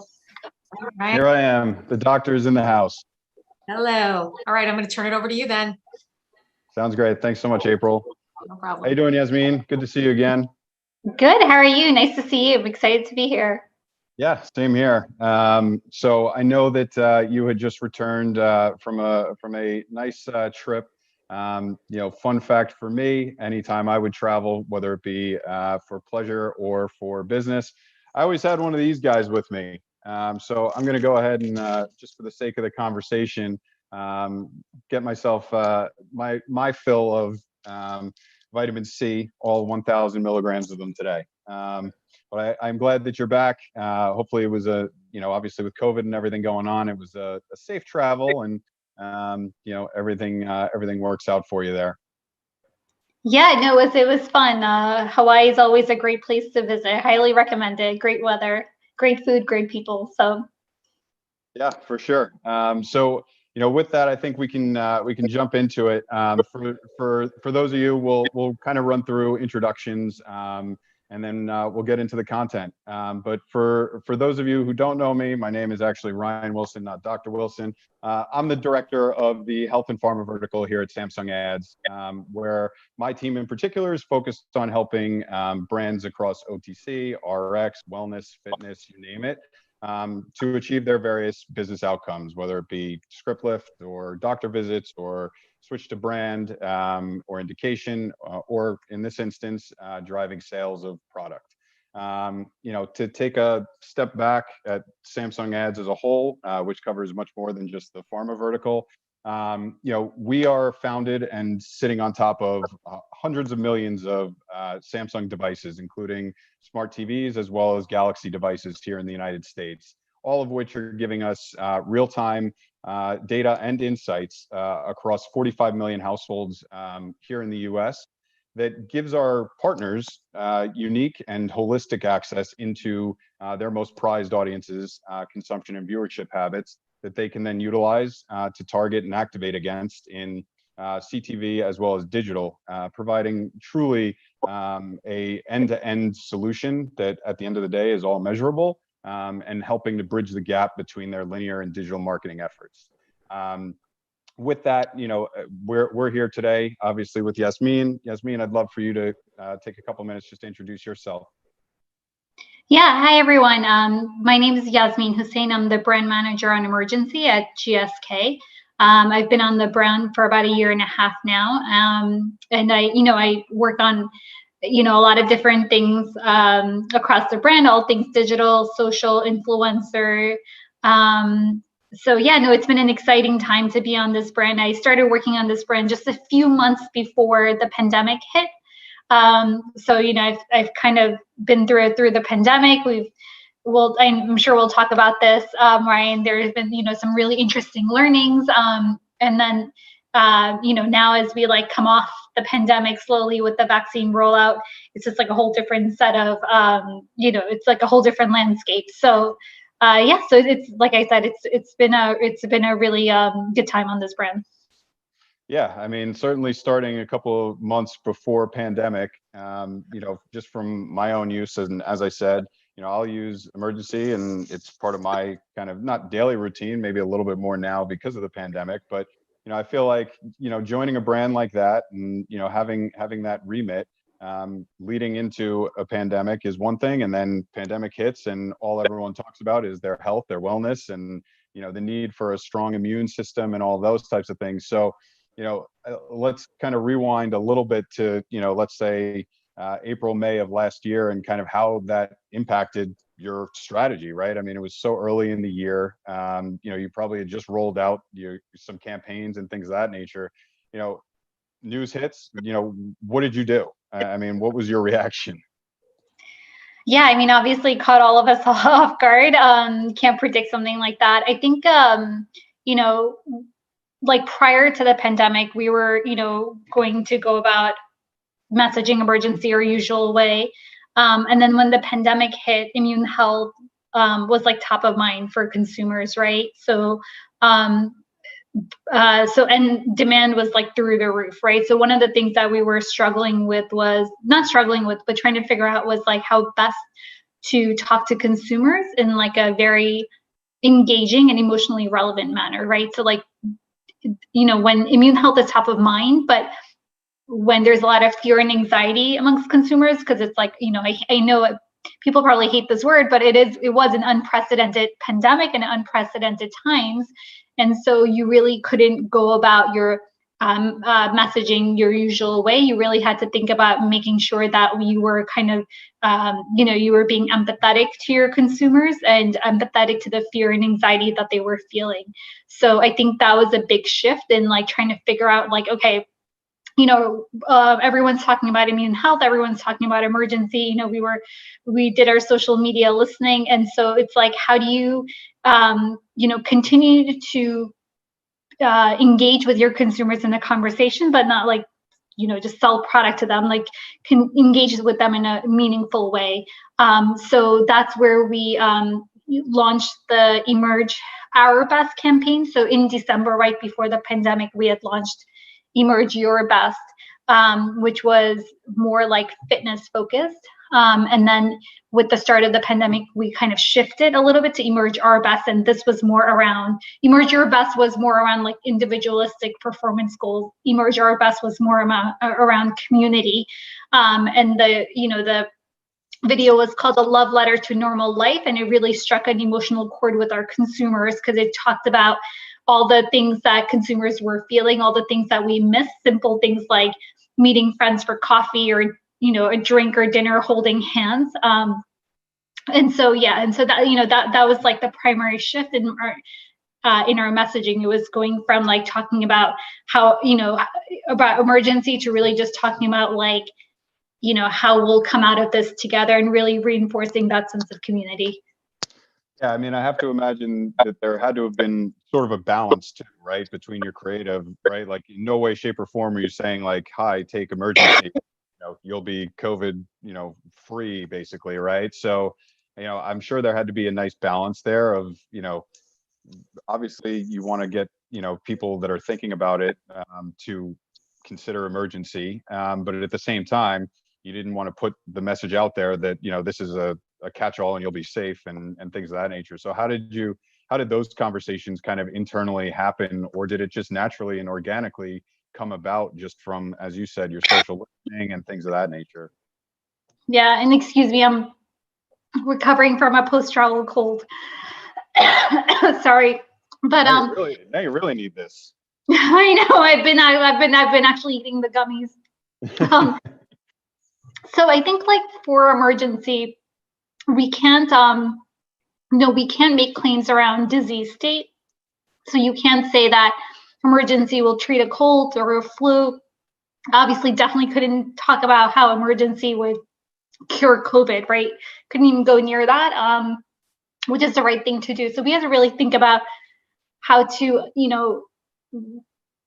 how to make sure we know, because consumers were talking about that, right? Like if you listen to social, consumers were using emergency as part of their wellness routine, which is fine. Like emergency is a part of your wellness routine. It helps support immune health, but we couldn't, there were certain things that legal guardrails that we had to stay within. So I think it was just making sure that we had those honest conversations with our legal team to make sure we were clear on like how we were messaging to consumers.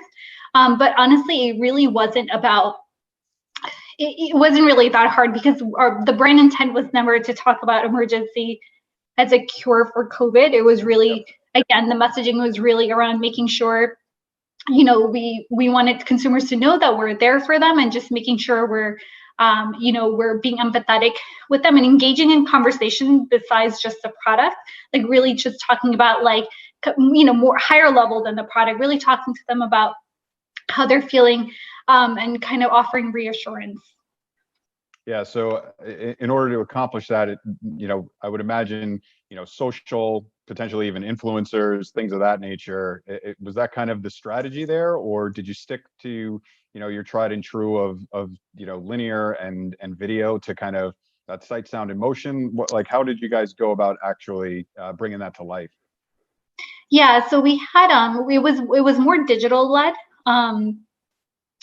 So we're using influencers a lot now, but at the start of the pandemic, at that time we hadn't, really kicked off or engaged with influencers at that point. So it was really around leveraging digital channels, OLV and social primarily, as well as our website to offer consumers, to engage with consumers. So the campaign that we launched, A Love Letter to Normal Life, was it was digitally driven. So it was OLV, we had social content, and then we also drove consumers to our website where we offered gift cards to help consumers. It was just a little something. It was a little way for us to give back, because remember at the start of the pandemic, unfortunately a lot of consumers were losing their jobs, right? So it was really a way for us to be, to do our part and to give back to the community. In addition to that, we also had a donation that we did to AmeriCares. Again, healthcare workers were doing so much for us. So we wanted to make sure that we did our part to give back to the community. So it wasn't just like all talk, it was like, our messaging followed by definitive action. Yeah, I think that makes sense. And, I think, thinking back on it too, just as everything kicked off and Q2 got underway last year, which is, where this really kind of started to impact everything. Just across the board, a number of our partners, they had to pause media, not for, fear of, repercussions and things of that nature, but just everything was flying off the shelves, especially within the OTC space, right? Like everyone was buying Advil, Tylenol. I think we still have like 7 cases in my closet. It's just one of those things that, how did that impact you guys as well, right? Because, there needs to be that balance as well. If you don't have product, how do you advertise for it to sell it? It's just, it doesn't go hand in hand there. Yeah, no, absolutely. I think that was a major struggle that we had as a team, is like, how do we, our supply was constrained, and actually eventually we did, after we ran the Love Letter to Normal Life campaign, we did have to have to cut back on media, because to your point, like we didn't have product on shelf, so we can't keep driving consumers there. So that, but it was, so yeah, I mean, that was just an unfortunate thing that we had to kind of deal with for part of Q2 and Q3, and then we came back on once our supply was in a better situation in Q4. But that was a tough call that we had to make, but it was the right thing to do, because again, like, you know, even though we weren't advertising product, the love letter to normal life, it's not about the product. It's still like, you're still, you know, to some degree, you know, driving to shelf. So you still need to kind of be able to balance the two. So yeah, so that was a tough call that we had to make. I'm sure a lot of, you know, a lot of brands were in the same position. Yeah, they certainly were from our perspective. And I think, you know, as I'm sure you realized in, you know, Q4, when things started to kind of open up a little bit, you probably found that you had a couple of new competitors in the market than you probably did going into pandemic. I mean, you can't kind of turn on a TV or, you know, go on anything digitally without seeing, you know, elderberry this, elderberry that, and immune health, and, you know, all that kind of stuff. So how has kind of your overall viewpoint of your market now kind of changed as a part of all this? Yeah, I mean, with the pandemic, there were a lot of new entrants into the market. It's interesting. Prior to the pandemic, there was a huge focus on like holistic and natural, you know, naturals products. So consumers really wanted to, you know, and I think you see that trend in like a lot of different categories. They want something that's more natural. But during the pandemic, there was like a huge focus on like, you know, the strongest immune health product available, which, you know, which makes complete sense. So there, yes, I mean, so, and now as we come off the pandemic, I think some consumer behavior will shift back to like pre-pandemic. It's hard to say, it's like playing out live, but, you know, there, a lot of new competitors came into the category. There were, you know, there were a lot of like, there was, you know, there was one product by Nature's Bounty, which is like a high potency vitamin C. And then just some of our competitors, right? Like just launched additional, whether it was flavors, formats, etc. Private label is a lot bigger than it used to be pre-pandemic. So yeah, I mean, competitive landscape has changed, but Emergen-C still maintains its like #1 position in like immune health, because we have such strong equity and heritage in it. So it's really, you know, it's for us, it's really continuing to reinforce that with our consumers. Yeah, it's like the you know, the 7-minute abs and all that stuff. You just wait for the next one to come out. Well, we have 1,005 milligrams of, you know, vitamin C and all that stuff. But I think, you know, as it pertains to your media, how have you kind of shifted your strategy, if at all? You know, with new entrants, there's, you know, the obvious you know, desire to, you know, maintain your turf, right? I mean, Emergen-C, you know, is well known. It's been in market for a very long time at this point. You know, I think everyone from college students all the way up to, you know, my parents, grandparents, etc., are taking it at any point. So I'm curious, kind of, did that come across? Did you guys change strategy at all to kind of defend that throne, if you will? Yeah, I think like you know, there's it's becoming a crowded landscape, right? So you really have to make sure you differentiate and stick out. So I think for us, I think this is something we were doing anyways, but it was something we had to dial up, right? So like in terms of media, I think, you know, we'll continue to invest in TV because that is a very efficient, you know, vehicle for us. It helps drive mass reach and awareness. But there is definitely a shift to spending more in digital, especially with influencers, with our ECRM campaign, just making sure that we meet consumers where they are. And then also provide them like value, provide them content that's interesting, that's engaging, that's exciting, right? Like versus just like advertising to them and talking about how great Emergen-C is. Like give them some, you know, give them like a reason to look forward to like consuming your content, because there's so much that they're being bombarded with. That's how you stick out, is like making sure you have creative that's really engaging for consumers. Well, and I think along those lines, it goes back to what your campaigns have been centered on, is, make this part of your just daily life, right? Right. Like a daily vitamin, right? Just this should be part of your daily routine, and making sure that they understand that, and that it becomes kind of one of those items when they go to the supermarket on Sundays, like I do, or anything along those lines. It's just one of those items you just pick up, right? And it's just kind of in the medicine cabinet at all times. Now, with that, and obviously pandemic has kind of accelerated this, you're seeing a tidal shift in just consumption habits across the board, right? And obviously TV is king still and not going anywhere entirely, but the overall shift in consumption habits has leaned into the streaming aspect of things, in particular advertising, video on demand platforms and services. So how has that kind of impacted your strategy as well? You had mentioned that you're kind of going a little bit more where the consumer is, and as just outlined, they're within TVs, right? And that's where they're spending a bulk of their time. So how are you kind of balancing that and utilizing digital to kind of enhance what you're doing from a linear perspective? Yeah, I think so, we'll, like I said, we'll continue to invest in TV and CTV, because you got to meet consumers where they are, and they are they're streaming a lot of content.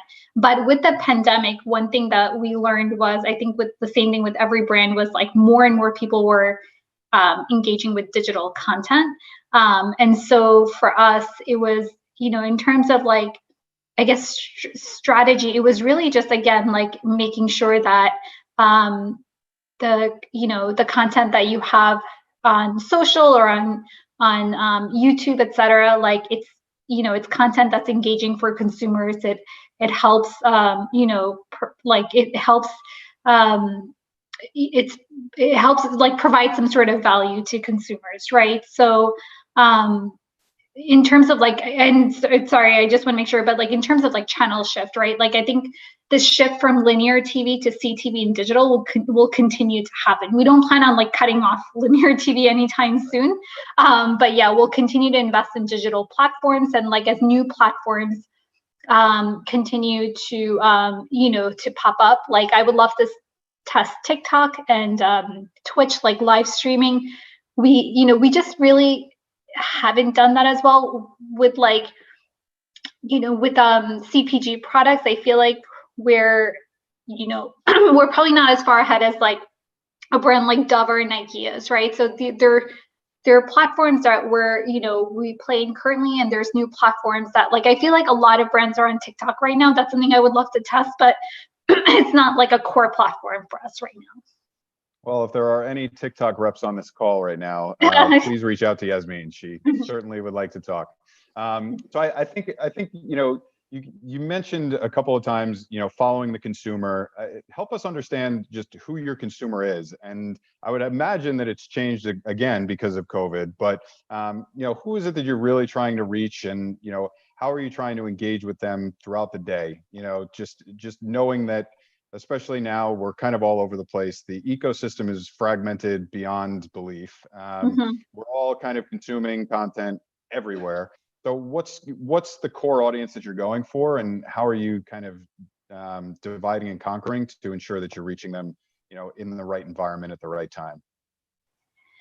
Yeah, I think there's like, so in terms of audience, like I feel like there's like two primary audiences. One is like people who use us, who come in, during the season, cold and flu season, right? And they're going to use us like very reactively.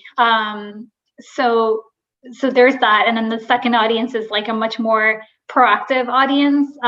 They're very proactive about their health. So it's not just about emergency or immune health. They're proactive about all things, right? So I think like it's being able to message to each of them respectively. We're making, and it's also making sure your like messaging is personalized to them, right? So like throughout the pandemic, one of the things we learned was like people are much more proactive about their health. Like more people are proactive about their health. So our loyal consumers, our core set of consumers are they've been using Emergen-C for years and they incorporate it as part of their daily wellness routine. But now, like, more and more people are really thinking about immune health in a way they've never thought about before, but holistically. So it's not just about like popping vitamins and taking Emergen-C. It's really about making sure you're exercising, you're sleeping well, and you're managing your stress. So I think for us, it's really about making sure that, we make Emergen-C a part of their wellness routine, as a lot of our core consumers already use us. So like, there's been a lot of, we've been testing a lot of messaging around making Emergen-C a part of your daily wellness routine. And that's really worked out well for us. Again, like, immune health is like, it's interconnected with every other aspect of your health. It's not just one thing. So you really need to make sure that and consumers understand that, right? So it's really working with them and seeing like what their personalized wellness routine is like, and how does Emergen-C fit into that personalized routine. Yeah, and you brought up the immune health, right? And I know you guys had conducted kind of your own immune health habits kind of study. Yep. So I don't know if you want to talk a little bit more about that, but I think that it speaks nicely to exactly what it is that you just mentioned you're trying to do, right? Make this part of your daily routine. But what takeaways or key takeaways or findings did you have in doing that study, and how have you kind of incorporated that into your media mix? Yeah. I mean, I think again, it's more like that. I think the key takeaway is, I would say, is that like consumers are, and this is right now, right? Hopefully this behavior stays and it doesn't go back to what it was, but they want to make sure they approach their health like in a holistic manner. So there's two things I'll say. First is like making sure you communicate how Emergen-C can be a part of their daily routine, whether it's in the morning or whether it's something they're using while they're working out, etc. But it's like something that immune health is something that you should be thinking about all the time, not just during COVID or during cold and flu season. So make it a part of your daily routine. The second thing is like looking at like exploring, we're exploring partnerships. Can't go into that in too much detail, but it's like, looking at like what other,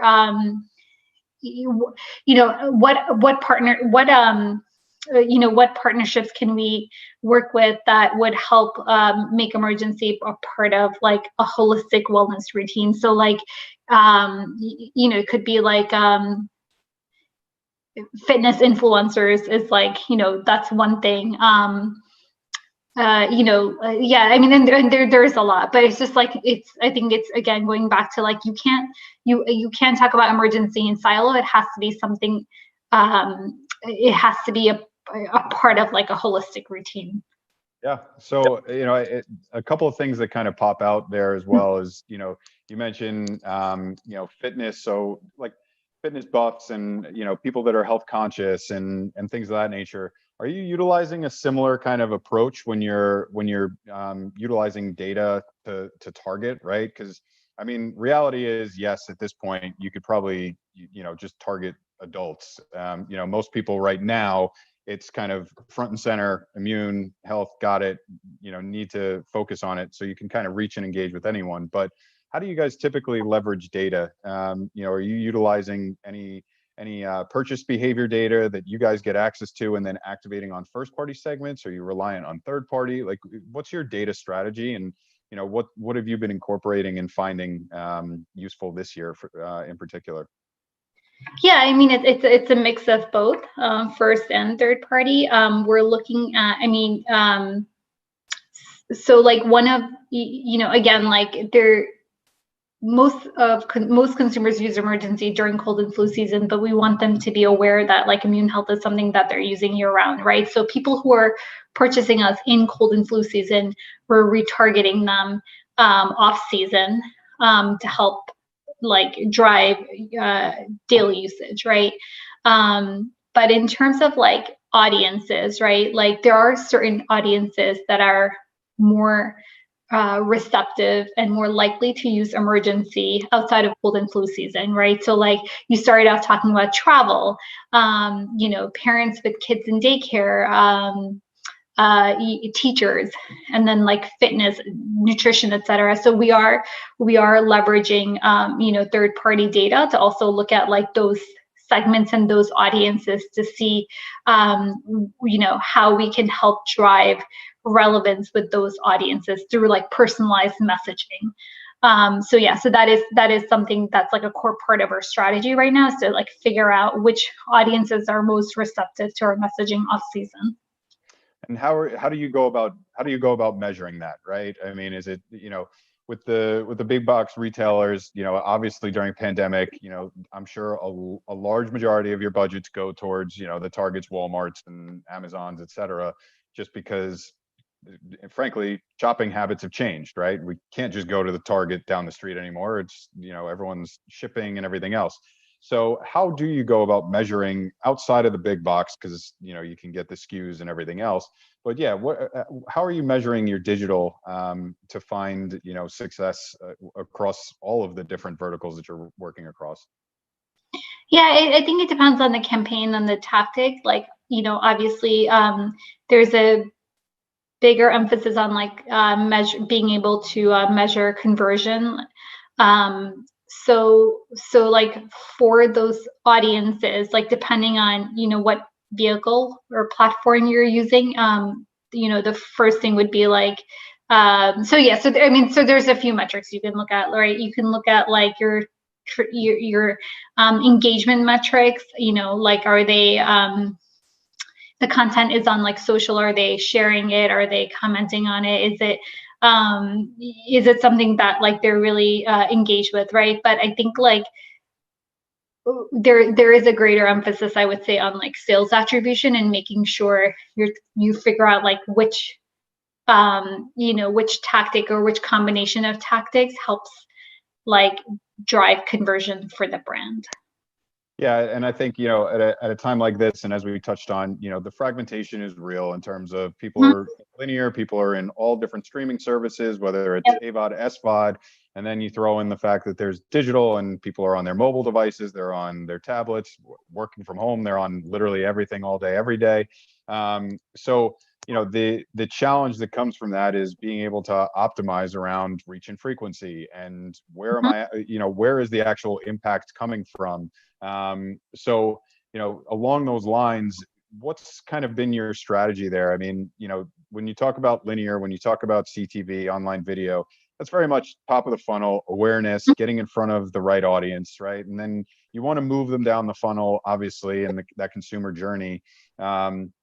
So are you kind of looking at your activations in that light where, linear and CTV are kind of in the same bucket? We want that to be, upper funnel awareness, and then kind of trickle down and, help us kind of understand how do you focus on that at the various different stages of a consumer journey?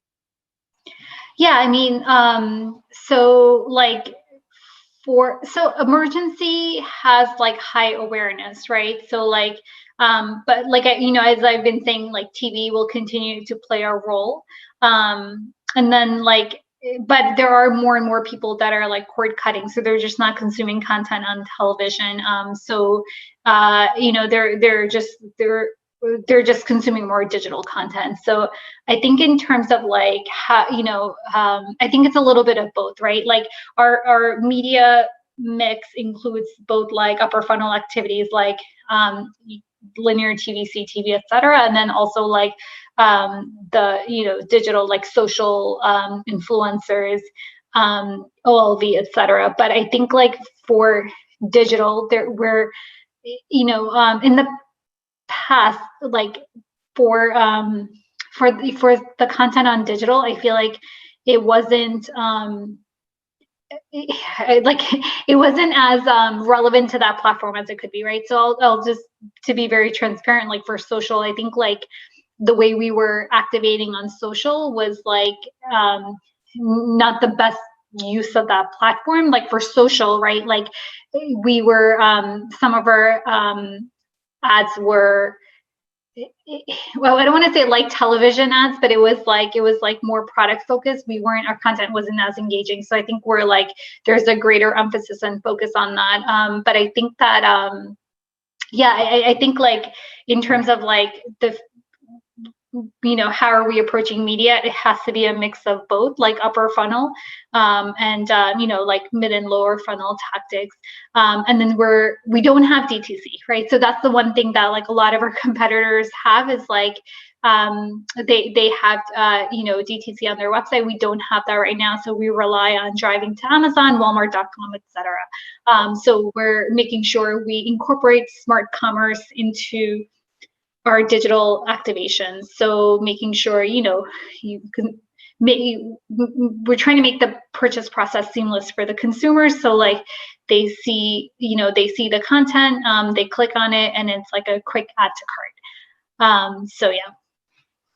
I mean, that's one of the things too that, I'm sure you didn't think you'd have to be thinking about, but like, is that truck going to be able to be driven to deliver our product to this Walmart, and get it on the shelves and things of that nature.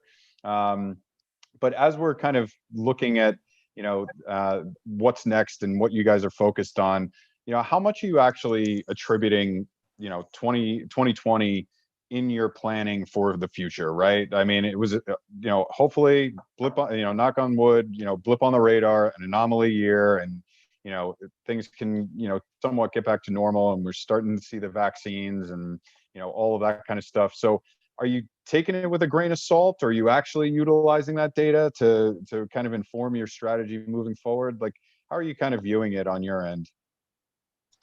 Sorry, and you're asking how are we using like the learnings that we've had from like 2020 going forward into I mean, you probably saw a big uptick in sales and things of that nature that, like, I mean, I'm sure there's a ton of data and information that you can take from it, but how do you guys use that moving forward in your, your strategy, your activation, your measurement, and everything in between?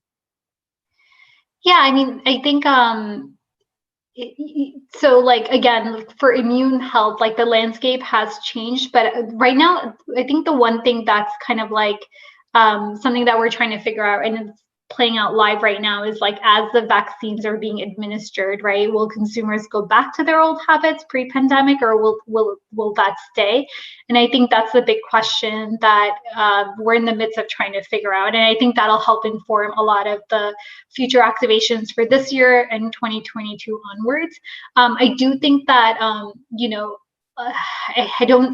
I think a lot more consumers will be like proactive about immune health, but I don't think it will be to the level of during the pandemic, because it was, I think, like, at the start of the pandemic, people were buying product out of fear. And now that fear is gone, like, thankfully people are vaccinated, like we're kind of going back to normal, the new normal.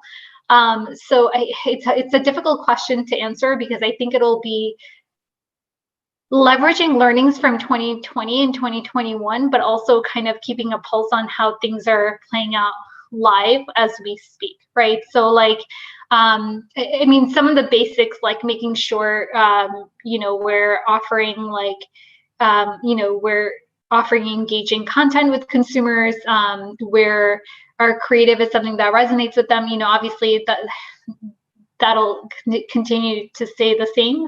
But when we look at like the kind of like the future of immune health, I think that's to be seen in the next few months, like how that plays out in this landscape. Yeah, for sure. And I see April has rejoined the conversation. I have just one more question, Sure. And I think the biggest is, you've touched on, the importance of CTV and continuing to go that direction, especially with where, where your consumers are now and where they're spending their time. You've made mention of TikTok and some of the social platforms that are becoming a little bit larger. Anything else that, just on your mind that you have an interest in? Not saying you'll activate tomorrow, but it got your attention and you're kind of starting to sniff around a little bit to see what's there for you. Yeah, I mean, again, this is something we're just like thinking about. I think I mentioned earlier, Twitch and just like live streaming in general. I think, I would love to test that. I want to I think like, anytime you can offer like an experience to consumers, it just helps you connect with them more. So I think that's something that I would love to test for Emergency. And final question, I swear. What is your favorite flavor of Emergency? I actually love, so most people just think that we have powders. We also have gummies. So just a quick plug in there. So my favorite are actually the elderberry gummies. They're really, really yummy. So definitely try them if you haven't yet. They should be back on shelf now. I'll keep you posted. I'll follow up once I've had the opportunity to get that. And I'm sure my daughter would absolutely love it. Yep. Awesome. Well, thanks so much, Yasmin. It's been fantastic speaking to you, and thank you to Brand Innovators for putting this on. I believe we were the final act in today's ongoing event. So hope everyone has a great day, stays healthy, and continues to take Emergency. Immune health is important. Yes, Awesome. Thank you. Thanks, Yasmin. Thanks, Ryan. That was such a great discussion. Actually, also helped me pull out some additional themes for the day that seem to be recurring. I thought I would wrap the day with just a couple of the key themes to kind of synthesize, kind of what we heard across all of these sessions. The first being some of the themes that actually Ryan and Yasmin talked about, which is content is king. But only if it's relevant and only if it provides real value for the consumer and results in real ROI for the brand. The next theme that I really pulled out of this discussion was this idea of outcome-based activation for media, which requires real-time signals to optimize media, to personalize creative, and to have the greatest possible business impact. Next, removing friction for the consumer results in the best possible customer experience. But creating friction for the brand results in innovation and business impact. Also, restating, where you have the ability to understand, rely on more data and more insights. Where you don't have the ability to understand, rely on the machines for more relevance and better performance. And then finally, agility was a common theme that came up in almost every conversation, especially given the last 15 months. Agility is not a tactic, it's a strategy. So build an infrastructure that eliminates silos so that all aspects of the business are connected more seamlessly, and create a framework that you can activate quickly when the market changes and consumers shift. So bottom line, you don't have to know what's going to happen to be able to plan for it. Such a great day, such a great set of speakers, and super excited for all of our upcoming days on this topic. Just wanted to also remind everybody here while we wrap is that we hope you will all join us for Brand Innovators next Wednesday at 12 p.m. Eastern for a summit on influencer marketing. I know we actually touched on that topic a little bit today. We'll be joined by leaders from JPMorgan Chase, Big Brother, Big Sisters, and many more. So thank you, everyone. Thank you for joining us, and we hope